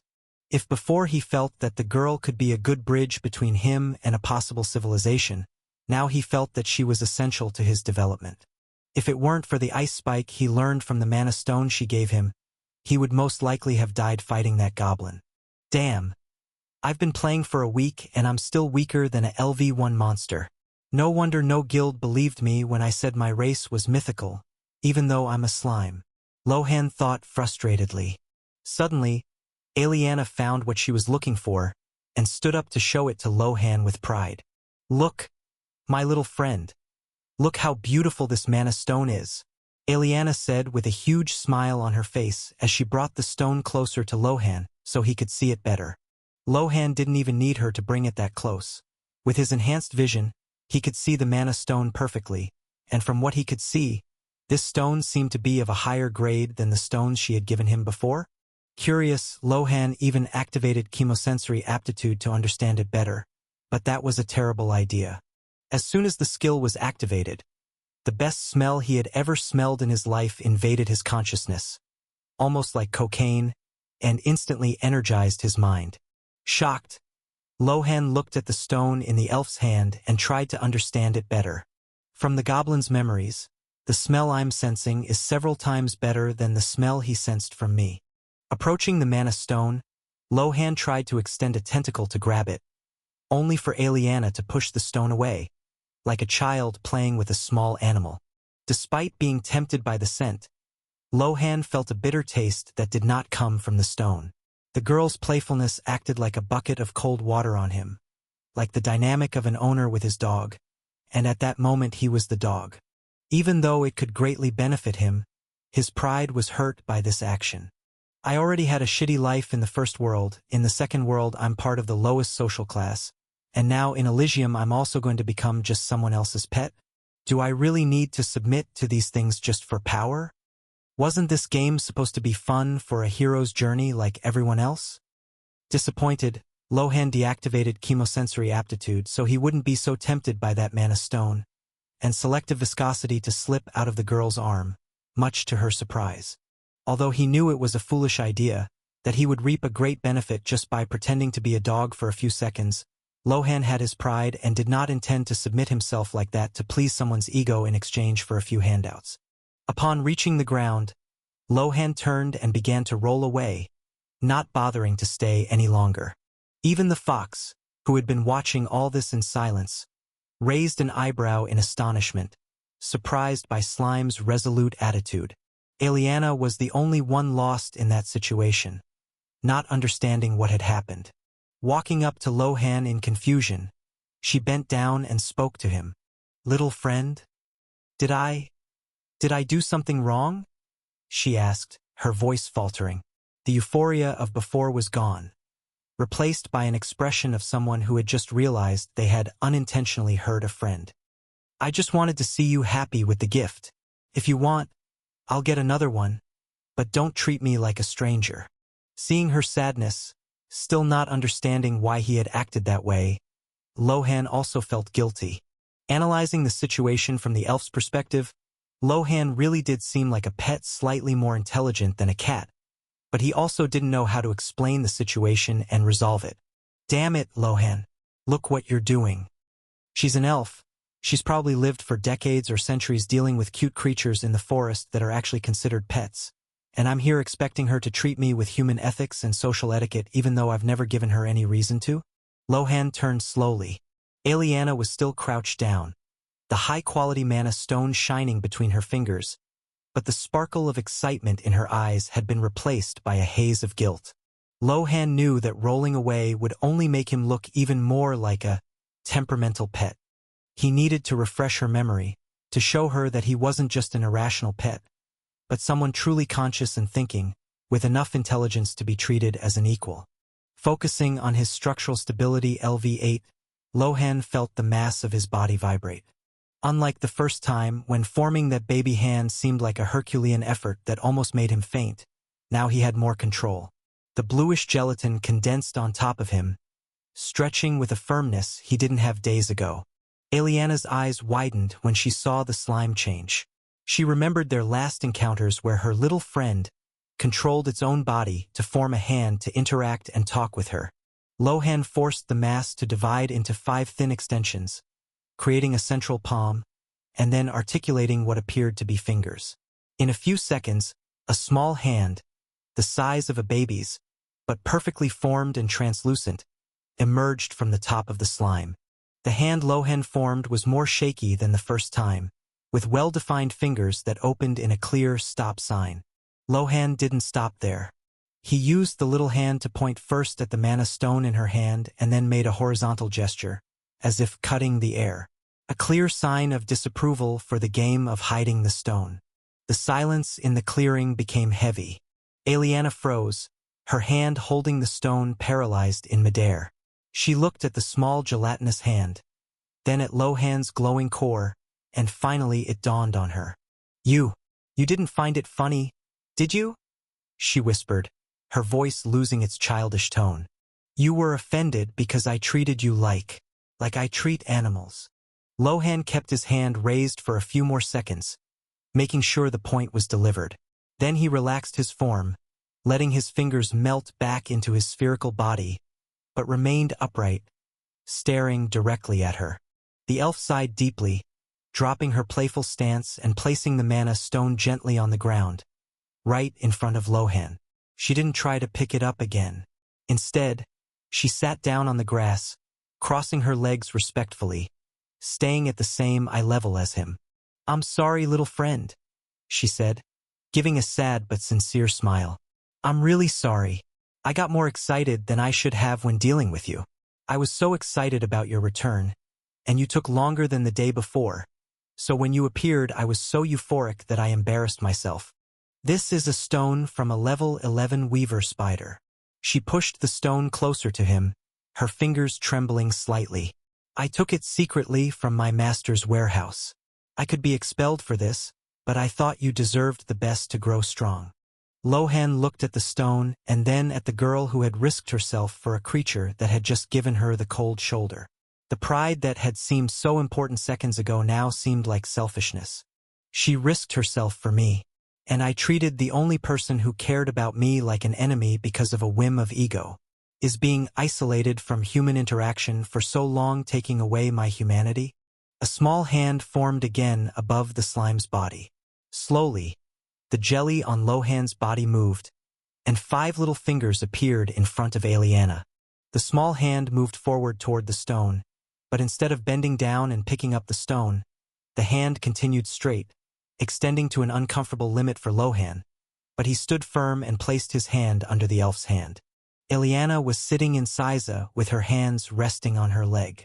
Feeling that damp, cold little hand rubbing hers made the girl's heart warm and a smile appear on her face. "Will you forgive me?" she asked hopefully. The little hand let go and changed into a thumbs up, then became a slightly deformed sphere before returning to Lohan's body. This was his attempt to make a hand emoji as a way to communicate beyond hand gestures, but this test went wrong. If it worked, I could just make a face for myself and at least I could show emotions, right? He became thoughtful. "That's great, my friend." The elf let out a relieved squeal, then reached out and pushed the mana stone toward Lohan again. "Go on. Take it. I brought it for you." This time Lohan was no longer polite, rolling forward and swallowing the mana stone directly. As soon as the stone entered his body and began to be digested, Lohan was shocked by the energy he was absorbing from the small chips he was able to pull out of it. This mana stone was so energetically charged that Lohan was having difficulty corroding it. This would be a great backup battery. But being a mana stone from a LV11 creature, I wonder what ability I'll receive when I absorb it. "How come you seem so much stronger?" she wondered, confused, after observing Lohan more closely. "I feel like the energy in you is much stronger than yesterday." With that said, she moved even closer to Lohan, looking at him in detail, but this time without picking him up. Analyzing his blue and transparent body, it wasn't difficult to notice the biggest difference between yesterday and today. "Was this change because you finished absorbing that mana stone?" Lohan looked at her for a few seconds before giving her a thumbs up with his little hand. "My teacher already had me study the evolution process of slimes, but theoretically it shouldn't be this fast. Do you have some kind of rare innate ability?" she asked in a low, surprised voice. Lohan didn't know how to respond, and in the end, he just remained silent. Aliana didn't worry and continued to look at Lohan with curiosity before asking about something else, telling him about her day, complaining about the lesson her teacher had given her. After the misunderstanding was resolved, Lohan and Aliana talked for a few more minutes before the elf left and said goodbye to Lohan. "My friend, I'll be here again tomorrow," she shouted as she waved back at him, waved her staff conjuring a small tornado of wind around herself, and disappeared into the forest. Lohan looked at that convenient magic with envy and turned away, ready to leave. He didn't mind spending so much time talking to Aliana, since he had more than enough biomass to absorb in the 2 mana stones he was digesting. To speed up the digestion process and not destroy the forest in front of Aliana, something he discovered she didn't like from one of the girl's many ramblings, Lohan gave the smaller mana stone to the clone and kept the large one. Thus, The two little slimes could roll around the forest without destroying any grass at maximum efficiency at all times. As they rolled around in search of enemies, Lohan noticed his biomass reserve filling up again and bought a few more evolutions. This time, he didn't focus solely on increasing digestion efficiency, as he now felt he was already gaining enough biomass per hour, but rather on utility. Being just a ball of slime jelly was very disappointing. Efficient digestion LV13 to LV14. Structural stability LV8 to LV9. Reinforced exoskeleton LV4 to LV5. Instinctive perception LV5 to LV6. Body density LV4 to LV5. Membrane reinforcement LV9 to LV10. Memory resonance LV1 to LV2. Chemosensory aptitude LV1 to LV2. With this wave of evolutions, not only did the biomass he digests per hour increase from 28.54 bio/H to 31.40 bio/H, but his entire body felt renewed. The jelly of his body became less viscous and easier to control, more malleable. His exoskeleton became more resistant, his perception sharper, his body density greater, his membrane more elastic and resistant. As for the last two skills, he felt no difference, since memory resonance only activated in the brains and memories he consumed, while chemosensory aptitude could be tested again. Activating this skill, Lohan was surprised to realize that he could perfectly smell the mana stone inside him. But this smell was different from the smell he had smelled before. But ignoring that, another familiar smell was slightly picked up by his skill. Intensifying this with instinctive perception LV6, Lohan saw a faint trace of magical odor around him.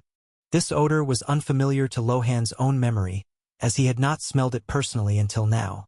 In fact, it came from the goblin's memory. It was a smell that Lohan not only paid attention to when reading the creature's memories, but also made a mental note to be on alert when he smelled it around him.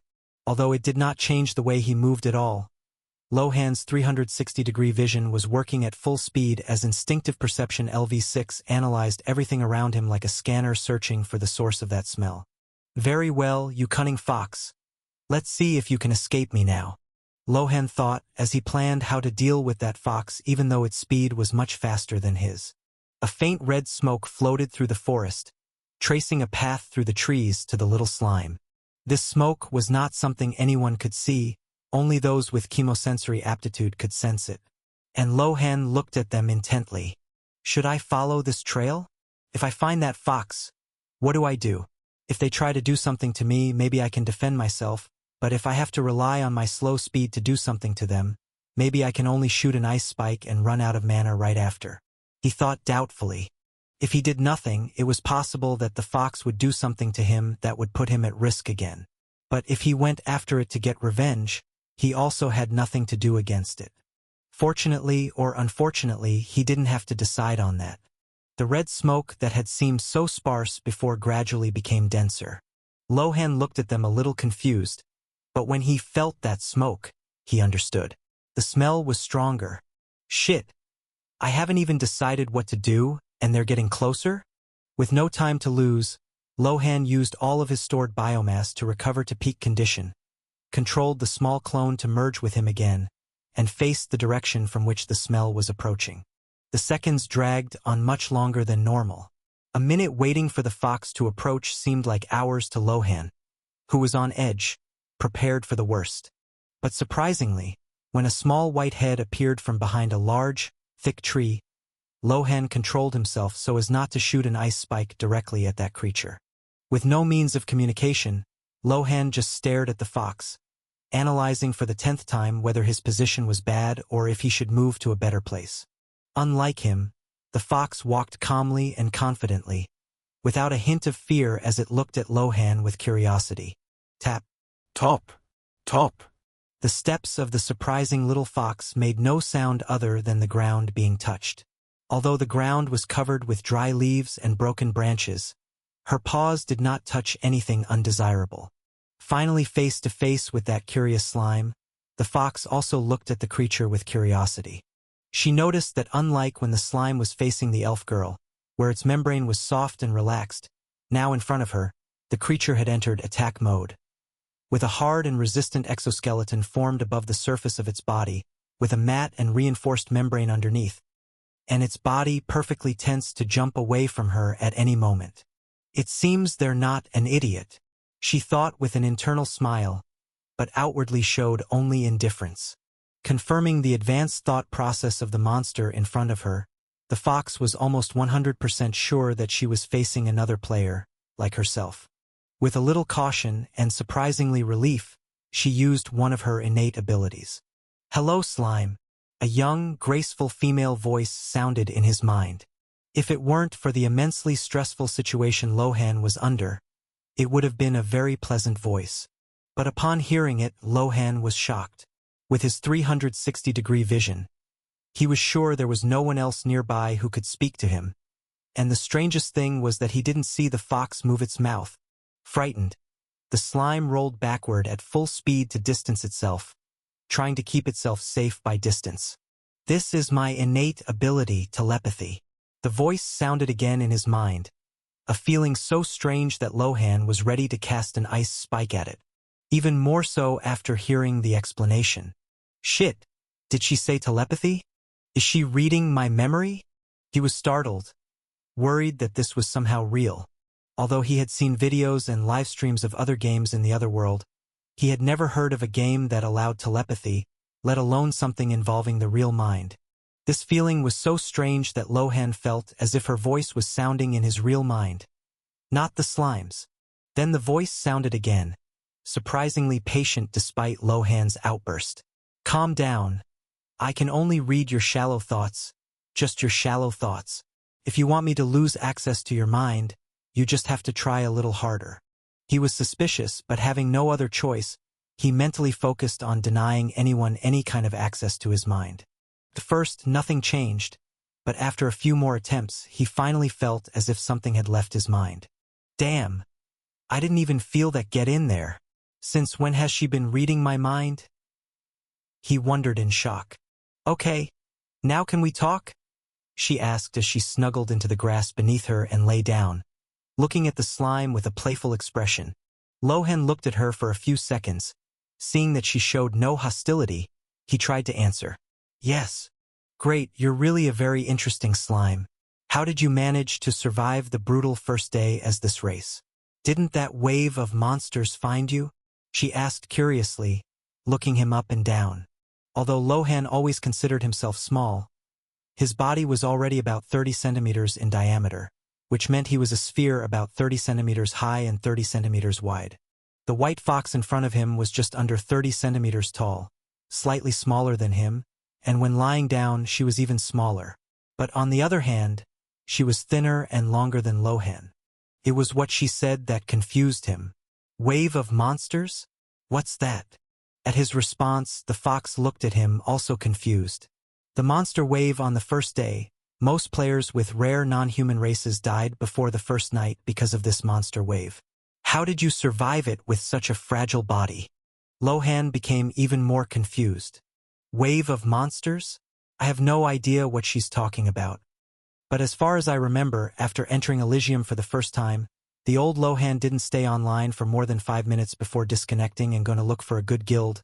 Unsuccessfully, he killed himself before even logging back into the game.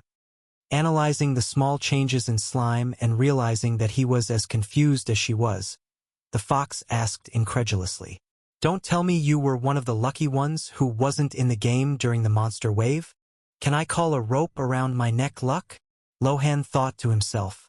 So you mean that 30 minutes after a monster player logs in for the first time, an intense wave of monsters turns the forests near him into a battlefield and logging out is temporarily disabled? Lohan asked, still shocked. Wasn't it enough to come to the other world as someone alone from the lower zone? But he was also lucky not to lose the character that could change his destiny? But on second thought, he remembered that when he first logged in after taking over this body, even though the forest was corroded by slimes, there were no signs of a fight. Not even the total number of slimes had decreased much since the first time. "Yeah," she said lazily. "Anyway, that's not why I came here. Whether you survived by luck or skill, it doesn't matter anymore. I've been watching you for a few days now, and I've realized that you're far superior to an ordinary slime." Hearing that, Lohan became alert again, his exoskeleton reinforcing itself and his membrane becoming more opaque again. He knew how valuable players with rare races were. Players with epic races had practically noble or celebrity status. Legendary races, as the name suggests, were so far only legends, with no publicly available documentation about them. As for mythical races, Lohan wouldn't even know they existed if he didn't have one himself. So he knew how valuable he would be to the other side. Noticing Lohan's renewed alertness, the fox rolled her eyes and explained, "You don't need to be afraid. I also have a rare race." What she didn't say was that she was 99% sure that this slime had a race much rarer than any other she knew of so far. But with how skittish he had proven to be, the fox did not make her knowledge of this information clear and acted naturally. Having been trained in a powerful family since birth, even though she let loose in Eligium much more than in real life, since no one here knew who she was, she still knew how to behave and how to influence people with her own attitude. And her attitude proved to be correct when the slime relaxed slightly. "Right? Why were you watching me and why did you come into contact with me?" Lohan asked until she remembered the most important thing. "And why did you bring that goblin to me?"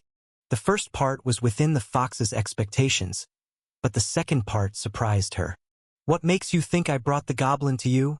she asked, her white head slightly tilted, looking at slime with half-closed eyes. Lohan could tell that she had read the goblin's memory and seen everything that happened before the situation, imagining the weight of such information, so he quickly thought of a response. Fortunately, slimes had no faces or facial expressions, so it was much more difficult for anyone, even an expert in analyzing facial microexpressions, to analyze him. This was still possible, since Lohan had not bothered to control his own body and his movements already said a lot. But the reinforced membrane and exoskeleton on top made this task very difficult. "I am a slime. My vision is far superior to other creatures," he said, trying to regain his composure. "When the goblin appeared in my vision, I saw you running through the bushes at a much slower speed than you used to escape after he saw me.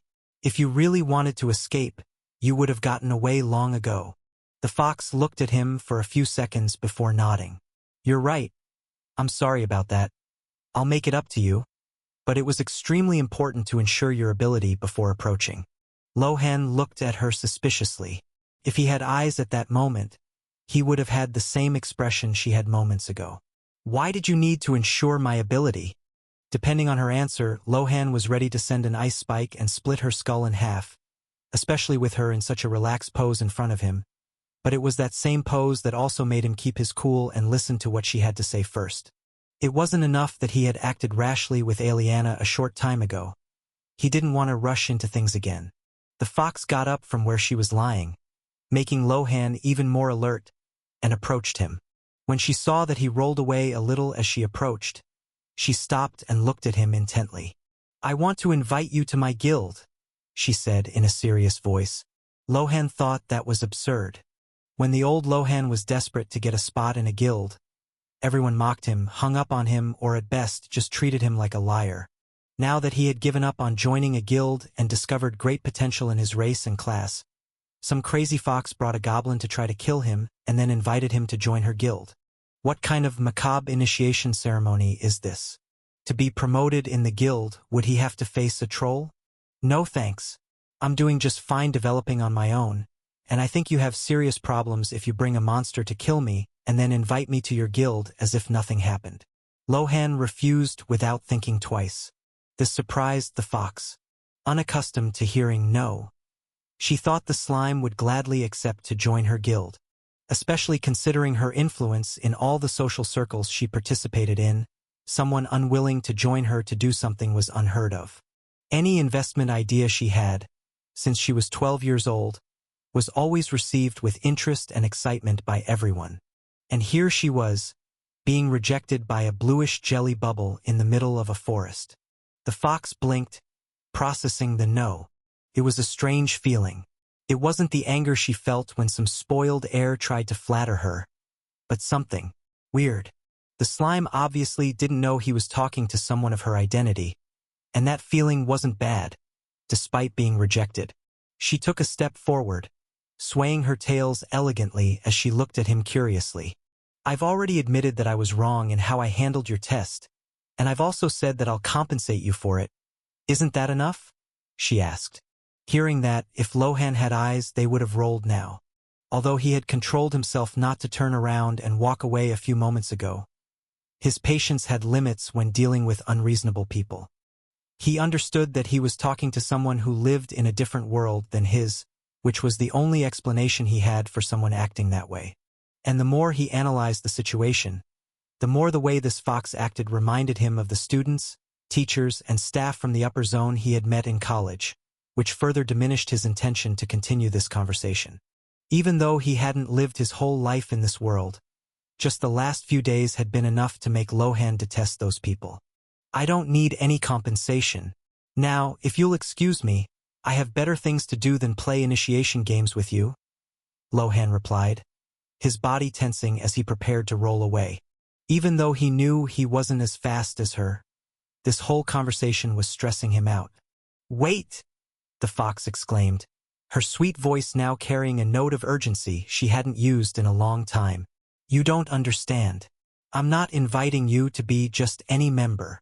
Based on her assumption, which had proven to be more accurate each time she had come to observe him over the past few days, and which had been further confirmed by the news she had recently received, the importance that this slime would have in her future plans was immeasurable. Something that affected not only her or her guild, but also the future of several planets under her command. Lohan stopped, but still did not relax the membrane.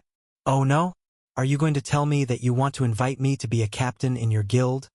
Or rather, the vice president? He asked sarcastically, already thinking that it was not worth wasting any more time here. The fox let out a short laugh, which made Lohan's sixth sense stir, and spoke in surprise, staring at him. I really don't want you to be a normal member. Your guess is correct. I want you to be my vice president. Lohan froze completely. End of Volume 1. A Tiny Hunger.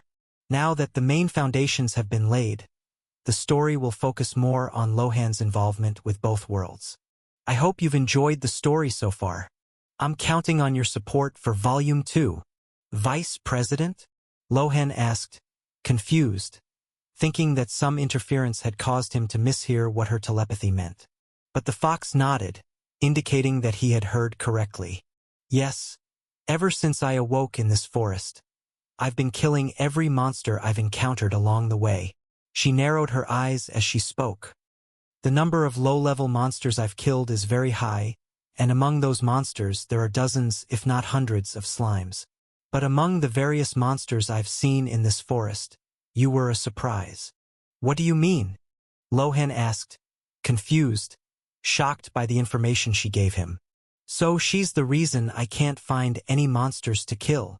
All this time I spent hours looking for a monster, only to find the leftovers of what she hunted. He realized. You see, in the world of Eligium, all races have some potential. Elves are gifted with above-average agility and magical affinity, making even a half-elf an uncommon race. Orcs have great potential in physical combat, being strong and physically resistant, but with low magical affinity.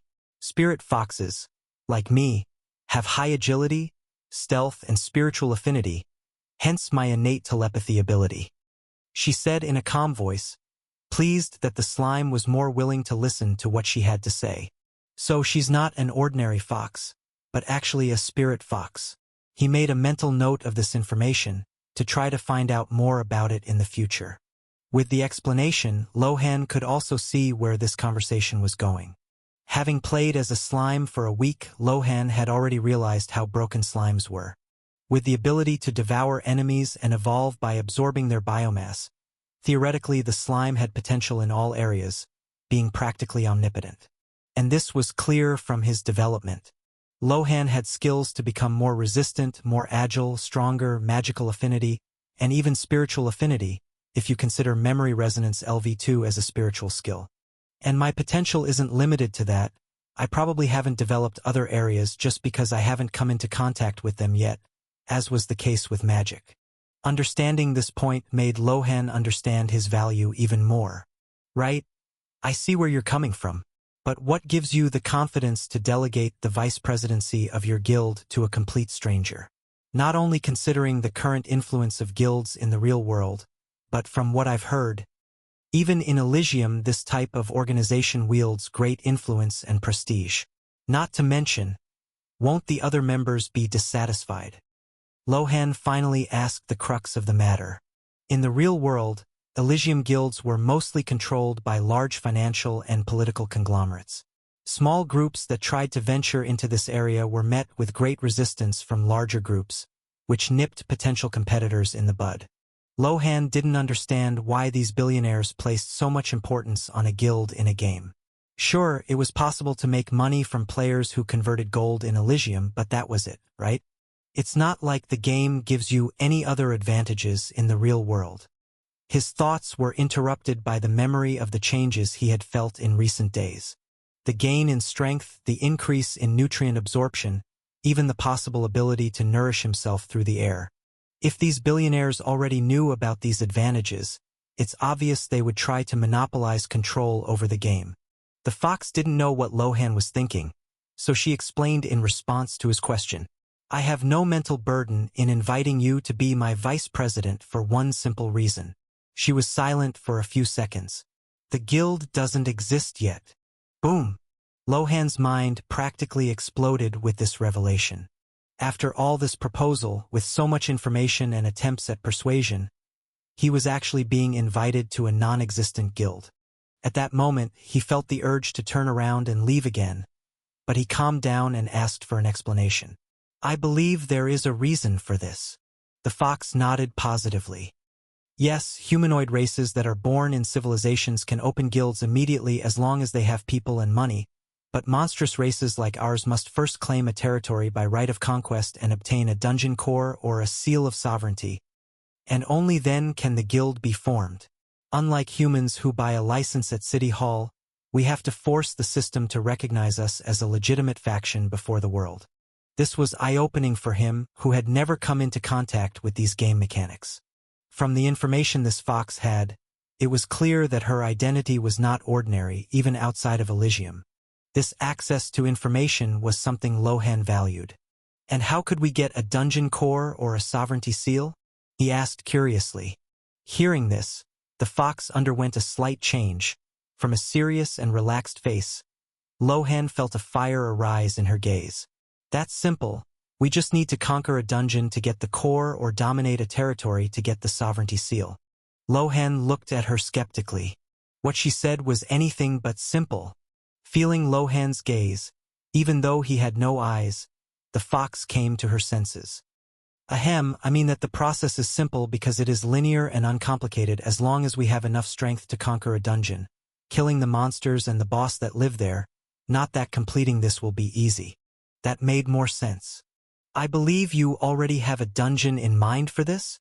Lohan asked, wanting to test how committed she was to this.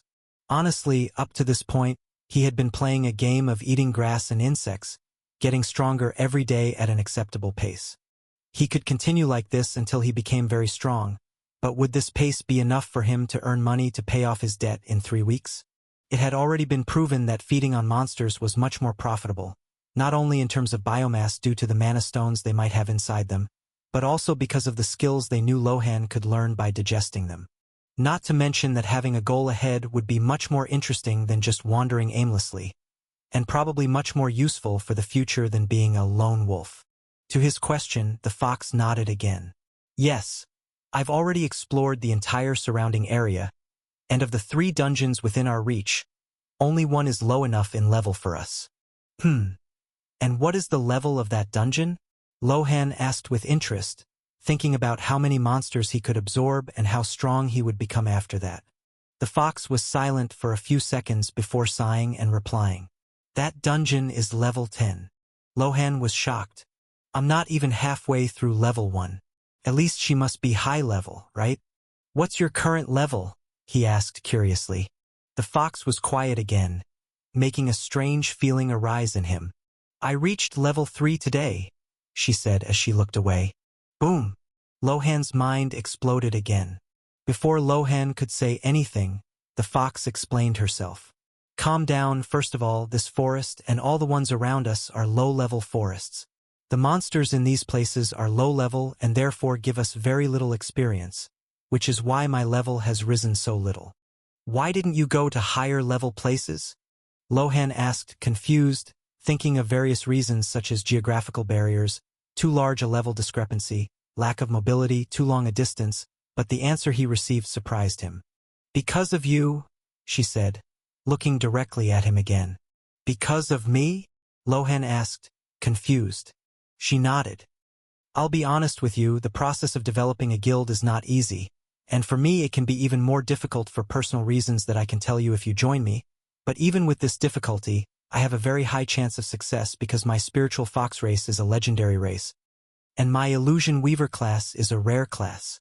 With this combination alone, I already have enough confidence to face the challenge head-on. Lohan was completely shocked. Having an uncommon race or class was already rare, since in his college class, among the Eligium players he identified 65% had common races or classes. 19% were among the uncommon. 12% were among the rare ones.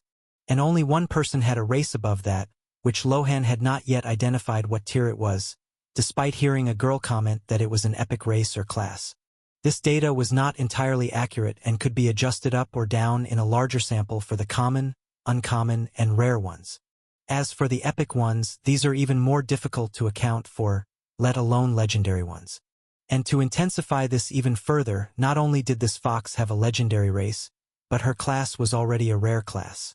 Although classes could be changed, as Lohan saw in comments from players who got involved with NPCs and got more advanced classes, that didn't mean getting a rare class was easy. And unlike class, theoretically, race couldn't be changed. If it weren't for his own luck in having a mythical race and class, Lohan would have been green with envy at the luck of this fox in front of him. With such a powerful combination, why wait for me? Lohan asked, genuinely confused. Despite showing talent, he didn't think he showed potential superior to that of a rare race, and for someone at her level that shouldn't be so shocking. But the question she asked surprised him. Someone called other guilds offering themselves as a mythic rarity slime a few weeks ago. My contacts learned this information and adding to the strangeness of seeing you evolve so fast, a suspicion arose. Tell me, are you the player who offered yourself as a mythic race? Boom! The third mental shock hit Lohan. Holy shit! Was the former owner of this body an idiot? I took every precaution when researching my physical growth so as not to be tracked, and the idiot called the most powerful guilds controlled by interplanetary billionaires and trillionaires from his own cell phone. Great. As if a 30,000 debt that already seemed desperate enough wasn't enough. Now I also have to worry about guild owners who will connect the dots if they hear about a slime standing out. This was the most shocking and worrying information Lohan received today. Compared to what he had just heard, which directly involved his safety, the other information was of little relevance. Thinking quickly, Lohan realized that perhaps the only person who could help him in this situation was that little white fox. As someone capable of gathering information in this way, with enough power in the real world to resist attacks from other guilds while creating her own, and enough in-game power to also stand out and with a clear interest in helping him, this could be a beneficial exchange. My value from here on out will only increase, not only because of my mythic race, but also because of my mythic class, which together give me an increase much greater than 1 + 1 is equal to 2. And with my value constantly increasing, I would inevitably get in the way of other guilds. Between someone who rejected me without mercy and someone who delayed their own development because they saw value in my potential, the choice is obvious. And after calming down, Lohan didn't blame the former owner of this body so much. After all, he didn't even know that this was more than just a game. The fox did not rush Lohan. Seeing that he was in doubt, and considering the weight of this information, she understood his shock and fear now. What she didn't say was that this was also a test. She wasn't 100% sure that this slime was the mythical slime she had heard about, nor did she know if that slime was real, but she was sure that the rarity of this slime's race was at least as high as hers. If he lied and said he had an epic race, she could still maintain the invitation out of respect for the power he would have, but her trust in him would also decrease a degree and would need to be regained little by little. Considering the sincerity she showed in revealing that she had a legendary race, She at least expected the same in return. And after a few minutes of consideration, the slime sighed mentally and replied in a calm voice. Since you were also sincere with me, I will treat you the same way. Yes, I am that slime with a mythical race you've heard about. It was as if a shock had struck the little fox. As much as she imagined that this would be the result, a part of her still imagined that the part about being a mythical race was a lie, and that in fact he only had a legendary race.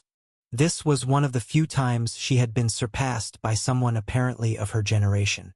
But seeing that he was sincere with her, an involuntary smile appeared on the fox's face, which, although it looked sinister to an outsider, still made her happiness clear. That's great. Then my wait was worth it, she said excitedly, unaware of the white, furry tail wagging behind her. Then let's start from the beginning. Lisa, she said, extending her small paw forward. Lohan looked at it and formed his small childish hand as well. Malun. Malun. Lohan introduced himself using his ID on Eligium. Although he sensed goodwill from this fox, he still didn't know her well enough to trust her with his real name, especially after realizing that she was someone from the upper zone. He didn't know how she would react when she found out that he was someone from the lower zone.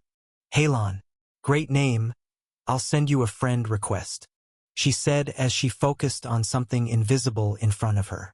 Soon a floating window appeared in front of Lohan. The player Lisa has sent you a friend request. Accept. Lohan didn't hesitate and accepted, causing his friend list, which had always been empty, to finally have a +1 next to it, indicating that a friend was online. Curious, he opened this menu and saw Lisa's profile. Name, Lisa. Level 03. Status, online. This status screen was simpler than Lohan had imagined, showing only 3 basic pieces of information, but on second thought, this information was already essential.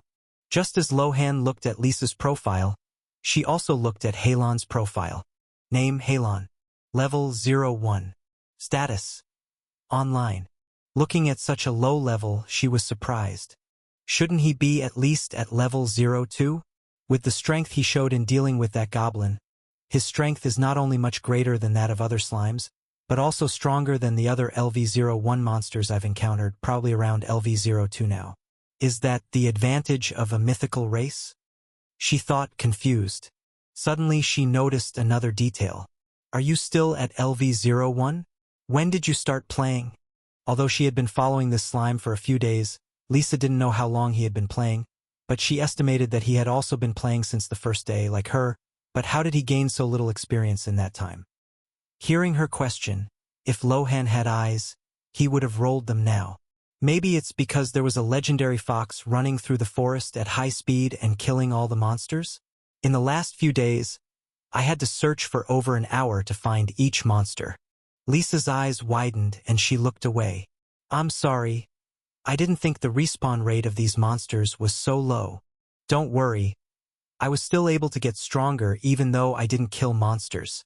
Lohan replied without caring much, as he said, he didn't even necessarily need to kill monsters to get stronger.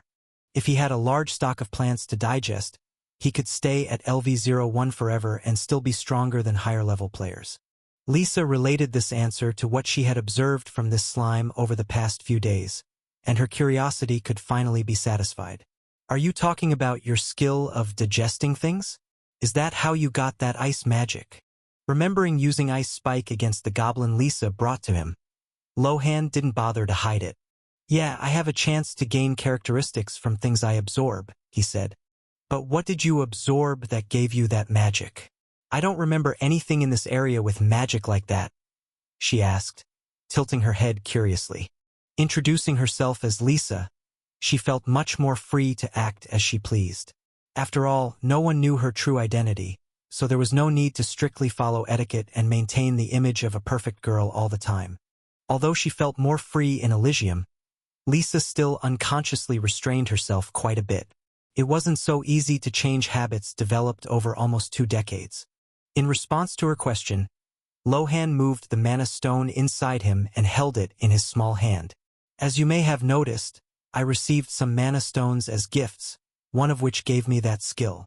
Lisa didn't doubt him. She saw how he grew stronger by absorbing other slimes. Her legendary race also had great advantages that other weaker races did not have, so she accepted this naturally.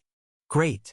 Now that I've added you, I can finally leave this area, she said as she looked around, analyzing which direction she should go to continue leveling up. Do you want to come with me? With my help, getting you to LV03 will be pretty quick. This proposal interested Lohan. From what Lisa said, leveling up really increased one's power, so he was curious to know what it would feel like to get stronger this way, and what he would receive for leveling up. Thinking that he still had a few free hours to play before having to sleep to go to college tomorrow, and that he had already talked to Aliana today, Lohan replied excitedly. Sure. Where are we going? Finding the right direction, Lisa started walking, and Lohan rolled around, her speed increasing whenever she noticed he could keep up, until she reached his maximum speed, which to her was still terribly slow. I was planning to take you to a kobold camp on the edge of the forest, but with your speed I think it will take us too long to get there. Lohan was embarrassed. Viscous flow was already at LV13, which made his current speed 0.67 m/s. For him, that speed was already very high, but compared to the speed Lisa showed, Lohan was like a small child running alongside Usain Bolt. Suddenly, Lisa had an idea, but she felt a little uncomfortable. You can adjust your grip, right? Just like you did with the goblin. Does that skill use a lot of mana? She asked as she stopped and looked at him, internally hoping that he would say it was unfeasible. Lohan was confused, but still answered honestly. No, the cost is practically irrelevant. Why?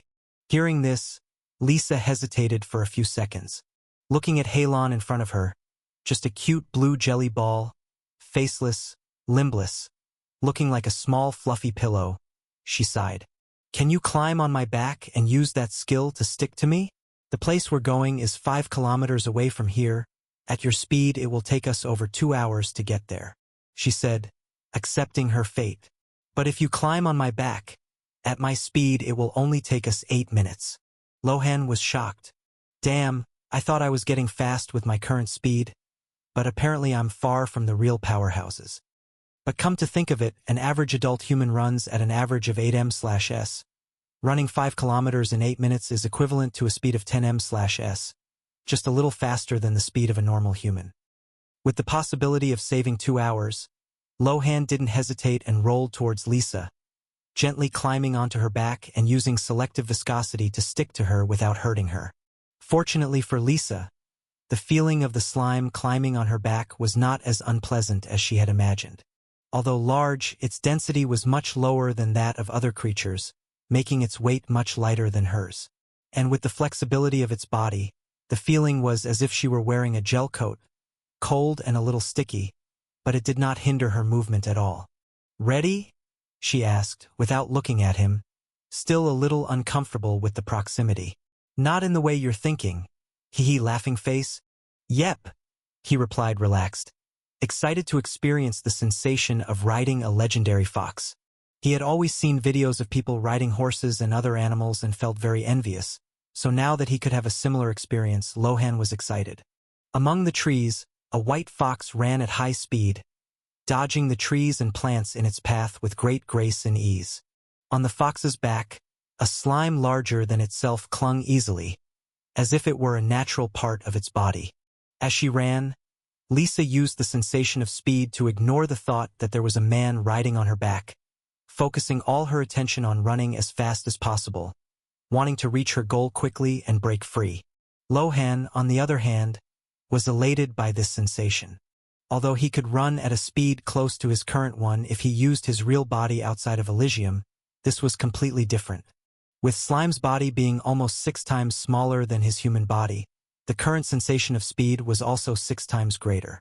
Instead of feeling like he was running at 10 m/s, 36 km/h, it felt like he was riding at over 200 km/h. If riding a motorcycle at that speed already generates an astronomical adrenaline rush, imagine riding a living being at that speed without controlling the direction, speed, and with much faster and more intense acceleration and braking than when riding a motorcycle at that speed, leaving all decisions to someone else. Ha ha ha. What an incredible feeling. Thank you for giving me this second chance. How I love being alive. It is not known why, but instead of taking 8 minutes, Lisa took only 7 to reach her destination, leaving her breathless and having to stop to catch her breath while bending down for Lohan to get off as quickly as possible. Lohan got the hint and proactively climbed down the fox's back, still euphoric from the adrenaline rush he felt. While Lisa rested, panting, Lohan's membrane occasionally vibrated with excitement. Okay, I have to increase my speed urgently, he thought decisively, addicted to this feeling. Without him knowing it, this would be one of the best choices he would make for his development. Using his enhanced vision to analyze his surroundings, Lohan realized he was in a completely unfamiliar area. Even though he had searched for hours for other monsters in the past, his speed was so low that Lohan never strayed far from his starting area, making the novelty of this location even greater. Although he was still in a forest, the current scenery had many more rocks and thick trees, but fewer flowers and smaller plants than he was used to digesting. Sure, it didn't make much difference to him now that he had 2 mana stones inside him, and even after digesting 30 biomass of it, they still remained firm for him to digest. Seeing that the mana stone he received today was much richer in energy, Lohan stopped digesting it and focused on the smaller one, wanting to finish it as quickly as possible to receive the new skill. 2 minutes passed and Lisa finally recovered and made an excuse for it. I'm not used to carrying people on my back. Lohan, who hadn't even thought about it, didn't mind and continued rolling around, absorbing a little from each plant around him, seeing if there were any special plants that could be useful. No problem, you can rest for another hour and a half and will still be ahead for not coming at my speed. Take as long as you need. No need, I'm fine now. The kobold camp is about 500 meters ahead. Since you're not very fast, I'll use my speed to lure them to you one by one, just like I did with the goblin. Okay? She asked. How strong are they compared to the goblin I faced before? Lohan asked worriedly. Lisa thought for a moment and replied. They are slightly superior to goblins, but the goblin you faced before was LV-02. I'll try to bring you a LV-01 kobold. Okay. Lohan found it acceptable. With his confirmation, Lisa became slightly transparent and set off towards the kobold camp. Seeing her become transparent, Lohan was surprised. So it's with this skill that she was able to watch me without me noticing? Even if it's not invisibility, just the fact that she becomes transparent makes her camouflaged with her surroundings. And even her smell has become weaker. What an interesting skill. This made Lohan wonder. If I absorb someone from a rare race, would I be able to absorb their innate abilities as well? Thinking about the bird he absorbed and learned magic core from, it seemed perfectly possible. He didn't have to wait long. In a few minutes, a white shadow ran past Lohan at high speed. I couldn't separate just one. In a few minutes another kobold will arrive. If you need help you can let me know. Lisa said as she passed him and activated her transparency again. Behind her, a grotesque creature screamed and waved a piece of wood in anger. The creature that emerged from the trees was a disturbing sight, a bizarre cross between a reptile and a canine. The kobold was about 1 meter tall, covered in reddish, dull scales that looked like dried leather. Its head resembled that of a thin dog, but with an elongated snout and yellow eyes that glowed with rage. It wore only filthy rags around its waist and held a wooden club. Growling. Quah! The monster growled, stopping abruptly when it lost sight of the fox, but its eyes soon landed on the blue slime standing in the middle of the path. Seeing that fragile little ball and sensing how dense it was in mana, the kobold's anger disappeared, giving way to greed. Lohan, however, had no intention of being prey. Slightly superior to a goblin LV-01? Let's see the difference between us then. He felt the flow of mana coursing through his slimy body. Thanks to the mana stones he was digesting, his reservoir was being pushed to the limit. He didn't wait for the kobold to attack. In one fluid motion, Lohan's upper body contracted and fired a sharp, translucent ice spike. The kobold, who was about to roar to intimidate the slime, was taken completely by surprise by the speed of the magical projectile. Schlick! The sound of flesh being pierced echoed through the clearing. The ice spike hit the center of the kobold's chest, piercing through its scales and opening an ugly hole from which dark blood began to gush. The impact was strong enough to knock the creature a step back, causing it to drop its club as it tried, unsuccessfully, to staunch the wound with its claws.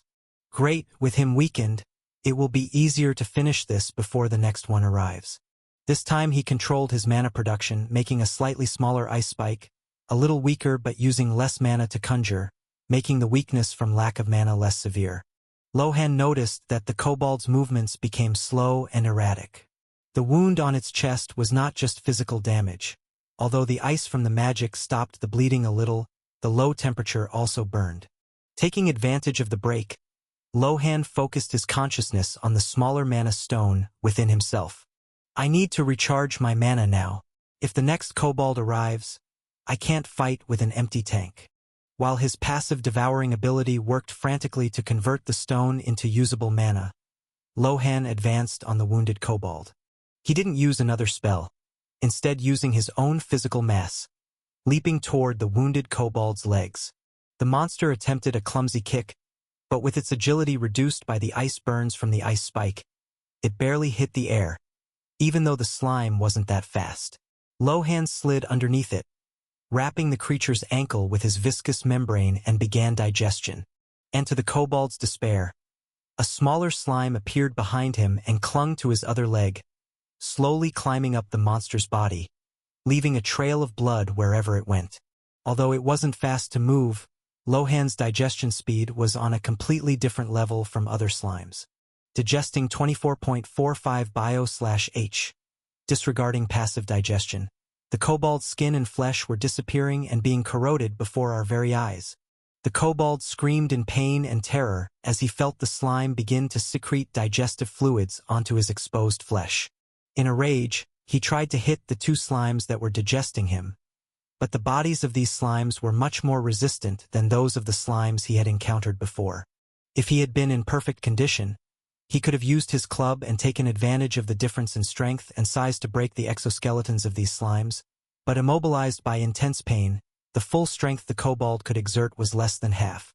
From a distance, Lisa watched the bloody scene with shining eyes, not because she enjoyed the carnage, but because she approved of the power Lohan was showing, becoming even more satisfied with her choice.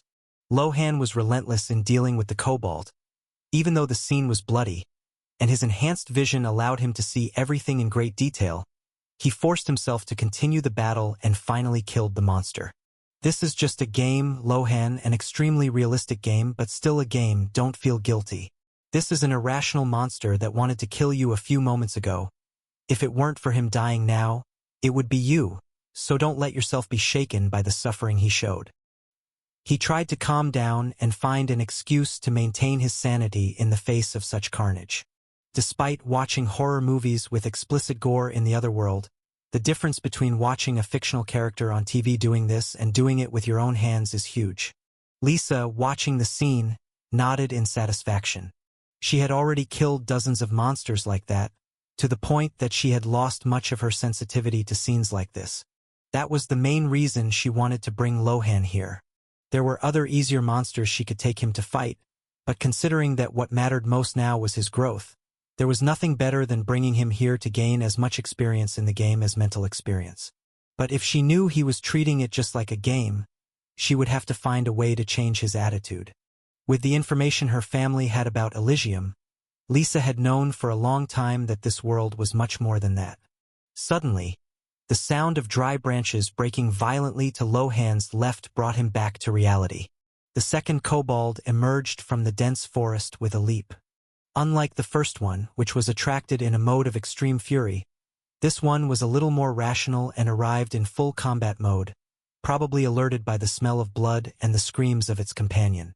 It was slightly more robust, with darker brown scales and a club that had a rusty metal tip at the end. Lohan mentally checked his mana. Mana, 4.8/18.1.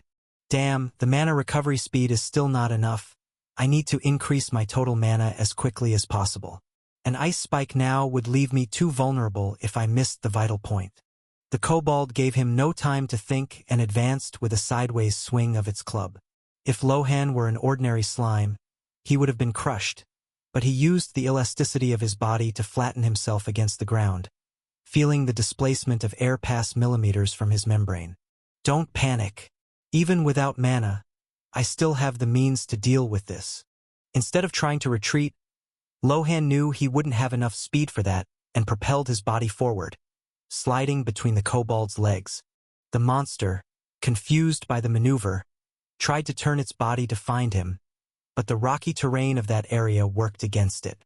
Lohan noticed a rock protrusion and, in one swift motion, expanded part of his biomass to wrap around the base of the monster's heel, creating a kind of biological glue, using the physics of the monster's sudden movement against it.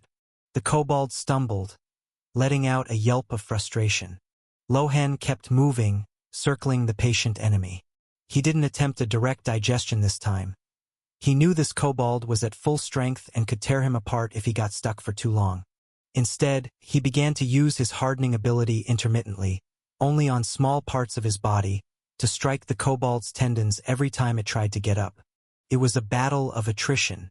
The kobold struggled with all its might to get up or hit this annoying slime that wouldn't leave it alone, while the slime used its speed and agility to the fullest to dodge these attacks while constantly hitting the kobold. 5.9, 6.4, 7.2.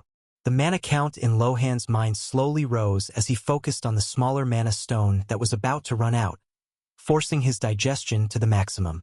The kobold was getting furious.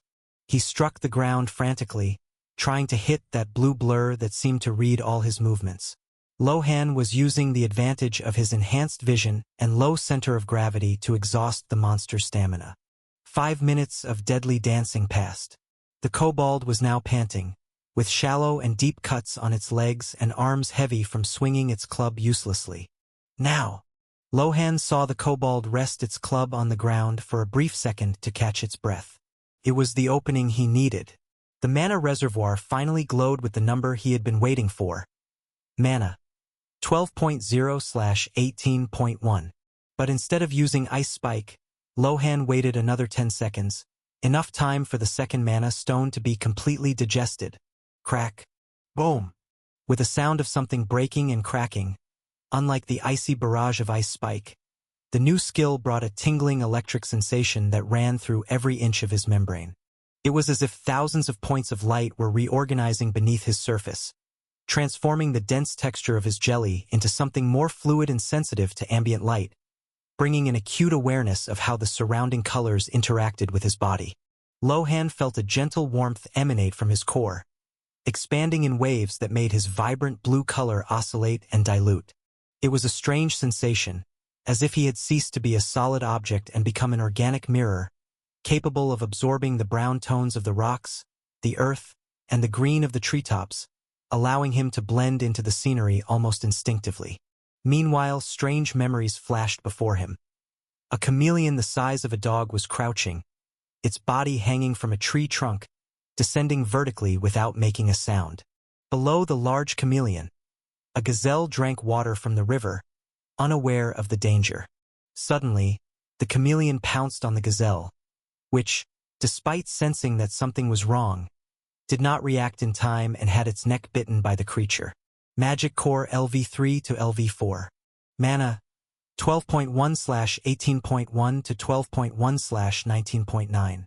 Lohan was ecstatic to see that the Magic Core had leveled up, but he forced those memories out of his mind, unable to be distracted in the middle of battle, and came up with an even better idea for dealing with the kobold. With a mental command, he focused on his surroundings, something that his 360-degree vision helped greatly. In a second, the vibrant blue of his membrane began to fade, replaced by a dull, uneven pattern that perfectly mimicked the rocky ground and shadows of the trees. The kobold, already dizzy from blood loss and the excruciating pain of digestion in his legs, widened his yellow eyes.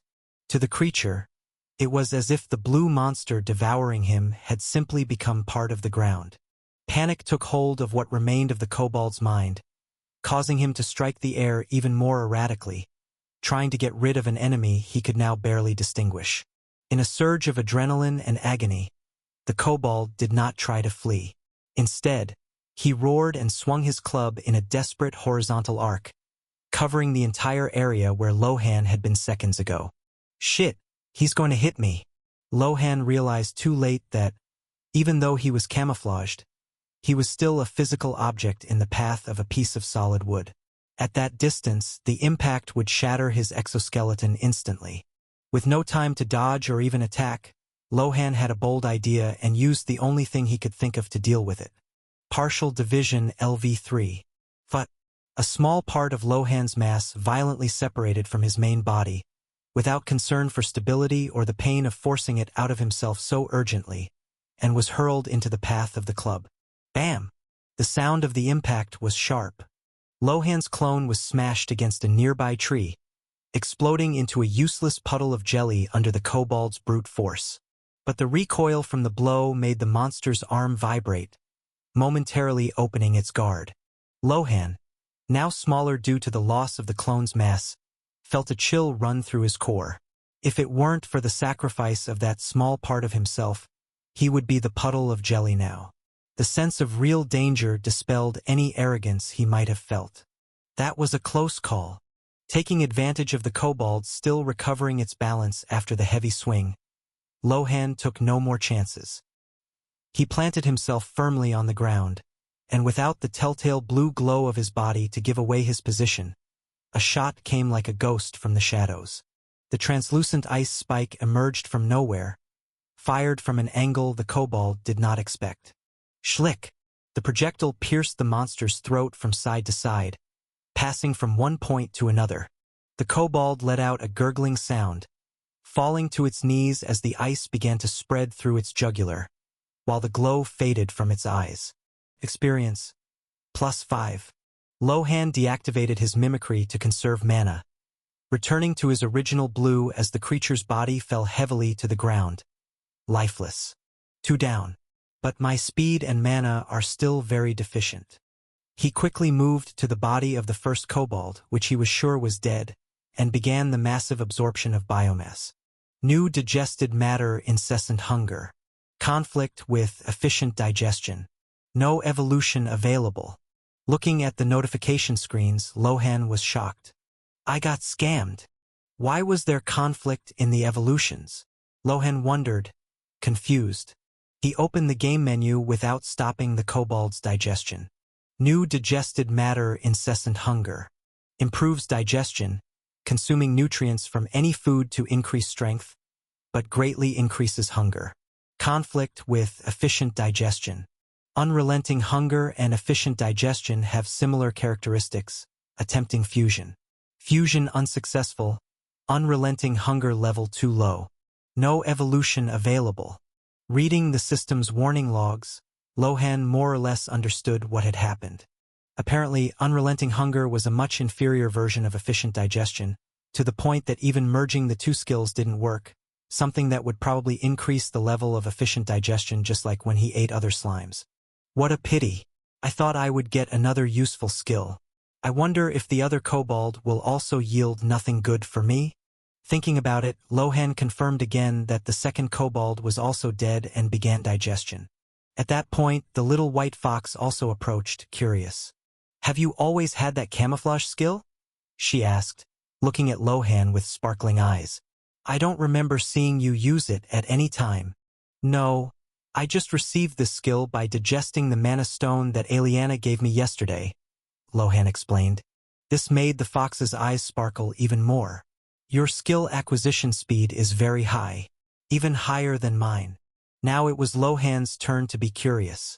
Do you also get new skills constantly? The fox nodded. Yes, but instead of getting my skills from other creatures, I need to control my mana and spirituality myself to create them. Create your skills? Based on your imagination. Lohan was stunned. The possibility of Lisa acquiring new skills didn't surprise him that much. After all, she was a legendary race, but to be able to do that based on her own imagination. How powerful was Eligium's processing power to allow something like that? One must take into account that Lisa is not the only one with legendary races or classes. Just imagining all the legendaries creating skills as they pleased was frightening. Lisa nodded. The potential of this body is very high, and added to the high spiritual affinity, it's not that surprising. Soon you will discover that this world is much more surprising than you imagine. After that conversation, Lohan focused on finishing digesting the kobolds, and Lisa stepped away to rest for a while. Without Lisa knowing, she described pigmentation mimicry correctly as a skill which for her didn't make much difference, but for Lohan was a very important factor. Unlike the reinforced exoskeleton that was unlocked for Lohan as a separate evolution, where he could invest biomass at will to evolve further, pigmentation mimicry did not have this option, being considered by the game system as a magic skill just like Ice Spike. That's why he had to deactivate the skill right after the battle, because instead of consuming biomass to work like his evolutions, the skill spent mana. This could be both good and bad. On the one hand, an evolution had infinite potential without the need for training. Lohan could invest 1,000,000 biomass in an evolution and it would level up without any bottlenecks. On the other hand, as long as he evolved his magic core, increasing the available mana, he could improve these skills without spending a single biomass point on them individually. If he had 20 magic skills, a single evolution point in the magic core would increase the potential of all 20 magic skills. There were pros and cons, and Lohan liked the variety it brought, not making him dependent on just a single resource or a single way to progress. Although the battle seemed long, it was only 10 minutes. Lohan didn't even intend to completely digest the bodies of these monsters, just enough to recover his mana and the biomass he lost from the blow the kobold dealt to his clone. Body density LV5 to LV6. Upon digesting part of the second dead kobold, Lohan finally received notification of a successful evolution.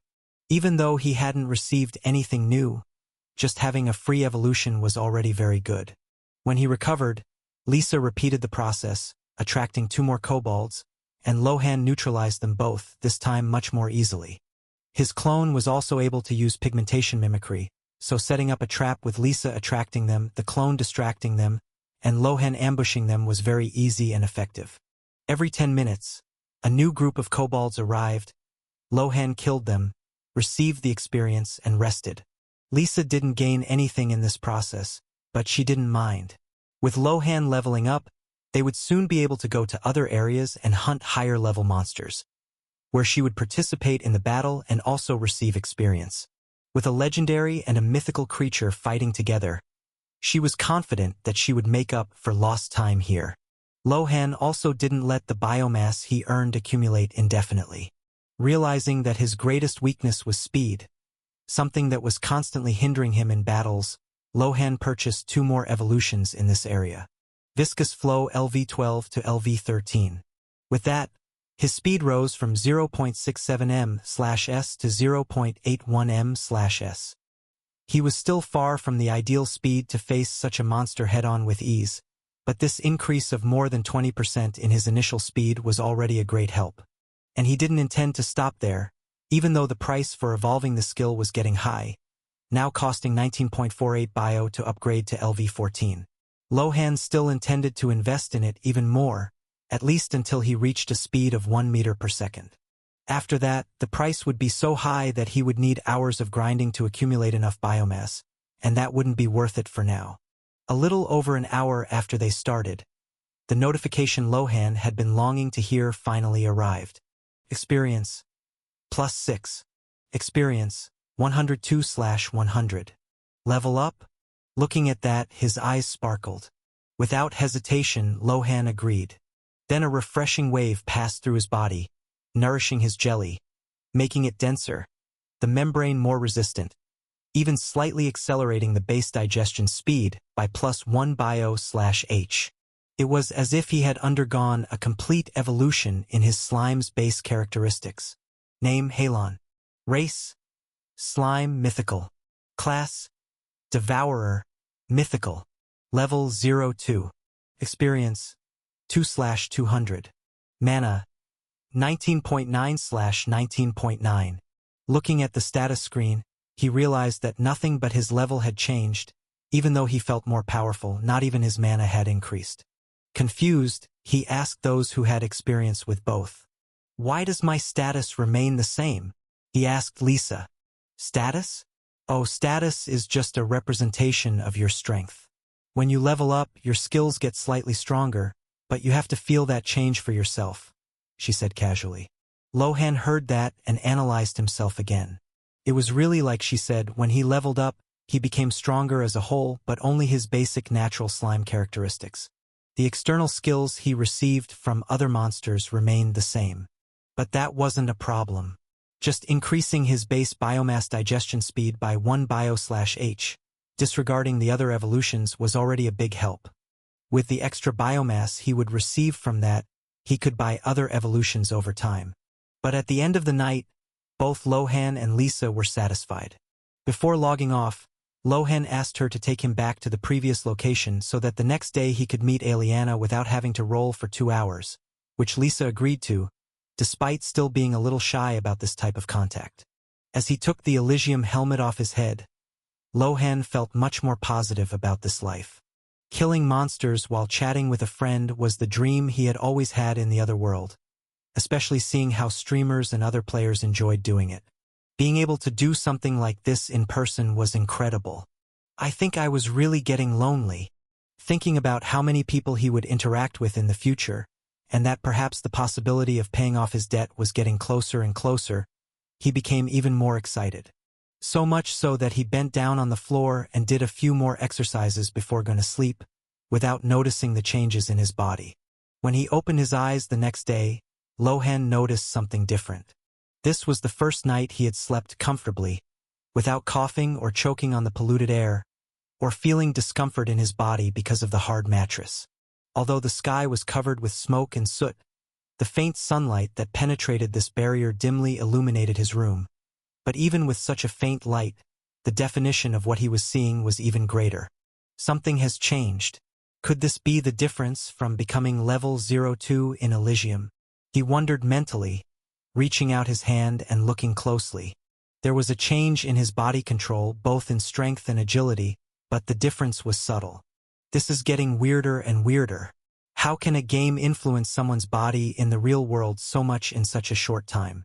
I'm still at level 02 and I'm already feeling the changes. Imagine when I reach level 20, level 50, or even level 100. Not to mention the importance that large corporations are giving to this game.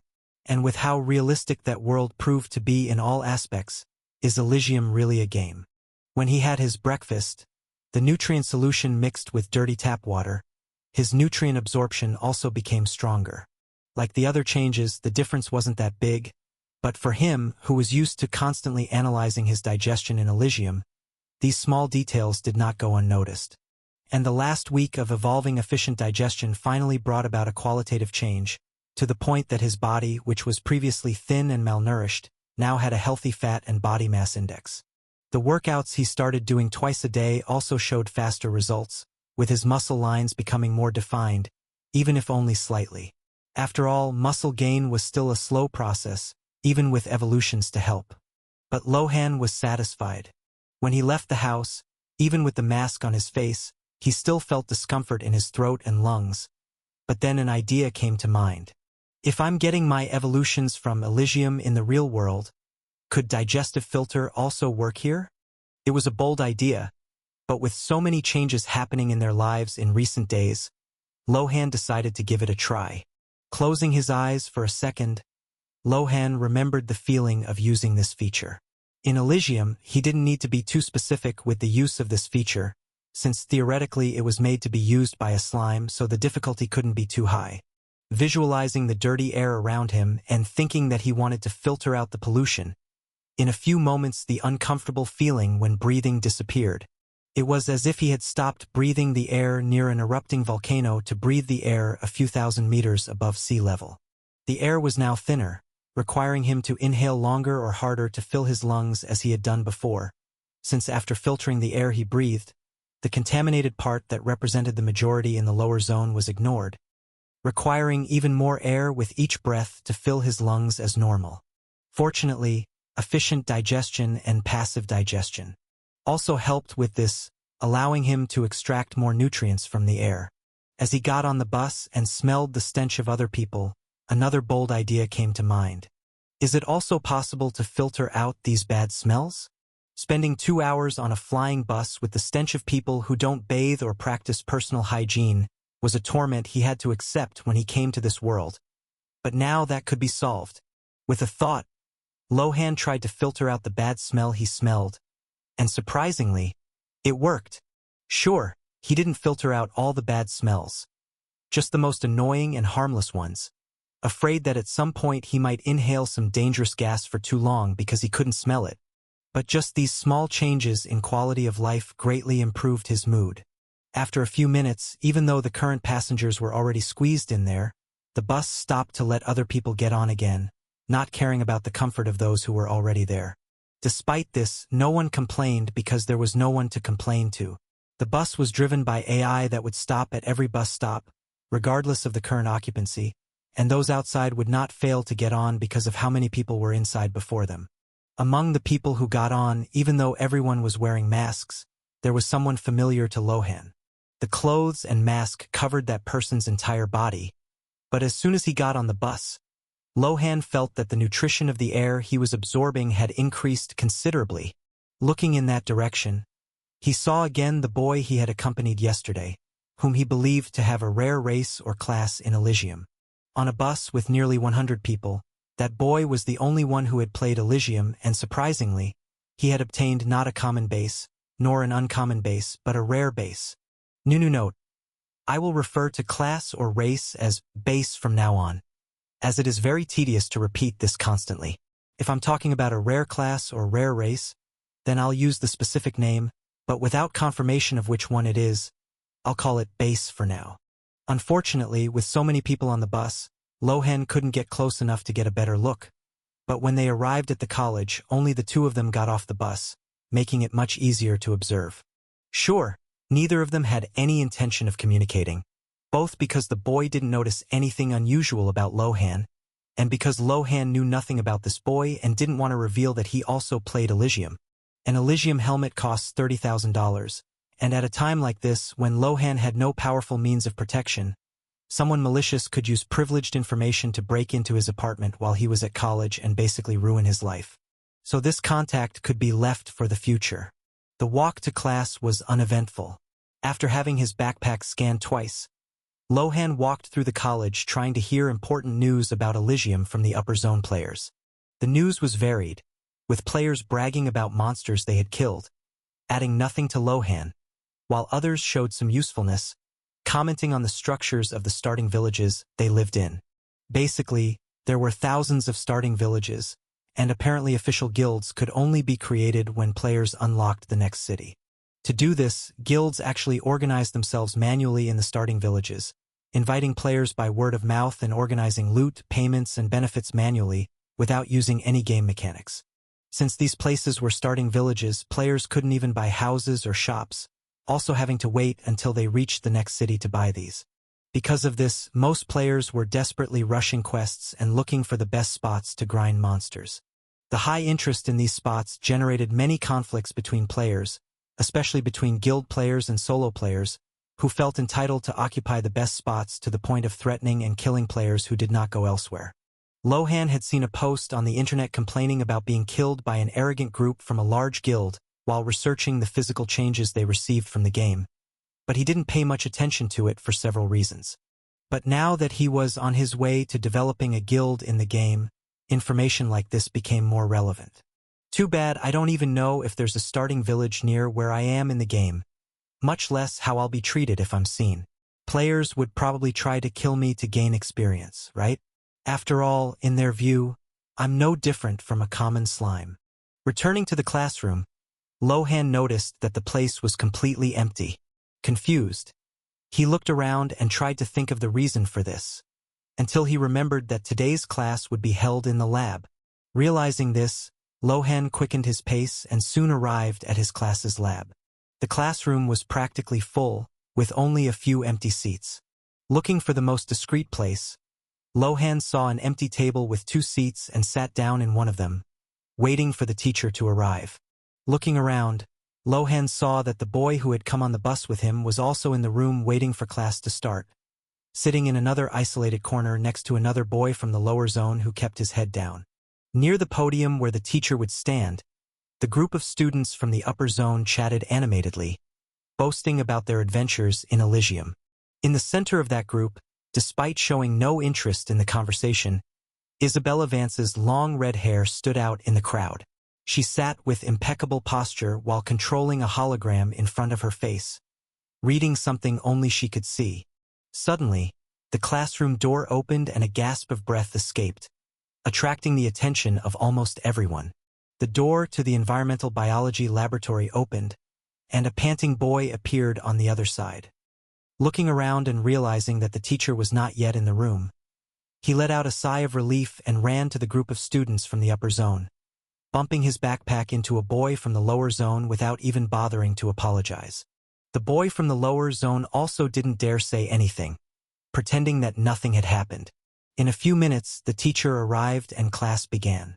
The holographic projector in the center of the room displayed complex graphs about the saturation of carbon particles in the atmosphere of the lower zone. Dr. Eris, a man with excessively smooth skin, a sign of expensive cosmetic treatments from the upper zone, pointed to a green line that floated dangerously close to a red zone. As you can see in the scatter plot, the corporation's macromolecular purifiers have stabilized residual toxicity at exactly 14.8%. Dr. Eris pointed to a static point on the hologram, speaking in a monotone voice, without showing any real importance in what he was explaining. This index represents the induced homeostasis plateau, which is basically the technical threshold at which the human immune system can metabolize heavy metals and sulfur dioxide without acute systemic failure or short-term tissue necrosis. The professor adjusted the cuff of his impeccable shirt before continuing indifferently. In layman's terms, the air in the lower zone is perfectly functional for productive life. As long as the sealing protocols for HEPA-4 filter masks are not violated for more than 6 continuous minutes, alveolar damage remains within the body's natural repair margin. As long as they do not neglect the equipment provided by the company, these people will be perfectly safe. Lohan, sitting at the back of the room, felt a bitter taste in his mouth. Thanks to the digestive filter he had activated on the bus and his efficient digestion, he could now feel the composition of the air in a way that no one else there could. He knew Dr. Eris was lying. The actual green line should have been dipped in red, as the air he actively filtered contained more heavy metals than the simulator conveniently ignored. In the other world, Lohan had spent years analyzing blood tests and biochemical reports to understand why his body was dying.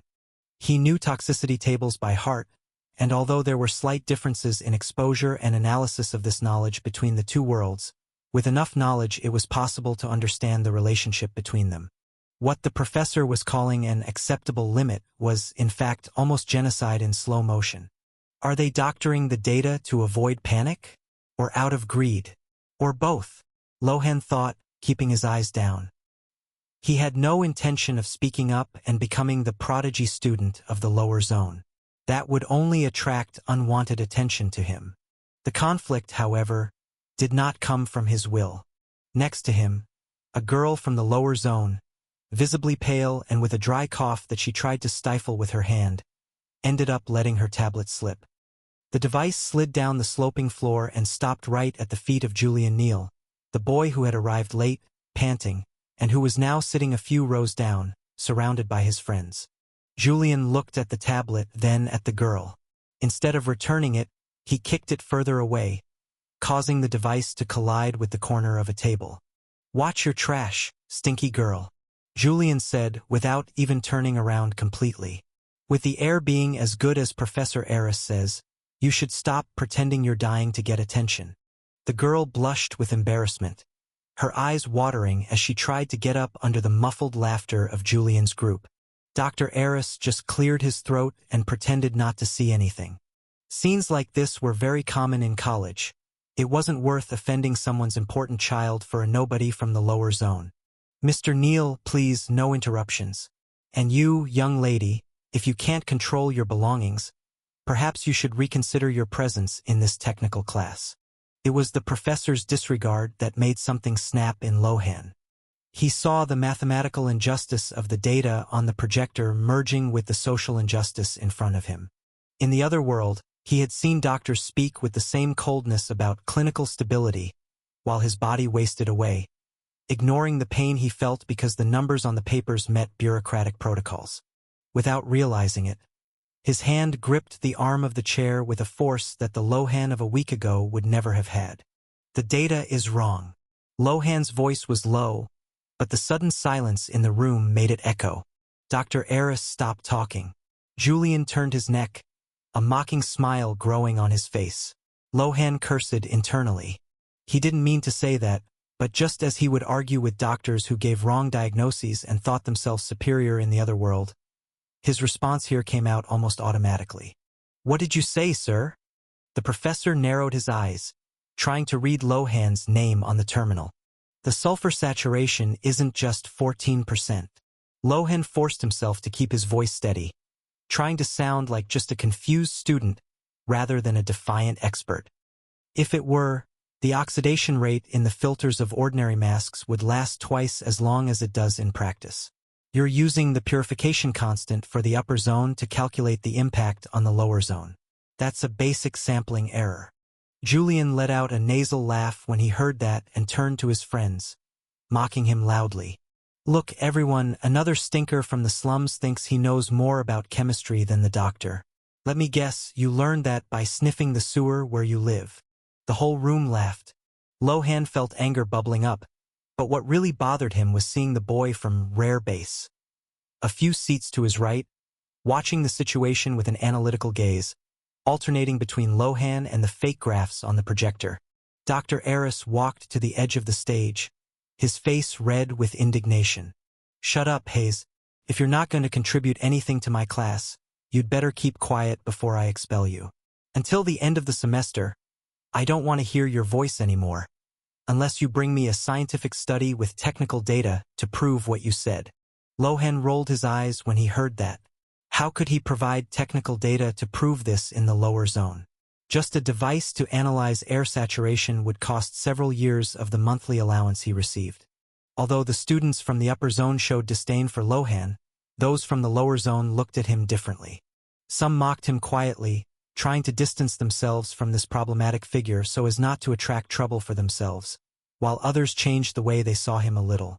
Since they also came from the lower zone, they knew that the filters in the masks did not last as long as the teacher had said, but not only did they not know how to express this, they also did not have the courage to confront a renowned teacher from the upper zone like that. But for one person, Lohan's comment was like a divine salvation. Cough, cough. "Thank you very much for your help." The girl who had dropped the tablet thanked Lohan with a weak but sincere smile. If Lohan hadn't said anything, she would have had to get up to pick up the tablet from the floor under everyone's mockery. But with his words, people just ignored it, and she was able to return to her seat without any further trouble. Lohan didn't care about that. He didn't speak expecting thanks.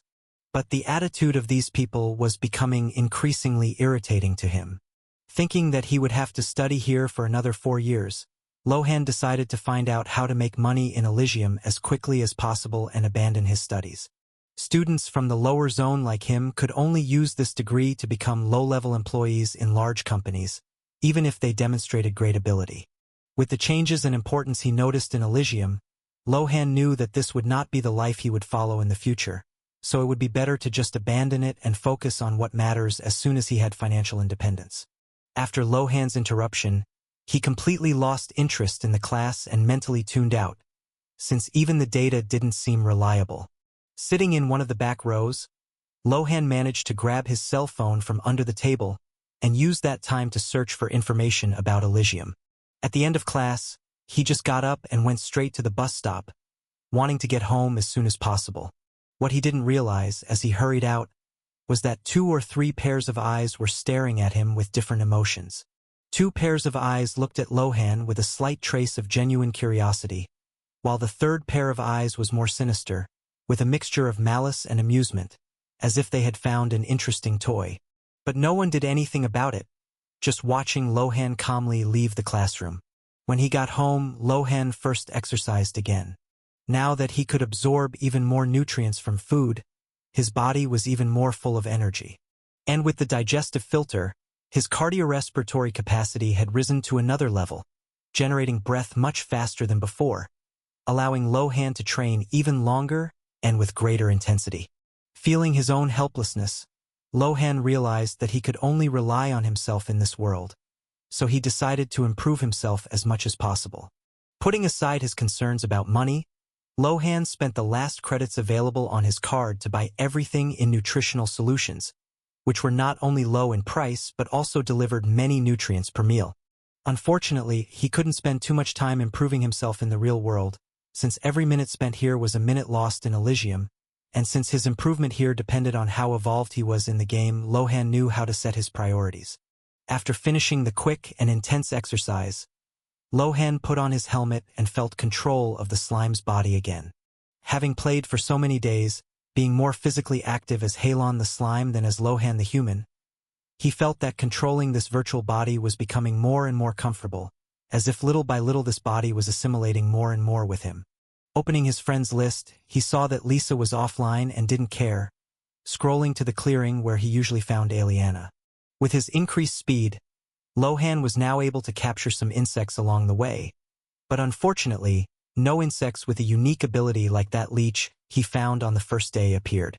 Arriving at the clearing, a beautiful blonde girl with long, silky, shiny hair and naturally smooth skin, much better than the artificial smooth skin of today's college professor, was looking around, a little worried. When she saw the small shiny blue ball rolling towards her, the elf girl's eyes lit up. "Little friend," she said excitedly as she ran up to Lohan and bent down to pick him up, as she had done before. But when she held him, she remembered the argument they had had yesterday and began to open her hands, letting him go. But Lohan didn't dislike the girl's affection, he just didn't like being treated like a pet, and seeing how she also liked it, he activated selective viscosity and stuck to her hand, rolling closer. Seeing that, Aliana's eyes sparkled with excitement, a big white smile appearing on her face as she hugged Lohan tightly and affectionately, until concern appeared on her face again. "My friend, I'm sorry, but today I couldn't bring you any mana stones. My master realized that I took that hidden stone yesterday and hid the other stones from me," she said worriedly, apparently afraid that the little slime would leave upon hearing this. But Lohan didn't care much. The mana stone was still with him, charged enough that it wouldn't show signs of being fully digested for the next few days. Not to mention that it was never her obligation to give him anything, it was always her who suggested it. Forming his little blue hand, Lohan lightly caressed the girl's hand, expressing that everything was fine. Aliana felt relieved, happy that her little friend wouldn't leave because she didn't have anything useful. "I know," she said excitedly. "Since I didn't bring you anything cool, how about I take you to see something cool?" Lohan was curious, what could it be? But he didn't know how to ask that without a mouth, so he stayed quiet, waiting for her to explain. And Aliana did not disappoint. "I don't know if you have anything important to do right now, but how about I take you to see my city?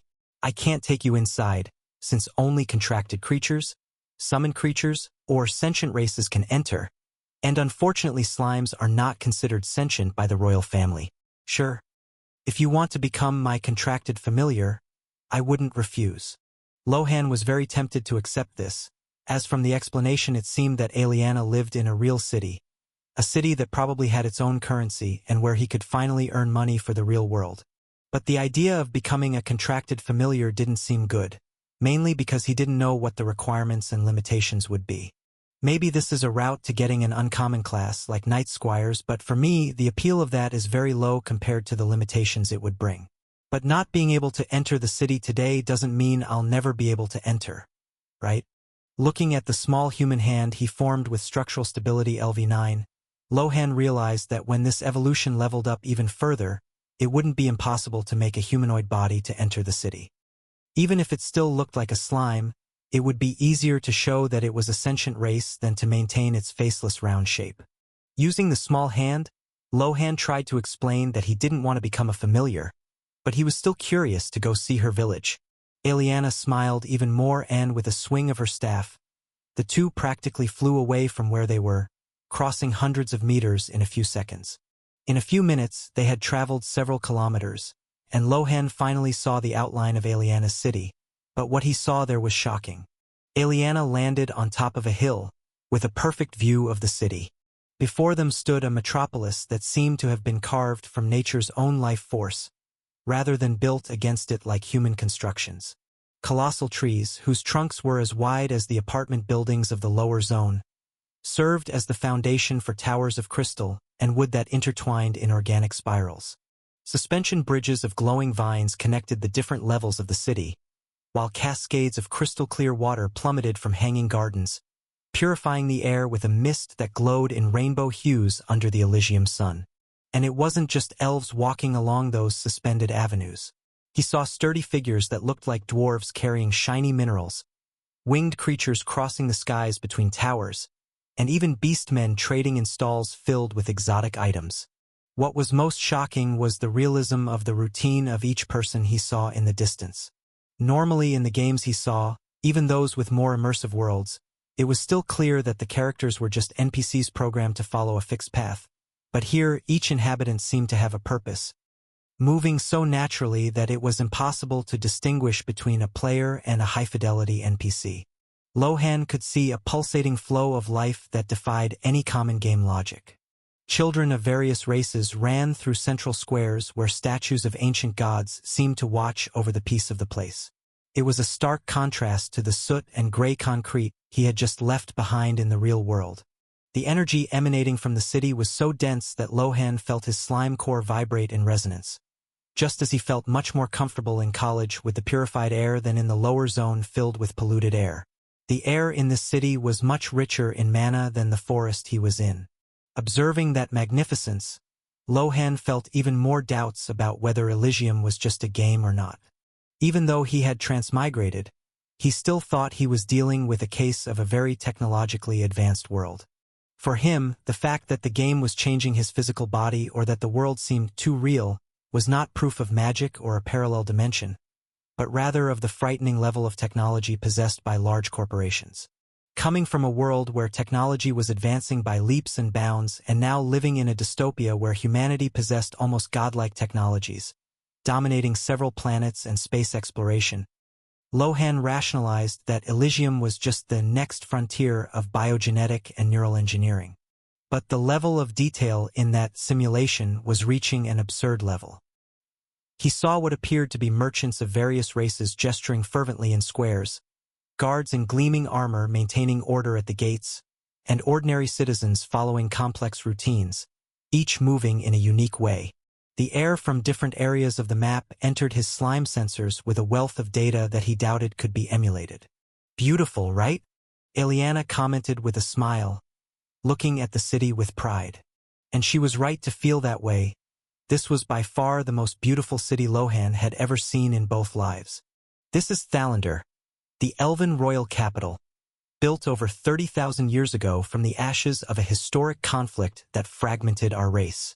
The city was erected as a bastion of light after the Great Rupture, when the High Elves and Dark Elves waged a devastating war over ideologies and control of mana.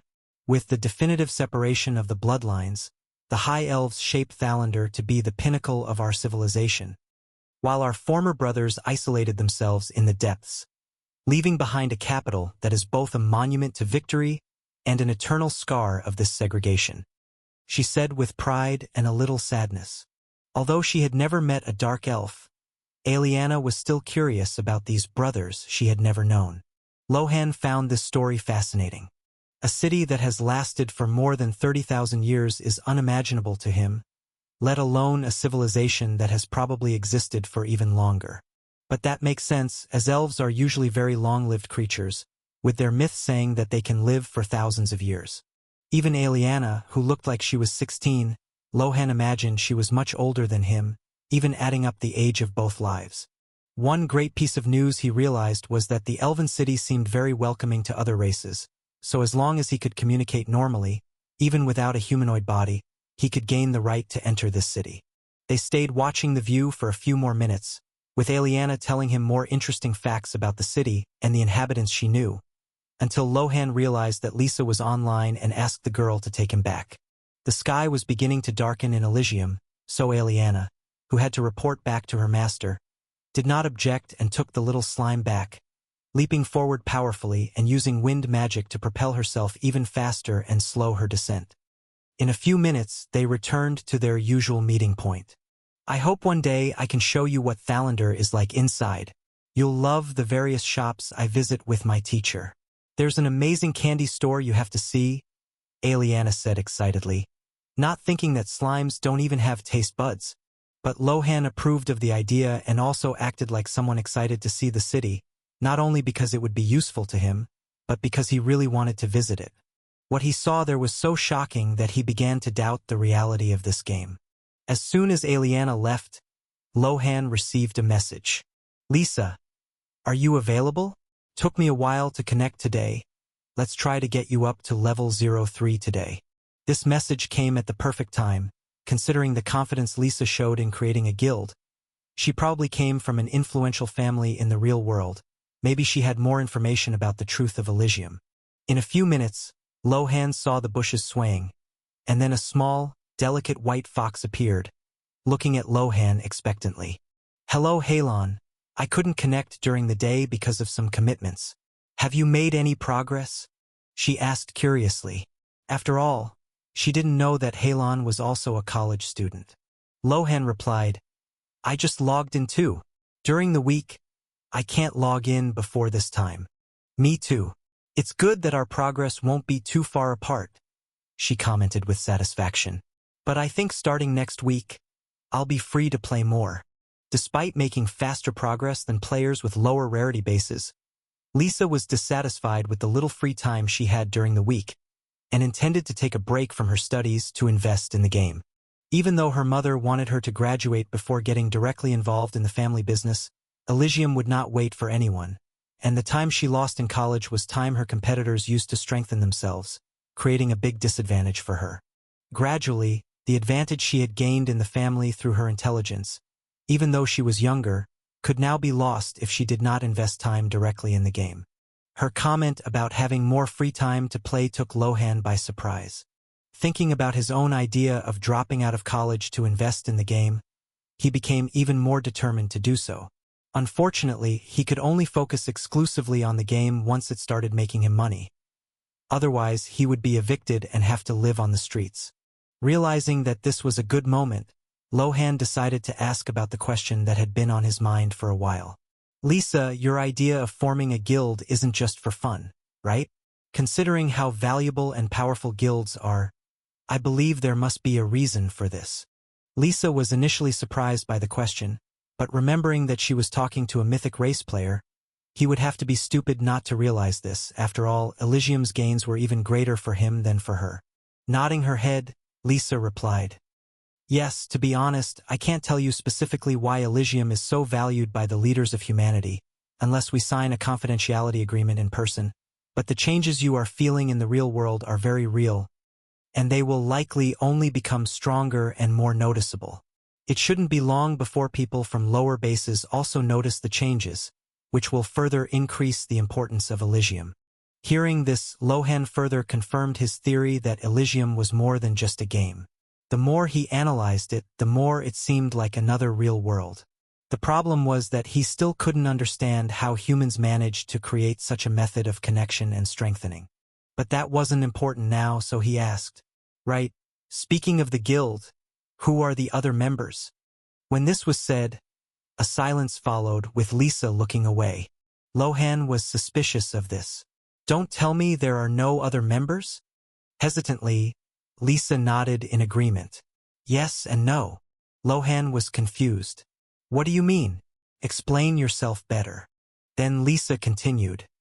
Yes, the two of us are the only members of the guild, but no, we won't be the only ones. I have subordinates in the real world who will join our guild, but when coming to Eligium, each player spawns in a random novice village, and we were unlucky enough to spawn in the middle of a forest. And I don't even know where the nearest novice village is. So we can only meet up with them when we and they manage to leave the novice village. How can we get out of the novice village if we're not even in a village? Lohan asked, confused. I don't know. Initially I thought that since I'm a non-human race I would spawn outside a newbie village, or find my way to a non-human newbie village and complete the initial quests like other players with races similar to ours are doing, before being transported to the open world. But I've searched high and low and haven't found the Novata village I was assigned to, she said, a little disappointed. Open world? Lohan asked, confused. What do you mean by that? Lisa explained.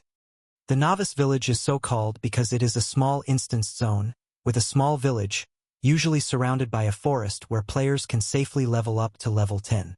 Upon reaching level 11, the player can leave this instance and finally go to the open world, a shared world where all players meet. The explanation made perfect sense with the idea of novice village that Lohan had from other RPGs he had seen, but there was a problem with this logic. You mean that, in the novice village instance, there is only a small village and a forest limited in size? He asked. Yes, but even after searching the entire forest, not only did I not find the boundary, I also couldn't find our newbie village. Lisa sighed. Without finding our newbie village, we won't be able to complete the quests to unlock the open world. And even if we reach level 11, we'll still be stuck here. I even tried to follow your elf friend, but she's much faster than me, and she doesn't fly in a straight line. So I could never keep up with her. Her concern was understandable, but it seemed that something had gone wrong. She took me to her city, Lohan said. Boom! A mental explosion occurred in Lisa's head, causing her to instantly change from her disappointed expression to shock. What? Really? How? Did you manage to accept any quests? Did you see other players? If I'm not mistaken, you have to talk to the village chief to get. Seeing her excitement, Lohan found the scene amusing, not imagining that this normally proud fox could act like this. Noticing Lohan's silence, Lisa calmed down and waited quietly for his explanation. I think our situation may be a little different from what you explained, because she didn't take me to a small novice village, but actually to a large elven city with at least hundreds of thousands of inhabitants, Lohan said. This was another shock to Lisa, causing her eyes to widen. Are you sure? Every player has to go to a novice village as part of their adaptation to this world. She was confused. Lohan then explained everything he saw, the structure of the city, the various different races, the number of people, and everything he could understand there. Upon hearing this, a hypothesis arose in her mind, something she didn't even know if she believed or not, but which could represent both great risks and a huge golden opportunity. Could we already be in the open world? Are we already in the open world? Lisa asked in shock. But why are only the two of us here? Thinking about it, the only things the two had in common were that they were non-human and had legendary races or higher. But with only the two of them, it was impossible to determine the real reason for this. Anyway, although this is good news for us, since we won't have to worry about relocating our guild after going to the open world, we should be even more careful, because here we may encounter monsters of level 11 or higher, Lisa explained. Lohan nodded. After all, Aliana had already given him a mana stone from a level 11 weaver spider, and if she had a mana stone like that, it meant that a monster of that level existed. Although this information is important, the most important thing now is to get stronger, Lohan commented. Lisa agreed and approached him, looking away, still a little embarrassed, but already treating Lohan climbing on her back more naturally than the day before. Lohan was not shy either and climbed on the fox's back. Today's hunt would no longer be against kobolds, since despite killing a few, Lohan had not achieved any new evolutions. Sure, he received some free evolutions of the skills he already had, but nothing new. Viscous flow LV14 to LV16 0.81m/s to 0.98m/s. Efficient digestion LV14 to LV15. Hemolymphatic tissue LV5 to LV7. Structural stability LV9 to LV10. They only farmed for 2 hours yesterday, which would have yielded Lohan 57 biomass if he had just been passively forming, but with these extra upgrades, adding up the costs he would pay to evolve, the efficiency of this practically doubled. The increase in viscous flow increased his movement speed from 0.81 to 0.98 meters per second, which still didn't even reach the running speed of a 2-year-old child. Sure, this explosive speed was better than the 0.61 m/s he had when he started hunting with Lisa, almost doubling his previous speed, but it was still insufficient for efficient solo hunting. The improvement in efficient digestion to level 15 was a huge increase, and combined with the improvement from rising to level 02, the total biomass digested per hour rose from 28.54 to 39.67, an improvement of 11.13 bio/h. Something even Lohan didn't expect to be so big. That was the advantage of exponential growth. When his biomass gain per hour rose from 0.1 to 0.11, it didn't seem like much, but adding the 10% growth in base mana, plus 210% from mass expansion LV7, plus 50% from passive digestion LV5 and 30% from partial division LV3. The 10% increase in his base value was not just a 10% increase, but much more. Hemolymphatic tissue LV7 is also a skill that could not be ignored, increasing his digestion speed by 20% per level. During combat, Lohan's digestion now reached a terrifying 95.2 bio/h. In a few minutes of combat, Lohan was able to make entire limbs of the kobolds disappear in his digestion. He even thought about causing himself damage to try to activate this skill constantly, effectively more than doubling his biomass consumption, but it didn't work. Apparently, just as a person cannot hold their breath until death because the body's survival instinct kicks in, the lack of danger in mutilating himself to activate the skill also prevented it from working. But as long as he remained in battle for a long time, Lohan could take advantage of the bonus from this evolution. Sure, being constantly in battle meant that his biomass consumption was also high, to compensate for the damage he suffered when hit, but the profit was still greater than the consumption. Finally, there was structural stability LV10. Upon reaching this level, Lohan decided to spend biomass to evolve the skill once again to gain a trait in it as well. So while Lisa rode through the forest, Lohan did not hesitate and evolved the skill. After 10 minor evolutions, structural stability is undergoing a qualitative evolution. New trait obtained: morphological memory. Structural stability LV10 to LV11. Improves control over one's own body. Trait: morphological memory. After understanding a new physical deformity, it is possible to learn and memorize that shape, reducing the cost and energy required to maintain that shape. Upon reading that, Lohan's eyes lit up. He quickly tried to form the small child's hand, and surprisingly, not only was it easier to form this human hand that he used constantly, but keeping the hand in that state was much easier than before. Excited, Lohan tried to make a face for himself, but his jelly couldn't hold it and quickly returned to its natural form. It's still very difficult to make details. At my current level, I can probably only make 2 hands, and with how fragile they are, that's practically useless in combat. On the other hand, with 2 hands, Lohan's communication with Aliana could work even better, as it would be easier to wave and interpret with 2 hands to represent different things. Satisfied, he didn't even notice that he had already arrived at the new location, and Lisa was crouching down waiting for him to come down. "The hospitality of my back has a limit, Halon," she said, her voice devoid of emotion, but cutting like ice. Lohan awoke from his thoughts and quickly climbed down. "I'm sorry, I was distracted." She just rolled her eyes and didn't answer, running in a certain direction. Lohan knew she was going to lure the monsters to him, but he had no idea what monsters he would face. As he evolved, Lisa was saying something he didn't pay attention to, and from her reaction, she was upset at being ignored. As he finished adjusting his evolution notifications, Lisa had commented on the topography of the terrain and the attack patterns of the creatures he would face. Lohan, immersed in his own numbers, didn't respond right away.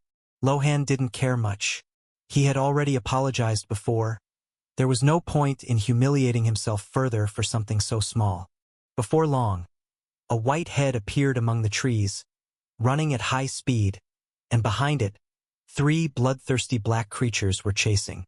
Reaching the ideal distance, Lisa made her body translucent as she ran through the tall grass, leaving the 3 creatures confused.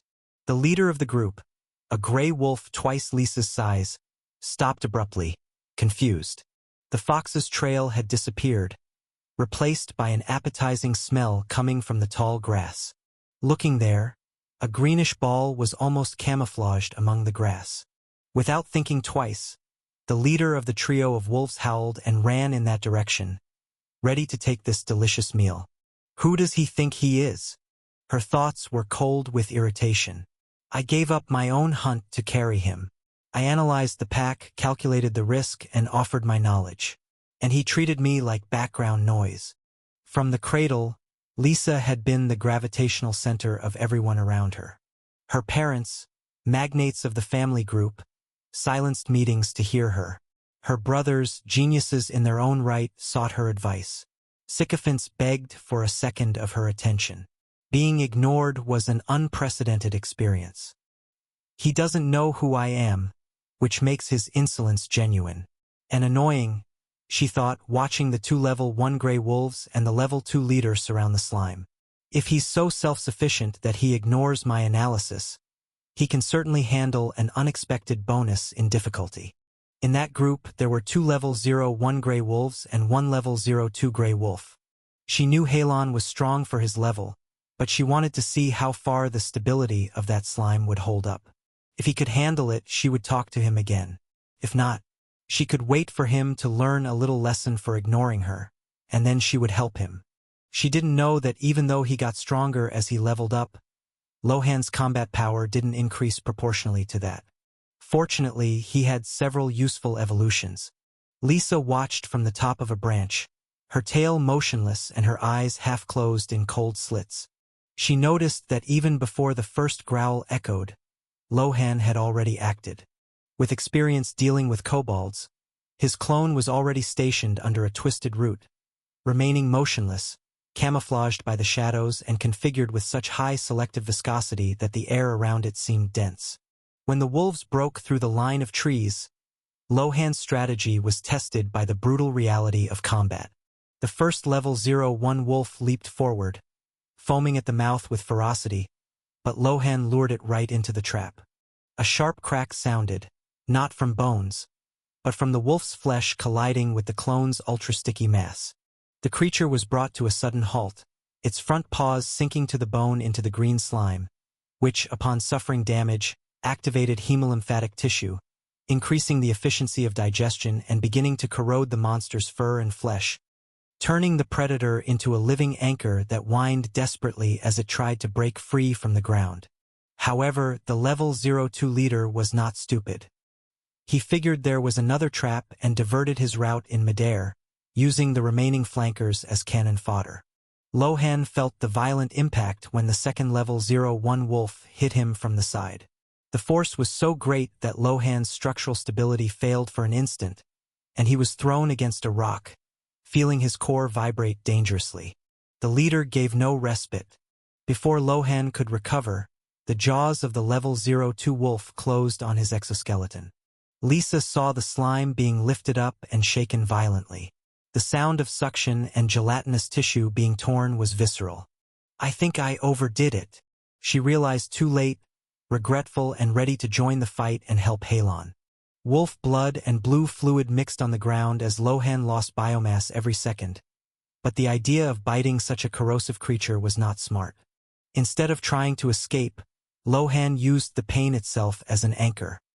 He used efficient digestion LV-15 and hemolymphatic tissue LV-7 at maximum intensity only on the part that was inside the wolf's mouth, while transforming the exoskeleton into hardened spines that pierced the creature's palate and tongue while corroding its jaw. The leader let out a muffled howl, with blood gushing from his mouth, but Lohan did not back down. He extended tentacles that were veritable whips of acid and wrapped them around the leader's neck. The smell of burning flesh rose, and the fight turned into a chaotic tangle of claws and teeth trying to tear through the gelatin and acid-melting fur and flesh. Lohan was being torn apart. He was visibly smaller, his mass being torn to pieces by the coordinated attacks, but his aggressiveness was even greater. While the wolf dealt 10 damage to him, he retaliated with 40 or 50 damage. With his large stock of biomass, Lohan already had the capacity to endure a prolonged fight while recovering, not to mention the biomass he consumed from the wolf itself. On the other hand, the wolf had no means of recovery. All damage it received was permanent.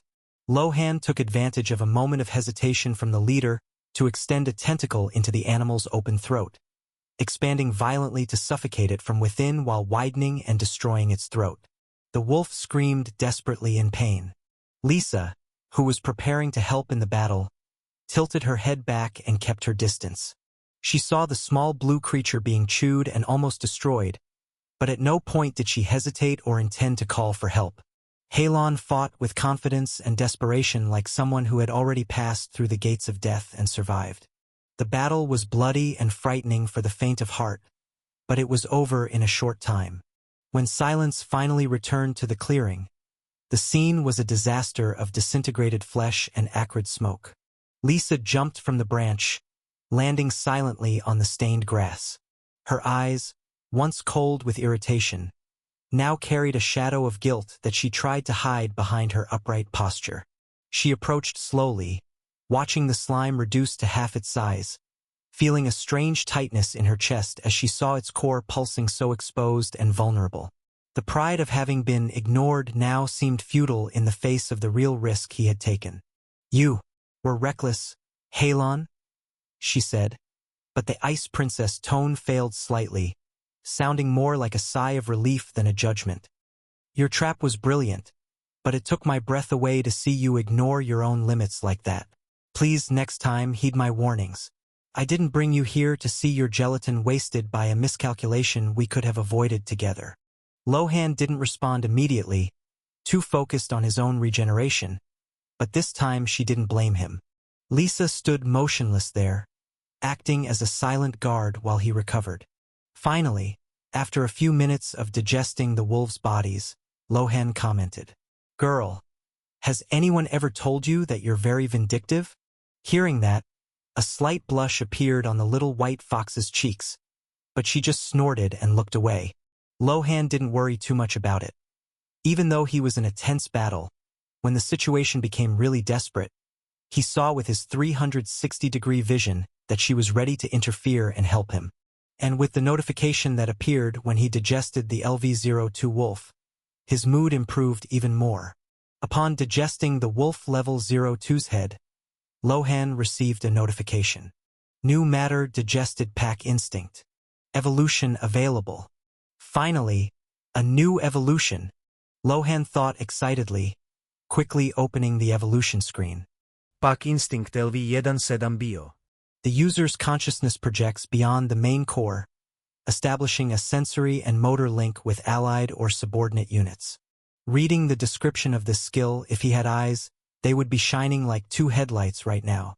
This might seem like a bad skill for someone solo like him, not working on anything other than allies or subordinates. He wasn't even sure if it would work on Lisa, but that wasn't the main point. As soon as he initiated this evolution, Lohan felt as if the bond and control over the clone had improved. Not only could he control the clone more easily, but the control was also more precise and used less mental energy to function.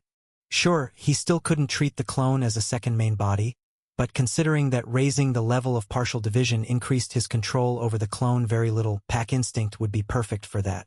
As long as he raised the level of this evolution more often, in the future he could even consider forming a second clone at the same time. Without him noticing, his body began to crackle and vibrate with happiness. Receiving a strange look from Lisa, who found the scene of Halon devouring the wolf's head and brain while trembling with happiness a little grotesque. After Lohan recovered, Lisa went to get more wolves, this time bringing only one level 01 wolf, then bringing more and more. In 3 hours, killing more than 18 wolves, Lohan finally received the long-awaited notification. Experience +11. Experience 205/200. Level up?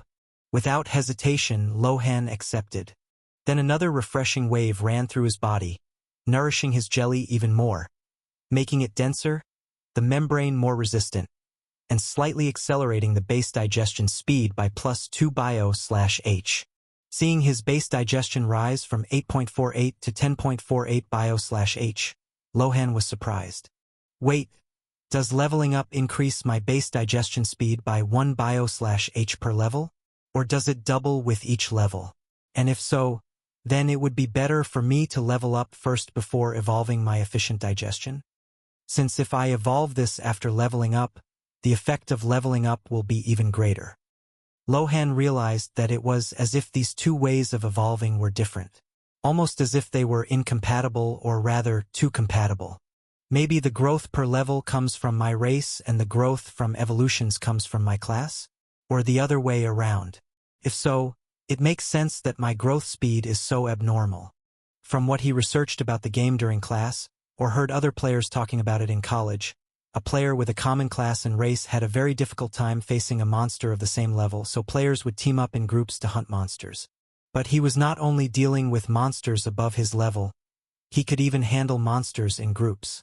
And knowing how easy it was for Lisa to level up as well, apparently this really has to do with their base level. Lisa narrowed her eyes, picking up on the subtle change in the density of Lohan's mass. The way the slime now stabilized and the speed with which the biomass reorganized itself indicated that something had changed in Halon. So she asked, staring at him curiously, "Have you finally reached level 03? Lohan gave a thumbs up with his small hand at his side. "Yes, now we can go to a more advanced area and level up together. Do you have somewhere in mind for us?" The fox maintained her elegant posture, but there was a slight glimmer of surprise in her gaze when she heard the "us" being said so naturally, even though it was something common. Lisa nodded. "Yes, there's a group of bears a few kilometers from here that are around level 03, with some weaker ones at level 02 and the strongest being level 04. I think that could be a good challenge." Lohan saw no problem with that. Even though bears were more difficult enemies to deal with, as they were more difficult for him to digest until causing a fatal injury, he still had other cards up his sleeve to get used to in battle. Just as he had avoided using Ice Spike in the previous battle, in order to improve in other ways without becoming dependent on that magic if things got ugly, he could simply burst the head of the wolf that tried to eat him with the ice spear. "So, shall we go?" Lohan asked a little uncertainly, remembering how upset she had been with him a few hours ago. Lisa narrowed her eyes at him for a few seconds, but in the end she bent down and let him climb on her back. If they were to rely on his speed, even with the improvements he had made, it would take them 5 hours to get there, but with her running it would only take 30 minutes. This time, Lohan paid attention to her, so that if she said something, he wouldn't ignore her again. As the trees passed by like blurred shadows, the silence between them was no longer as piercing as before. Lisa felt the light weight of the slime on her back, and as much as she tried to remain indifferent, as she did in real life, her curiosity and hidden identity in Eligium won out.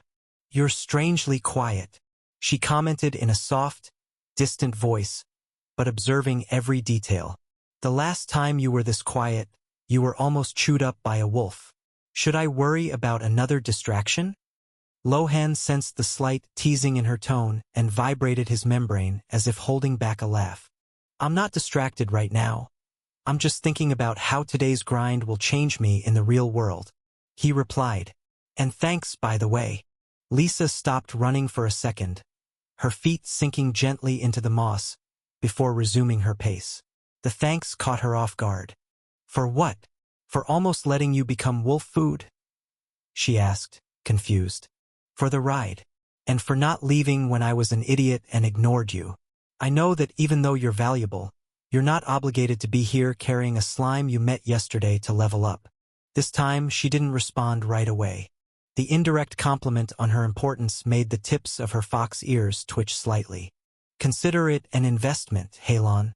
I don't waste my time on people who aren't worth it," she said, regaining her superior posture, but with a less cold gleam in her eyes. "Just try not to make me regret." She froze. Lisa's body stiffened, the hairs on the back of her neck instantly bristling. Without thinking twice, she became translucent, which highlighted the slime floating on her back. But Lohan also thought quickly and camouflaged himself into the environment, still not knowing exactly what was going on. To understand, he activated his recognition abilities, but before he could smell anything with chemosensory aptitude LV2, he heard noises. Clang, clang. The rhythmic sound of metal striking metal cut through the tranquility of the forest.